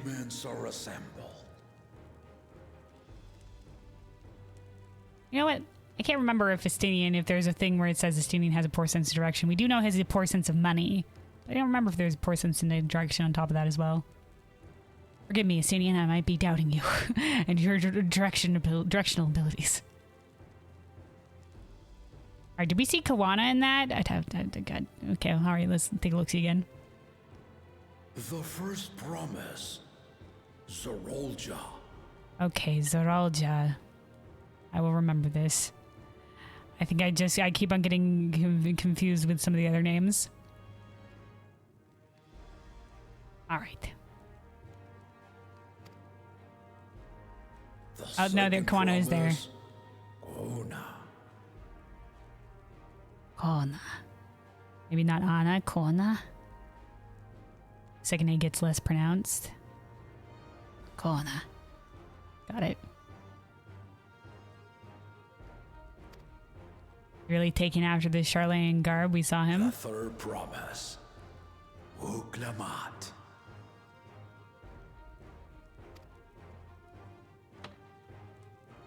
Fist punch. Alas, after our own heart.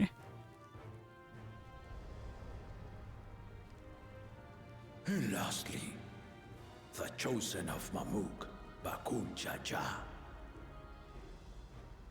Okay, so this is the chosen of Mamuk. So Mamuk is like the nation of the Mamulja. Or the main nation of the Mamulja. And he won apparently by a contest of strength. So maybe they held a contest for who there would be a representative here for that. They decided not just to have the royal family, but somebody else that could win the right to be a claimant as well via their strength.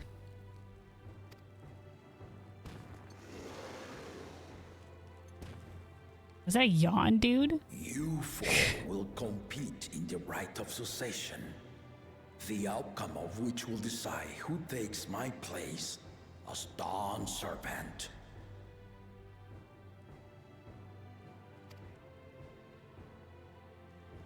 I am not the man I once was. My wiser half sleeps the days away. And it is time I yield my position.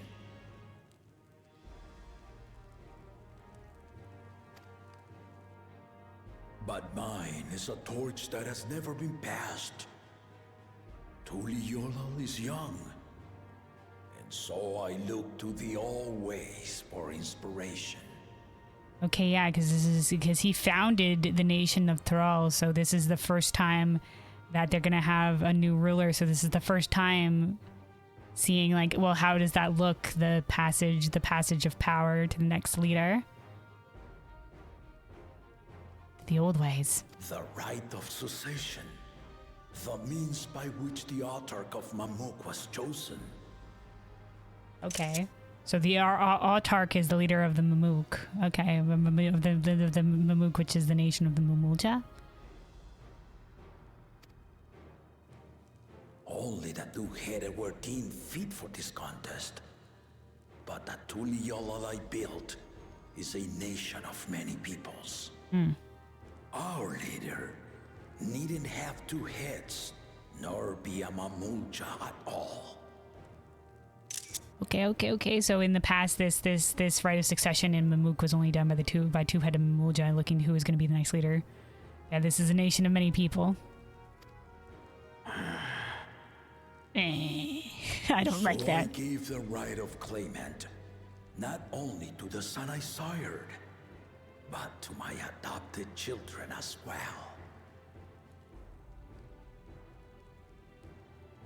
Okay, so Bakul Jaja has no ties to the family, so the son that he sired is Zoralja? He has the blue, okay, alright. He has the blue scale, so I assumed he was of the, the Dapro clan. Yet the opportunity to rule was still not equal. That is why a recent tournament offered a place in the contest as the winning prize. Okay, so he's saying like he wanted, because it wasn't an equal opportunity to rule for everybody, so they wanted a chance for somebody to rise up outside the royal family. Like that.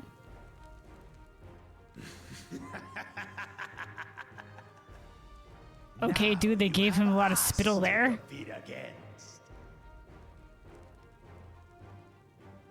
Yes, and we're all very glad to have you here. Sarcasm.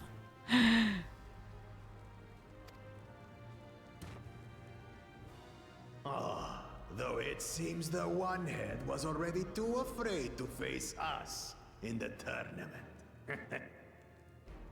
Dude, I wouldn't be too quick to mock this guy, Zoralja, like we learned at the barracks, he's the current leader of the Landsguard, and the Landsguard is ruled by the most powerful in Tuliolol, and that used to be by Bakul Jaja, but the fact that he has that place now means that he's an equal in combat might, and I think that's nothing to scoff at. You're leading your words, my dude. Oh, he's not gonna even deign reply. Shock Tural leading the Landsguard on a campaign to eradicate a Tural Vidral. Ooh. To eradicate an auspice? Okay. Anyone with sense would know he was too busy for games. Well... Yeah, well... Unless it was politically important, but yeah, that might be the safety of the people probably has more import. All right, the other guy's not going to speak up for himself. He knows not to just to like let this guy go off or whatever have you. But Koan is ready to clap back.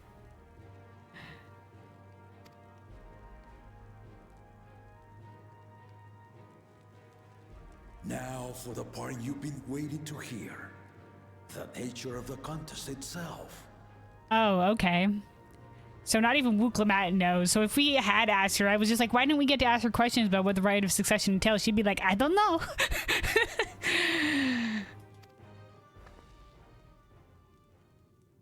To triumph in the right of succession, and thereby claim our nation's throne, you must travel the lands of Yogg-Tural. Hell yeah. And find the City of Gold. Oh, okay. Okay, and just find it, period. Okay, all right, okay. So, assumedly, if the letter to Galuf is true, then he knows, Galul Jaja knows that this isn't just a wild goose chase. But this is quite the, apparently the rumor that it has something, the right of succession has something to do with the City of Gold is true. Now, the question is, if this was a right that was done in the past, and he was taking from the past for this right of succession, was it a past challenge to find the City of Gold? Is finding the City of Gold just a reason to put people on trial based on their journey to see if they even come back or what they gain from it or whatever have you, and then at the end of their journey, that they'll see what that puts the true test of their mettle, and that's what determines the leader at the end. Because if the City of Gold is myth, maybe he's not even expecting us to find it. Because, well, he knows that's not myth, but like maybe he's not even expecting us to find it. Because like for a city that it was deemed myth, this is quite the request to be like, hey, find this mythical city nobody has found before as a right of succession. I guess, to succeed such a legendary figure, we must perform a legendary deed.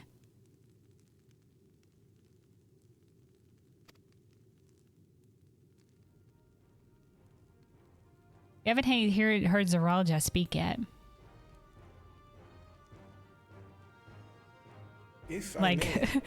But Cool Judge is like, huh? Speak, Kona. Kona.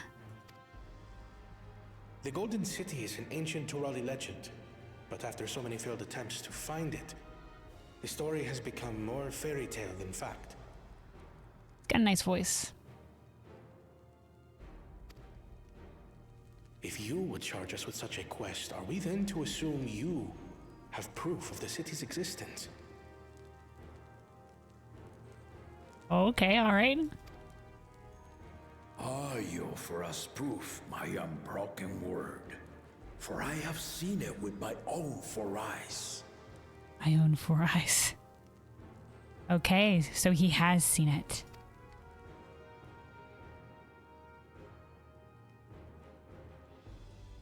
The city's real. All those years. Yeah, Aaronville thought for sure it was myth. This was before the founding of Tuliolol. I traveled the lands of Tural with my companions. And we ended our journey at the gates to the Golden City. That's where they ended their journey. A tale of an adventuring crew.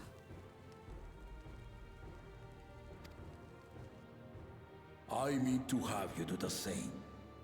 But in order to achieve victory proper, you'll need to break the seal I put in place. He put in place a seal? Maybe with the help of Galef, and that's why he didn't have any written records about it, because it's supposed to be secret. They sealed it away for a reason. Okay. I like this though, like the tale of an adventuring party of the past that ended with one of this guy becoming the leader of a great nation. This reminds me a lot of the Evilly raid series as well, where, you know, we're hearing about like how these past adventuring groups. In the case of the Evilly raid series, like this past warriors of light, this band of heroes, the ones in the Orbone Monastery dungeon that help us at the end when we face off against the High Seraph. I like that it feels like you know that you know there's got a lot of history to it, and like we're not the first, you know, heroes to do great deeds.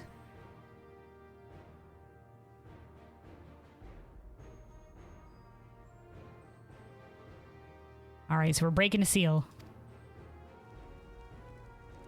Bring them.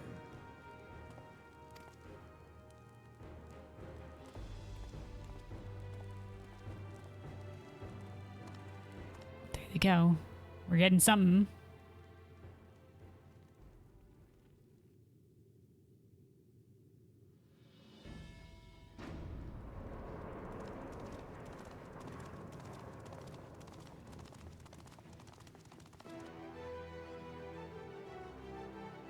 Ooh, the adventurous music. Oh, they went with two. Okay, these are, okay, plaques. Ooh, okay. Like in the trailer. This lit up purple down here, so these are gonna be, oh, these are the different, okay, they're mimicking like the history pillars that we looked at before. Of visiting all of the, are we each getting one, or do we all have to visit like these different locations to be able to unlock the city?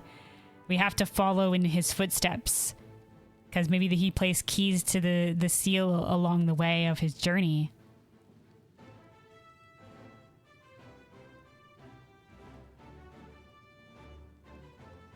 Oh, you know what? He's got a Zeralja has a Hubigo horn. Do the Dapro have a horn like this?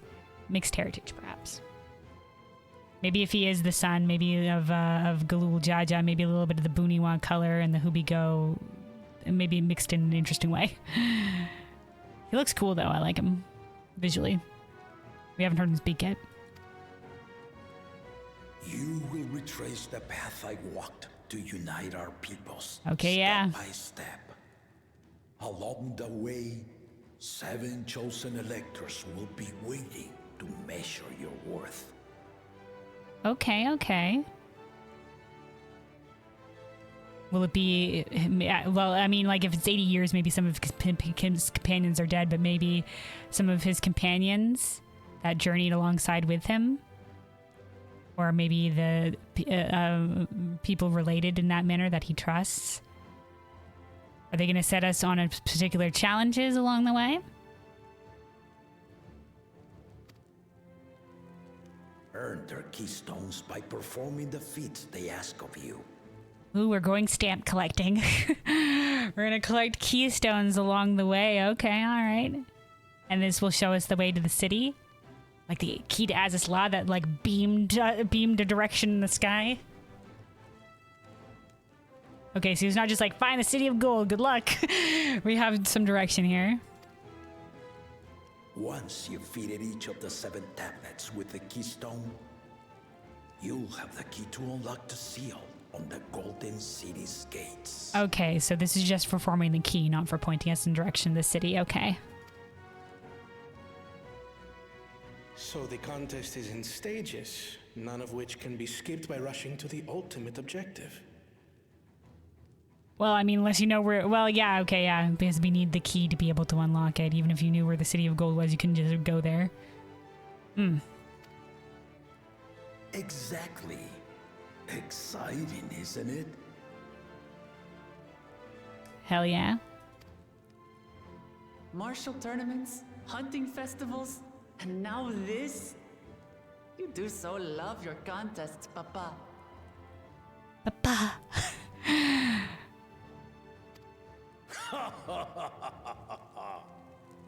The Vow of Resolve apparently does love combat. I would join in myself, giving you a proper challenge. It certainly would be a proper challenge. You may think the ride is tedious or nonsensical, or both, but I am yielding our nation's throne. It's true, man. You got to be able to prove yourself and, you know, walk amongst the different peoples that this nation comprises as well.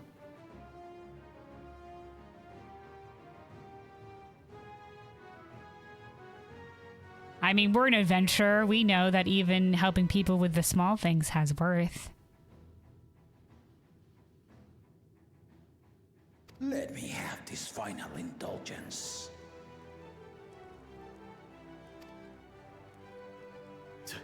A waste of time. Just name Bakun Jaja's successor and be done with it. Wow. A waste of time. I'm the only one fit to lead. Of course, everybody else, nothing.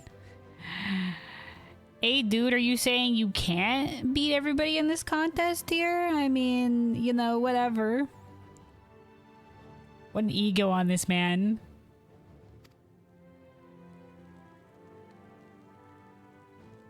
I agree. Begins now. Oh, she's not gonna even deign to answer him, dude. I'll be watching your progress with great interest. Or reprimand him even.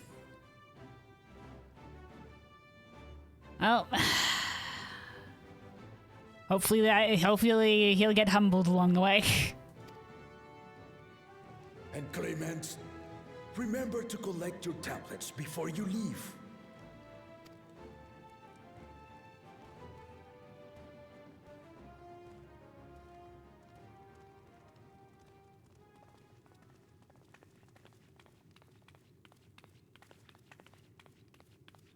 Ooh, she's gonna ask directly. You are one of Lamachi's allies. Speak freely. I am Cryle Baldessian, representative of the students of Baldessian. My name is perhaps familiar to you? If he knows the name Baldessian. Ah. Oh. Let's bring out the letter. It would seem you sent this letter to my orders some years ago. The ink has since faded and much of the writing is illegible.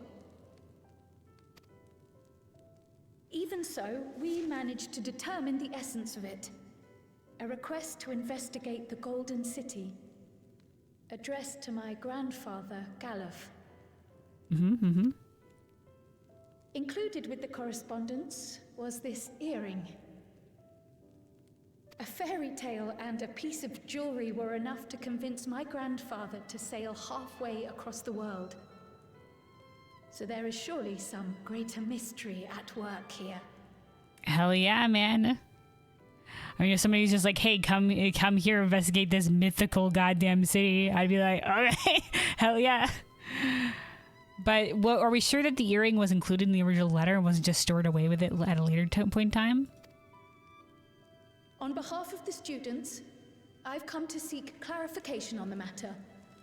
Have you any knowledge you might share with me? Asking directly.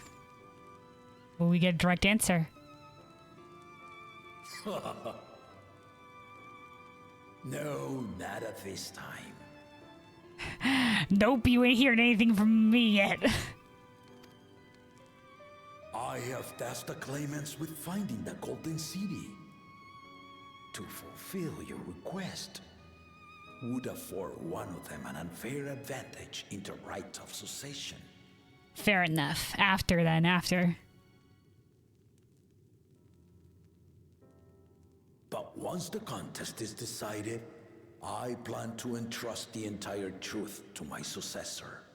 If you want to hear it, then you had best help Lamachi win. Let's help let you in. We will not reveal it to her otherwise. Will we also be privy as, you know, the backers of Wuklamat? The entire truth of the Golden City. Why perhaps he had it sealed? Very well, Dawn Servant. On my honor as a student of Baldessian, I will find your Golden City. All right. Thank you for hearing my petition.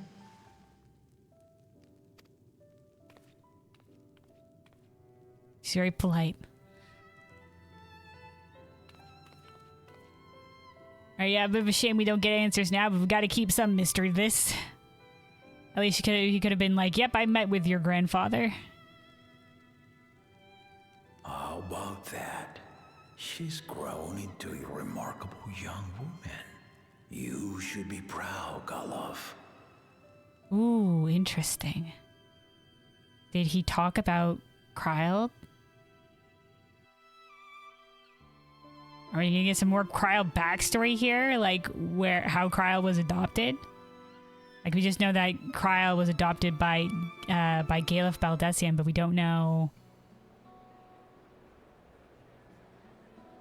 I don't think we know like what was the circumstances of that.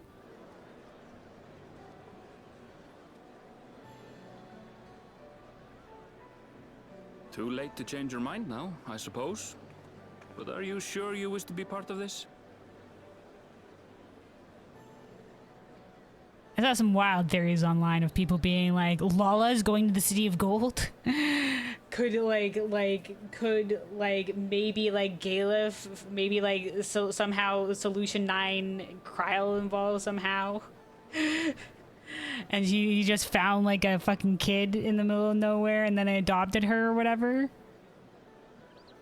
I mean, we'll have to see, because I don't know. I'll have to look it up. I'll look it up in the Eorzea Encyclopedia, but I don't know if we have any confirmation about when the circumstances of Kryl being adopted by Galef.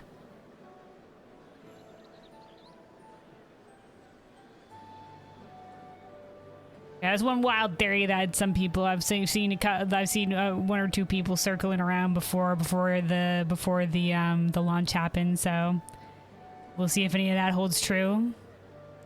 But the fact that he had that line there does mean that I like this music with the flute. Does mean that he at least spoke about Kryl. She's grown into a remarkable young woman. How about that?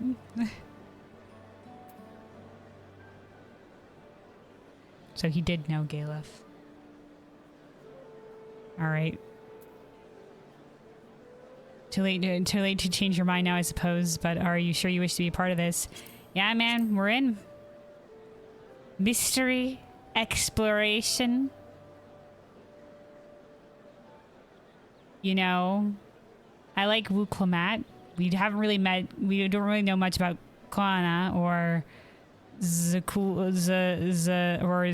Jaja. I'm sorry, Zarul Ja, singular Ja. Or Zarul Ja. We know Bakul Jaja is apparently the warmonger. Yeah, he's an asshole. Fuck that guy. But we don't know whether maybe Koana or Zarul Ja would be equally fit to rule. So, you know, I don't know about our backing of her specifically as a leader, like what makes her more fit than the others. But everything else surrounding the contest, I mean, we're in. See the land, find City of Gold, learn about mysteries. Heck yeah.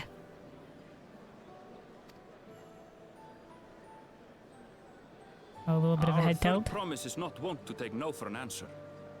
Though you may have agreed to help, I worry that you were swept up in her relentless enthusiasm. A little. But we took our due time for consideration.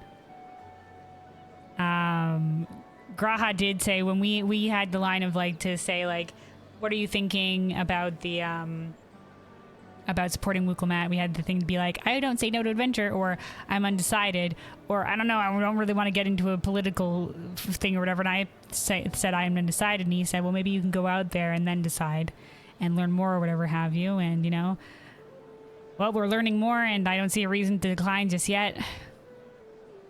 So we took our due diligence in considering.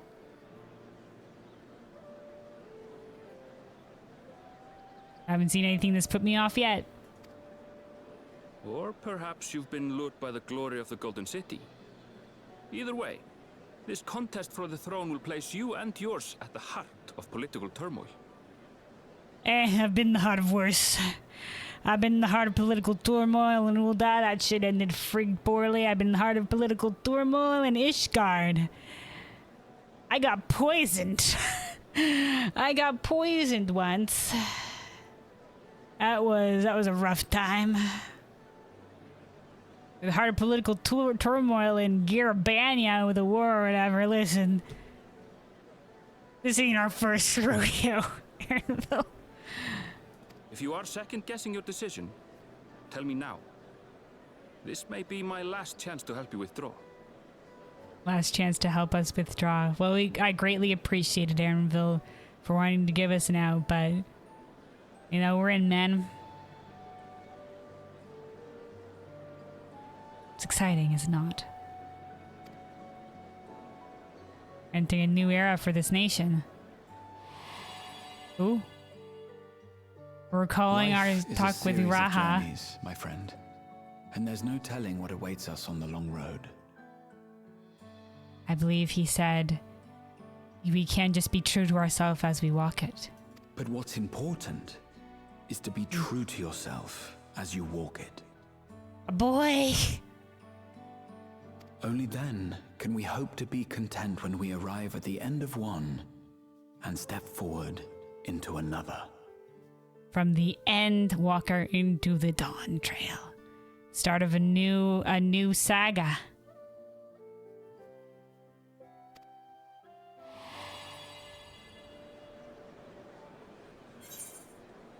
I want to see where this journey leads, or I've made a decision and I mean to see it through.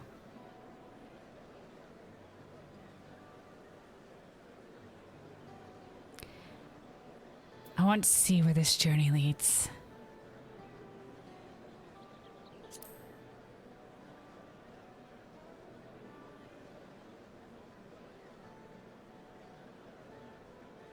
So you are committed to your path? Hell yeah, man.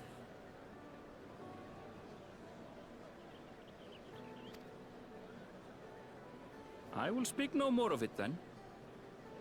Alright, very gracious of you, Aaronville, for wanting to make sure that we were on board. We had no doubts. As for my own involvement, I can no longer conduct myself as a mere guide, I think. Not after the Dawn Servant's revelation. Oh? You in? You in? You're official backer of Wukelmat as well? You want to see the Golden City, dude? That was your dream, right?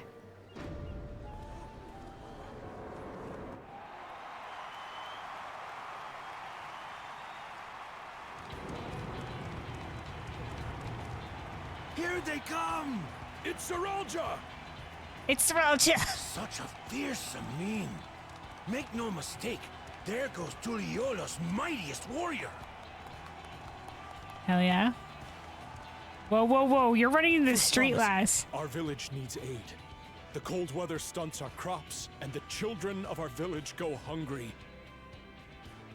Yo, dude, you just run out and do kneel? The throne, I beg of you, grant my people new lands, please. Serelja. Oh, dude, just a rando person kneels and be like, once you with us on the throne, because assuredly you will. Grant my people new lands, please. Like, was this petition time? Dude, bold of you to just go and kneel in front of him. Now, man. So he said, The village needs aid. The cold weather stunts our crops, and the children of the village go hungry. Perhaps there's other ways that you could be helped. Maybe crops that better grow in cold environment do need new lands that would be taken from others. Maybe there is some places that you might be able to build anew on. This seems like an issue that could maybe be easily resolved, that doesn't necessarily have involved taking lands from somebody else or giving something unfairly. There's not a petition you could have already made to, like, the rulers here? Why do you have to throw yourself at the feet of one of the claimants? Oh, Surrealja. Take heart, tiller of the soil. The resilient son, blood heir to the Dawn Servant, has heard your pleas. What is this? Okay, so he's called the Resilient Son, blood heir to the Dawn Servant. I like, ooh, this Buniwa has like the red chameleon eyes. Okay. I said, what is this though? Because like, instead of replying himself, he's just like, you reply for me. What? Rest assured, he has heard you, the mighty one. He does not speak to you, though, peasant. Like, what is this?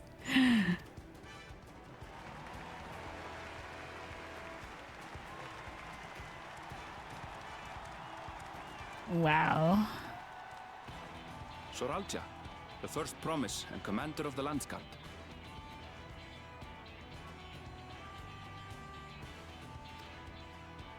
Soralja, the palace seer.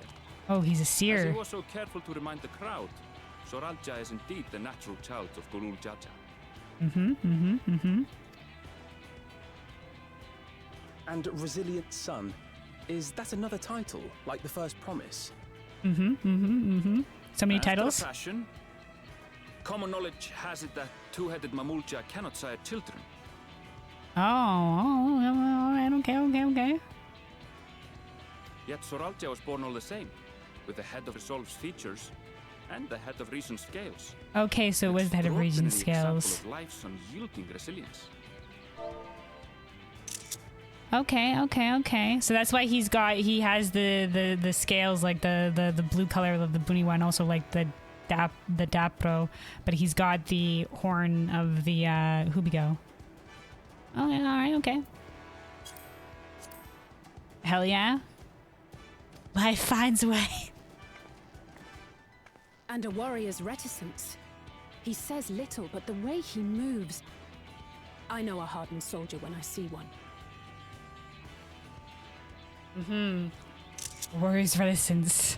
Just like you warrior of light.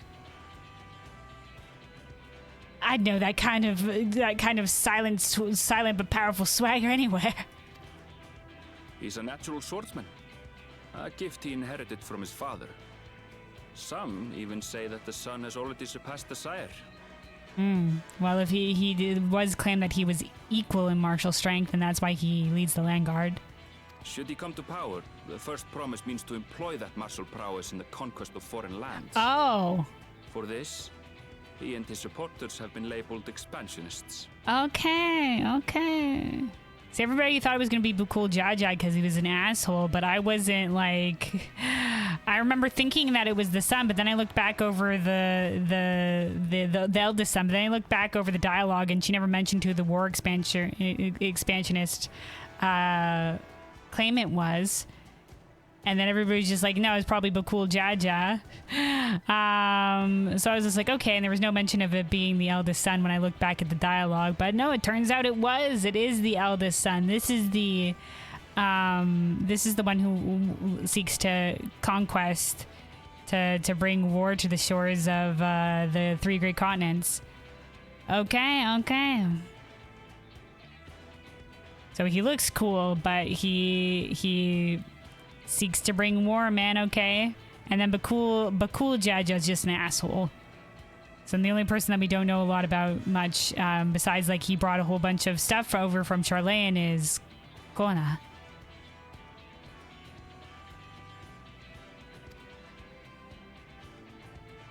This puts him in direct opposition to Wuklamat, who advocates for the preservation of peace.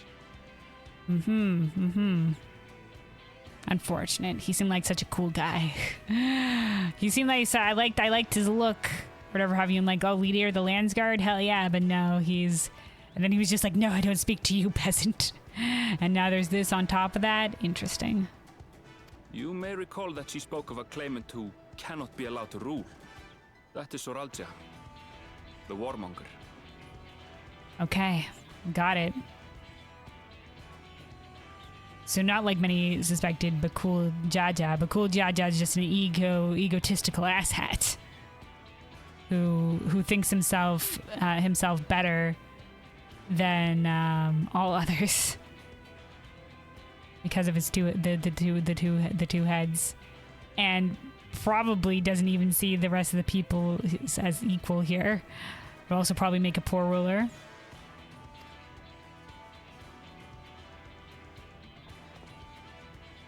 So she contests her elder brother. The first promise.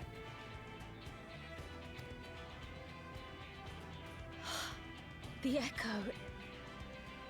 It gave me a glimpse into Zoralja's ambitions. The echo? Okay. So usually in the past, when other characters have been getting hit by the echo, sometimes we'll get in on that echo business too. I think it's mainly been like maybe with Minfilia and Realm Reborn or whatever have you. And then one time with Kryl, we were looking into Estinian's past, but we like experienced the echo differently. And also Kryl's echo is specifically different in terms of she's got a lot more empathy with her echo, so she can understand people's intentions a lot more. So I think that's what's happening here. That's why we didn't get a hit at anything, because this is her special echo-ness. Deep and unknowable, like an abyss. Yet at the same time, a roaring, unquenchable fire. Okay, he's got a lot of ambition. Okay, alright, okay. It was a trifle terrifying, to be frank.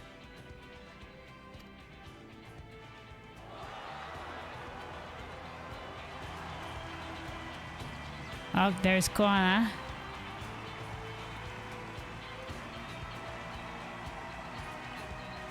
He doesn't have anybody with him. Who the fuck? Why do these fucks keep running up, dude? Second promise. You must bring us more marvelous conveniences. More dirigibles and trains and the like.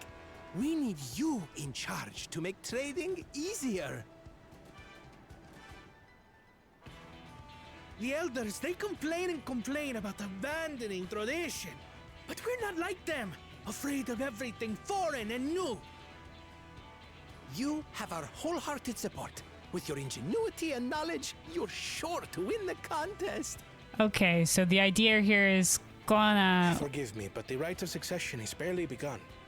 I will hear your petitions if and when I am named Dawn Servant. Oh, he's got a cool head on his shoulders, man. If you will excuse me.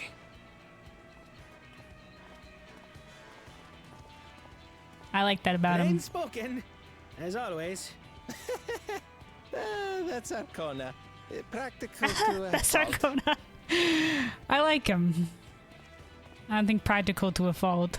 Here we have Kona, the second promise, who spent time as a pupil at Charlian's own studium. Okay, so he wants to bring Tuliolal into a new age of innovation. I don't think he has to be Dawn Servant to do that. Now that you mention it, I think I did see him in the halls once or twice. There was nothing to suggest he was Turali, much less from a royal family. Yeah, they kept it on the down low. That was by design. Mm-hmm. He forwent his usual garb and took an Eorzean name to avoid attention. I'll take on an Eorzean name as well, maybe So it with was a K Kona who introduced in the front of it. dirigibles. And the railway too, given what we just heard. They could just put a K apostrophe after the K and it's just like, yep, we've Eorzified his name. That's a Seeker of the Sun name right there. And a railway as well. A railway. The only time we've heard railways is in Garlemald. I don't know if they have it a lot in Charlan, but maybe they had studied some Garlan railways. And of course, on the first, with the trolleys. in furtherance of his goal, to enrich Tuliolal with every bright notion he learned of in Sharlayan. He is the hope of those who prize innovation. As aloof as he may seem, Kona and Wuklamat actually get along rather well. They bicker and banter as only close siblings do. He doesn't seem like a bad guy so far. He's got a cool head on his shoulders. I like that. I can appreciate that. Didn't seem overly egotistical either.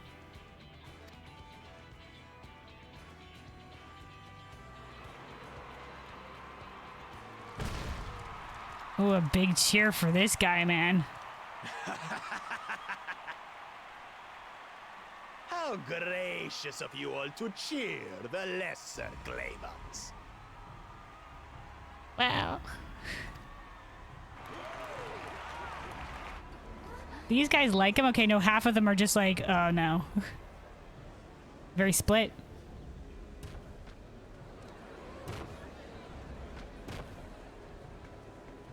The Kote panic back there. Oh, come now. What are you afraid of? I'm no different from your Dawn servant. You're very different from the Dawn servant, you asshole. Just how you look is not everything that makes you what you are. That my kind should reign is Mamulja tradition. Not Tuliolal tradition. Since before there was a Tuliolal. I'll brush aside your feeble contenders. And then you'll see who deserves your fealty.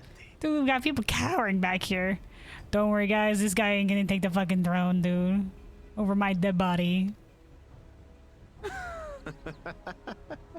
Well said, brother. Bakul Jaja the Mystic. What was the other one named? Bakul Jaja the Mighty. Mighty and Mystic. Okay.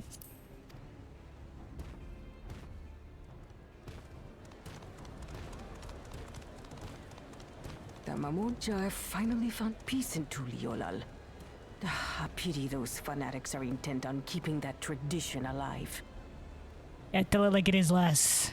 Half of the crowd was like really gung-ho about it though. Bakul Jaja, They winner probably of the never recent met him. Marshall tournament, and the only claimant not of the Dawn's promise. The Dawn's Promise is apparently the name of the family. Okay. The Dawn's Promise. His That's strength cool. is undeniable, but you see how he is. A few devoted Mamulja are his only supporters. Okay. What about the cheers that was happening before?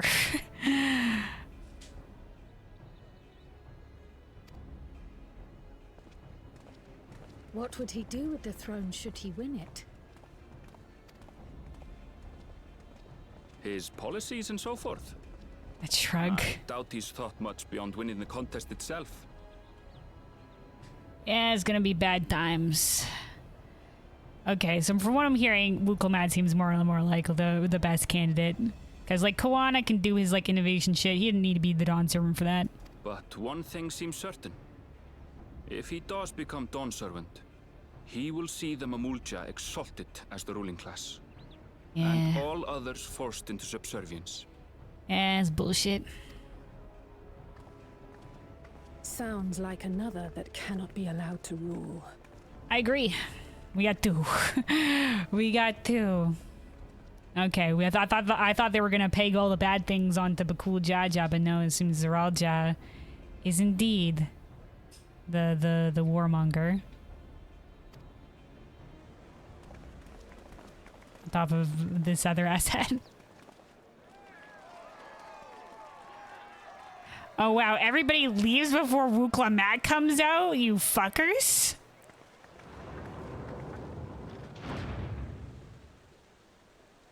She has some devoted people, dude.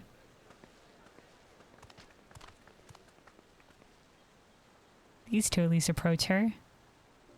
We wish for one thing and one thing only, Third Promise. To abide Ellery together Hanu. in harmony with our neighbors whom we love in this land we share. Hell yeah. It is our way, the Turoli way. Galul Jaja built for us this peaceful nation, and we beg you to preserve it. Hell yeah. You have my word. I won't let your pleas go unanswered. Dude, yeah, maybe the other claimants are exciting and might lead the nation into whatever different kind of future these guys or the other people are looking for, but isn't it amazing what has been built here already? Like, do you risk it all for all these for power?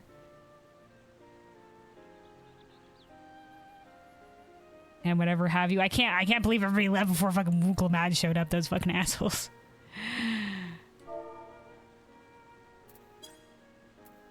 Yeah, in this nation, yeah, man. Abide in harmony with our neighbors, whom we love in this land we share.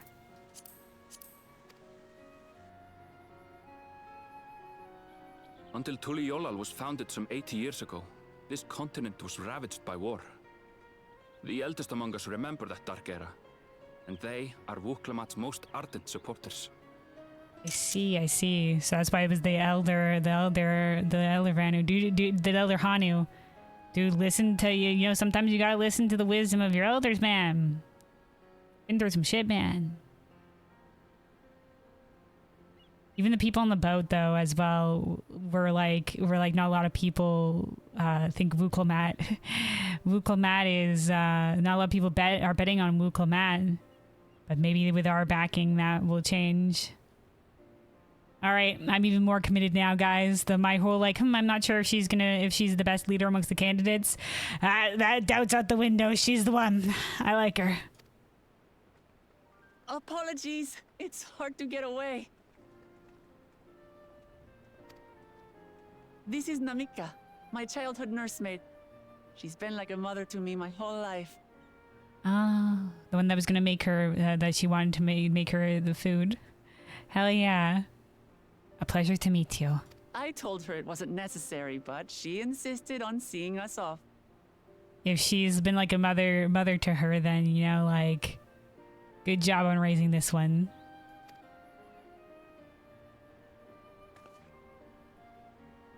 I place our precious third promise into your care. Did you know Wuklamat was taking part in the rite of succession?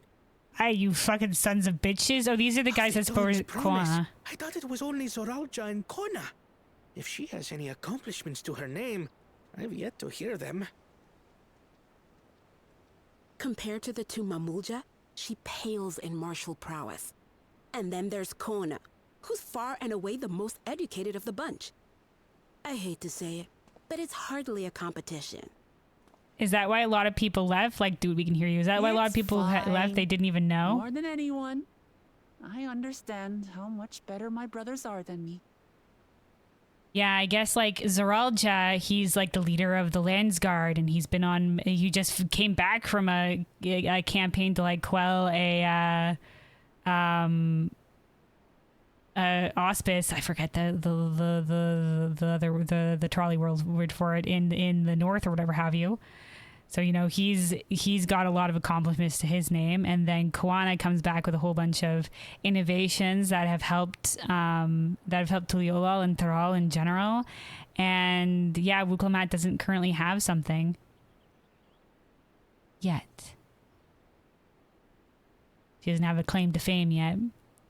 That's why a lot of people left, because maybe, I guess they didn't even know that those guys didn't even know that she was going to be amongst the claimants as well. Dude, ye of little faith. Dude, ye of little faith. Maybe they just haven't met and spoken. I feel like some of these guys just haven't met and spoken with some of these people. They've just heard about them. Wuklamat's great, and she'll get there. She's like I said, she is a little bit inexperienced, but she's got heart. That's what matters, especially compared to the other contestants, man. Wuklamat, I have never thought of you as the lesser sibling. Yeah, man, you're just young, man.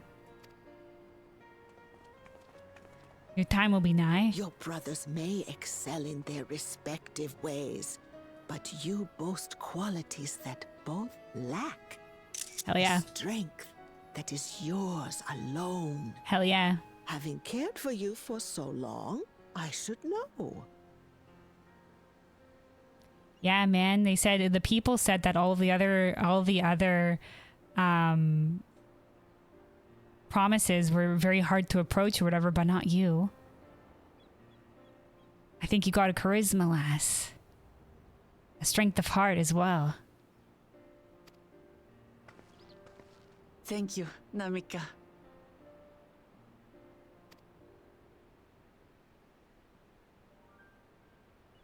Well, we ought to be on our way. She'll get there. I'm so excited. I think this is gonna be a lot about her journey.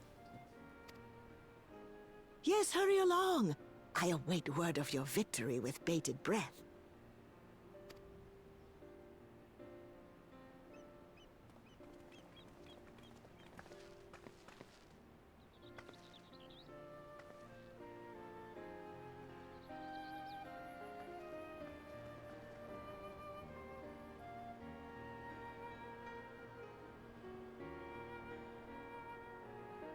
All right, all right, all right.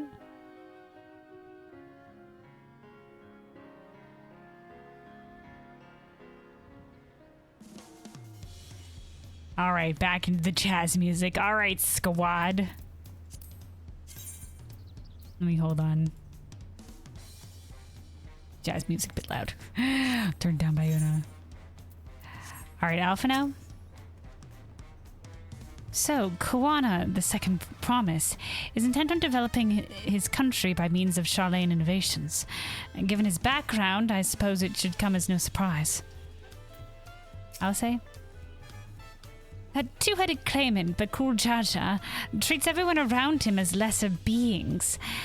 No doubt he'd try to elevate the Mamurja above other races should he become Dawn Servant. Not unlike how the Garlean Empire afforded special status to pure-blood Garleans. Ah, yes. Ah, yes. Nobody ever could live up to being a pure-blood Garlean. Like I said, they could try their best to be seen as equal, but they never would be. All right, Aaronville. As you just witnessed, Uklamat has no great army of supporters. It seems like a lot of people didn't even know she was in the running. Not yet, at least. Aaronville. Not yet, at least.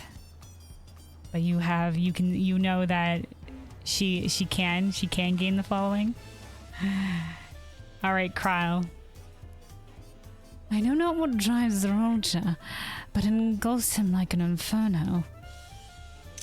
Engulfs him like an inferno. Okay, okay, alright, okay, okay, alright, okay. Alright, so maybe he has a reason for his ambitions.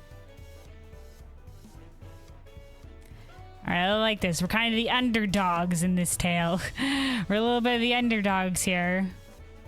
But we're gonna show him. We're gonna show him right, Wukulmat. Well, so much for the brief reunion I had in mind. Papa is not one to waste time when he decides to act. I was just like, yeah, we're just go say hi to the Papa and then like wait for him to know. He's just like, now's the time, we're going. I'm used to it by now, of course. But others are often caught off guard. In any case, impulsive, she called him. We should talk about how we're going to find the City of Gold. Over tacos? I was promised tacos.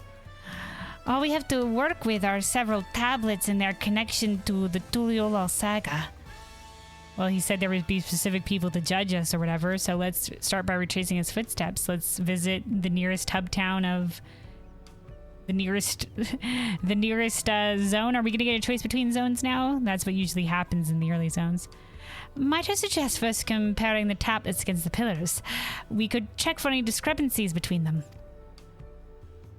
Good idea. Let's go and take a look.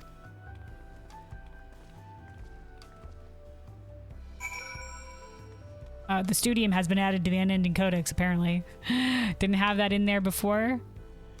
I need to read the unending codex at some point. They have there's maybe some good lines on top of them, but there's a lot obviously to go through. But it's nice that they've added a an in-game resource for pulling up knowledge. I think it's under collections, ain't it? Yeah, here we go. Oh, did we get more on Kryl? Orphaned as a child and taken in by Galef Baldessian. Yep. In her early years, it seemed her more of a curse. Yeah, we don't see... There's nothing about before she was adopted.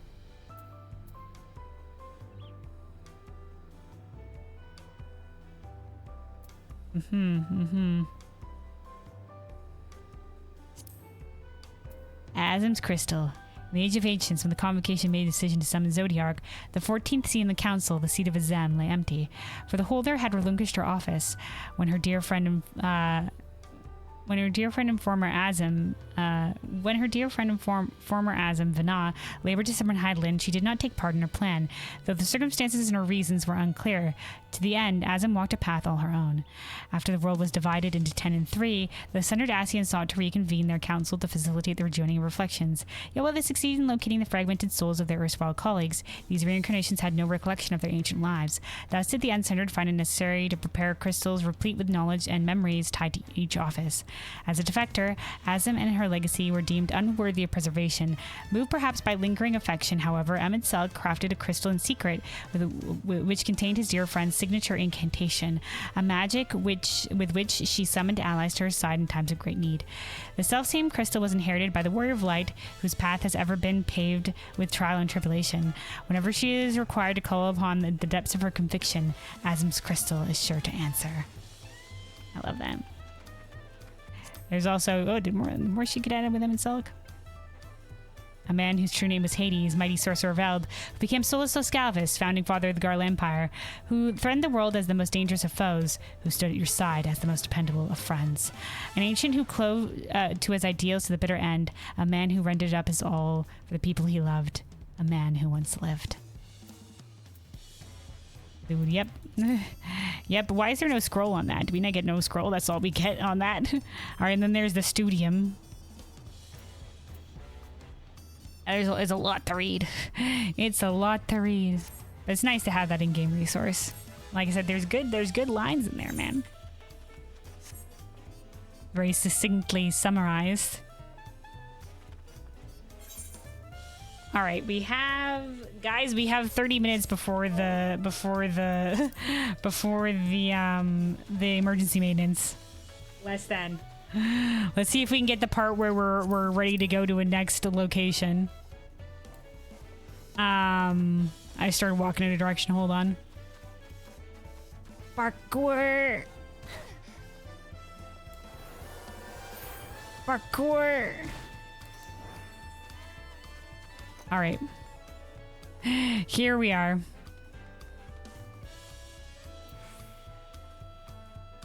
All right, Kryl. I won't give up until we find the Golden City for Uglamont as well as myself. Hell yeah. I will say. I wasn't expecting events to progress that quickly. Yeah, we're just like, all right, we're ready to succession, go. I guess he just decided everybody was here, so it was good enough. All right, everybody's finally here. Uglamat's back, go. But I won't complain. The contest is the main reason we're here, after all. All right, Uglamat. At a glance, they seem much the same. Anvil? The preparations of intricately carved tablets for every claimant must have taken considerable effort and forethought. We should consider them weighty reminders that this contest is no light-hearted matter. All right, Alfno. That makes everyone. Uglamat, the tablets, if you would. Of course.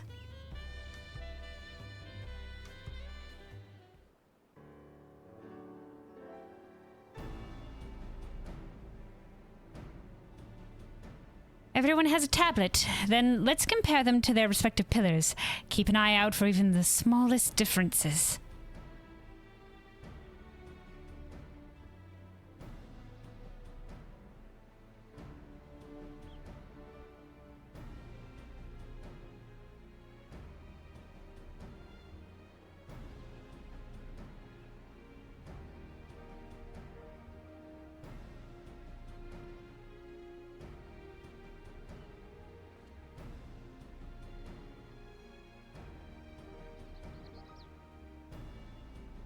Whatever happened on the side here, was that also there? I didn't see. Zoom, enhance.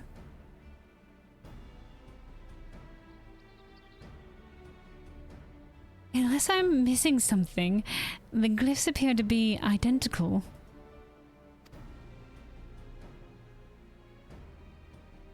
The only difference being that the tablets have hollows where the keystones are to be fitted. So now that we've established that the scenes are the same, where do we go from here? The Dawn Servant said we were to retrace the path he walked in uniting Tyrell's peoples, and that we would encounter 7 electors along the way.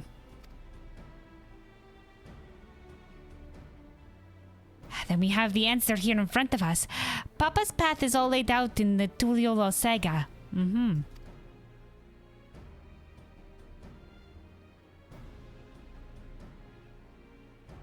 The events the glyph portray. Do we know the exact locations where they took place?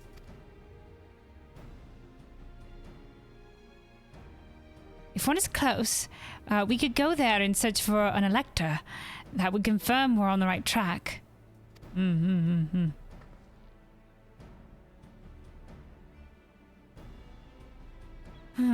me think. The Lay of Reeds was in nearby Hanu Hanu settlement. Yeah, I think both the Hanu Hanu and the Moblins were in Cosmoka, right? Papa took me there once.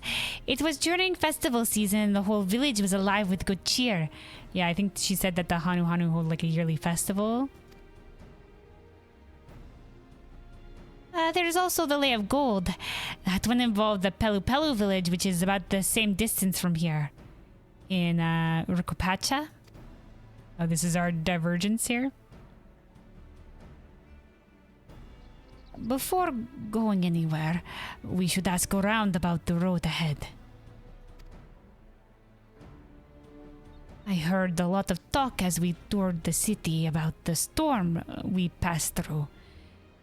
Yeah, I said that a lot of trails were roughed up. Passed through at sea. Apparently it ravaged Octoral several days ago.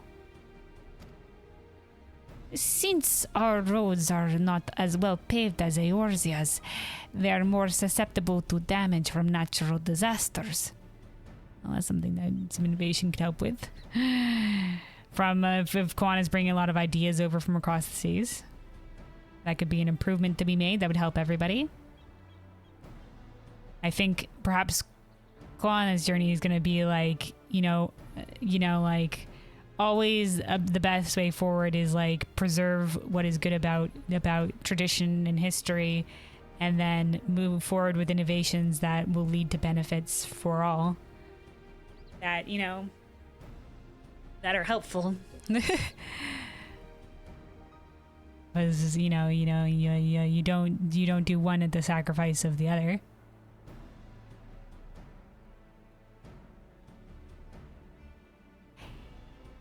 If we want to avoid wasting time taking a dead-end trail, I suggest we spend a few moments making inquiries.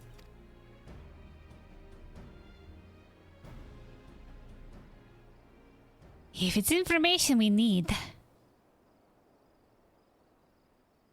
just leave it to me. I'll bring the information to us.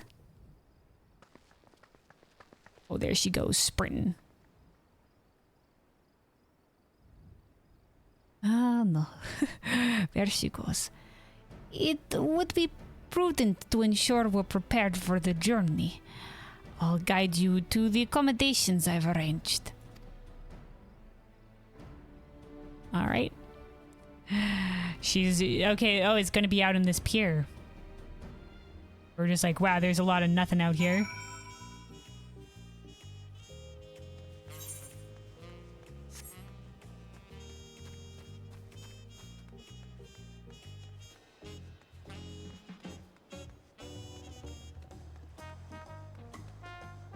All right, Alphino.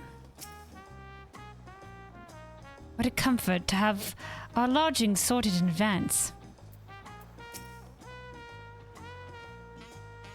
Gramat said she would bring the information to us. I wonder what she meant by that. Ryle? Oh, such lovely little cottages. And they're on the water. Hell yeah. Alright, Aaronville.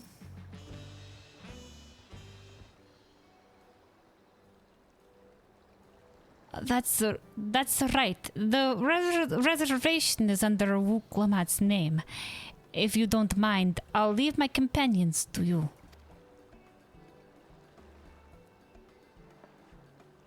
Certainly, sir. I'll go and track down the third promise. Once you've finished organizing your gear, you can meet us outside Shabaldyavtie, the restaurant.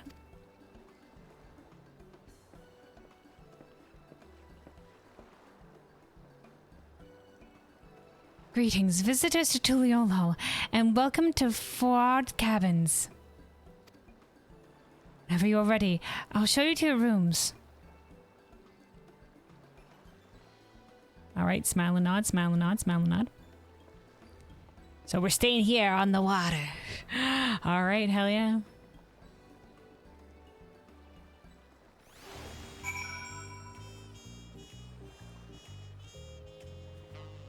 Okay, we wait at designated location. Okay, but can we see the inn room? Welcome back, madam. Will you be making use of your cabin? Yes. Oh, ask about the forward cabins.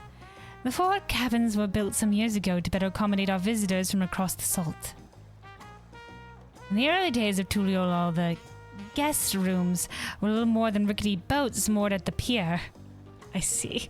They were unpopular with travelers, to say the least, and the steady influx of trading ships necessitated the construction of our more modern facilities. Okay. One of Gul Jaja's own companions was himself a visitor from abroad. Ooh. Galif? It is said that he likened the newly built roofs to a line of ship's prows, and the interiors to orderly cabins. Thus have they been named ever since, unless it's Kedenram. Kedenram was from Limsa, so that sounds like something. These days, we pride ourselves on running the finest accommodations in the city. I'm confident you shall find everything to your liking. Alright, let's go. Let's see what the inn rooms of Tuliolol are like, man. And then I think the emergency maintenance is happening, so this might be where we ended here. But let's see. Oh, we have a balcony. Ooh, we got a lounge chair. Alright, guys, our summer vacation. So yeah, it looks like we got like the closest cabin. You can see the other area out there. It's open air. Alright, okay. Oh, dude, a couch. Hell yeah, hell yeah. Comfy feather bed. A couple beds. There's the journal. Lamp dresser armoire. Crystal bell. Orchestron. This is our kitchen. I don't know if it doesn't seem like there's a fire source anywhere here, but we got some fruits. Or whatever have you. No tacos. Alright, maybe tacos next time. Maybe tacos next time, but for now, unfortunately, that's gonna be it for me. We have to end a little bit early here. I'd normally be going for like a couple more hours, but yeah, the emergency maintenance is happening like now, more or less, like in 10 minutes, so you know, before we get booted, before we launch into anything else, I think the time is nigh. It's a little bit unfortunate. Like I said, I wanted to make it a little bit farther, and then even maybe also do some. I didn't do all my duty roulettes today. I've been slowly chipping away, you know, doing my duty roulettes at some of the jobs here. Not a lot. I figured I'd get most of the experience in White Mage from doing the main story, or whatever have you. So I've been doing the main scenario roulette on Scholar, and also getting some experience into Summoner from that, because I'm just like, yeah, we'll go in with the healer's queue.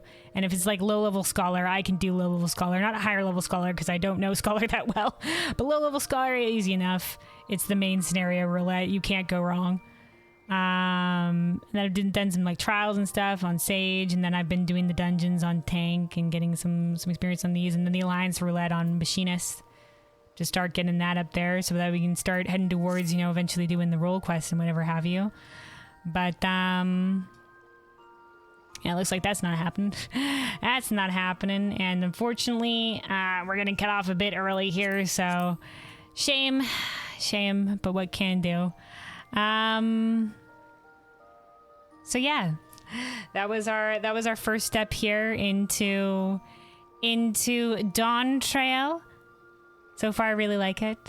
I really love, you know, we're getting a whole bunch of new lore in an entirely new place. As per usual, like our first thing is just, you know, like getting the tour of the city, learning more about that. But I love the history lesson we got along the way. As a lore nerd, I love the history lesson we got along the way, learning more about like Galul Jaja's journey. Like everything's very new and exciting. And I look forward to seeing more of it, man.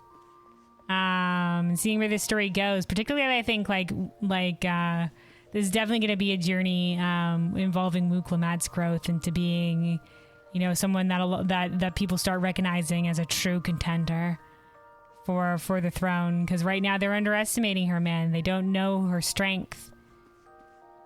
They don't think she has anything to give that will be able to best her brother and her brother's accomplishments. But we're gonna get there. We're gonna get there. So yeah. Thanks everybody that joined me on our first step for Dawntrail. I'll be streaming again tomorrow, or hopefully there won't be an emergency maintenance, and we can go the full stream time, and then maybe also do a little duty runs at the end. Maybe, who knows? After that, or maybe I'll do my duty roulettes beforehand. Who knows? Yeah, it's about to start. It's about to go in 10 minutes. Please, yep, in 10 minutes there's gonna go, so yeah, tomorrow we'll be back the usual time, 1:30 a.m. EST. And yeah, we'll continue this. Probably gonna step into our first zone. Looks like we're gonna get a choice between Urkopacha and maybe Urkopacha. Well, we were gonna learn more about the past or whatever, but maybe Urkopacha and Kozmauka. I don't know which one I'll pick. We'll see in contest. I'm leaning towards Kozmauka because I do like the bird people, and I think that's the more jungly area. So, you know, we might do that first. I don't know. We'll have to see. I'll have to see what the more context is. But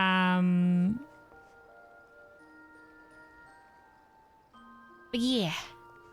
Thanks again, everybody that popped by to say hi and to hang out. Y'all are awesome.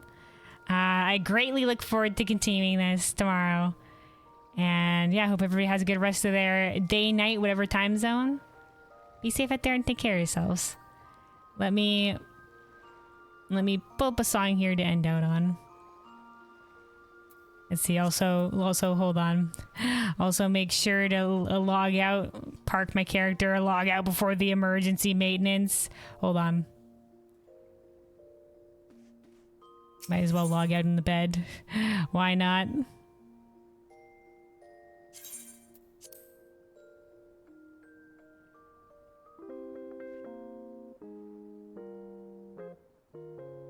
There we go. Small nap before whatever journey awaits tomorrow.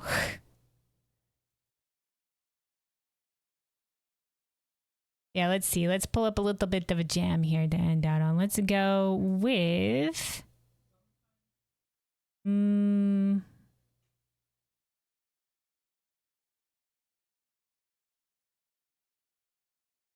Take care, Luna, and all you too, Balthier. Thanks for popping by. Also give me the heads up about the maintenance as well, but yeah. Just go to my island sanctuary before... Just got to my island sanctuary before maintenance starts. Oh, hell yeah, hell yeah. Doing island sanctuary stuff. I like finished with everything that I really needed about Island Sanctuary, so right now it's sort of on maintenance mode. But I might pop by later at some point. There's still like the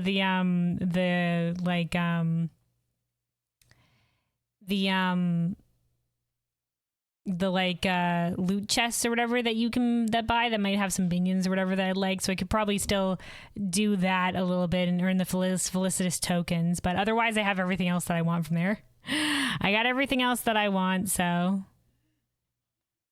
I'm pretty much got everything from the Island Sanctuary. So right now I'm just sort of leaving it. I got the mammoths running it and I might go back at some point, but yeah. Yeah, let's see. Let's go with this song here. And yeah, once again, take care, everybody. Have a good one, and until next time.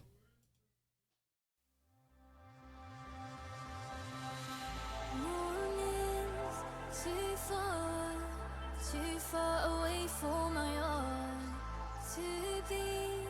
No sleep, I don't know where to start. Your face, it's ardent. I feel all my nerves kick starting. Your eyes, pay my price, I'll keep leaving you scarred. So I start to believe what you think of me. The smallest positive drop in the sea spreads quietly down to my feet, and I know I'll go wherever they lead. It makes me ready, keeps me getting out of bed, and stops me listening to all the voices in my head. Cause the adventure's not over yet.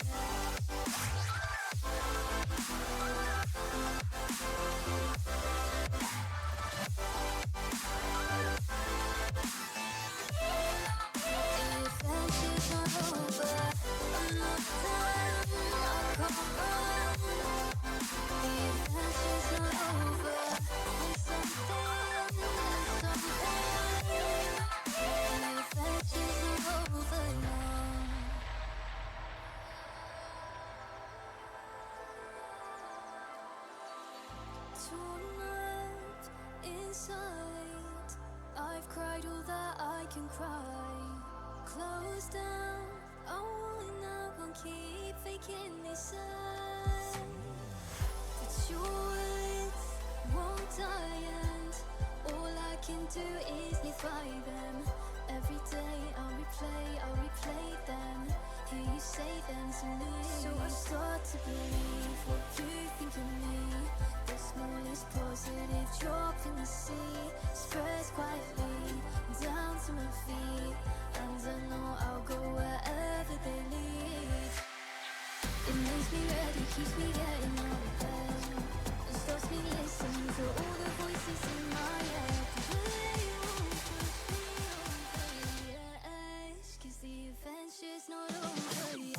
Not over yet. The adventure's not over. Not over. The adventure's not over yet. Not done, I'll come run. The adventure's not over. There's something. The adventure's not over yet. The adventure's not over, no. We were just starting something, you know. The adventure's not over.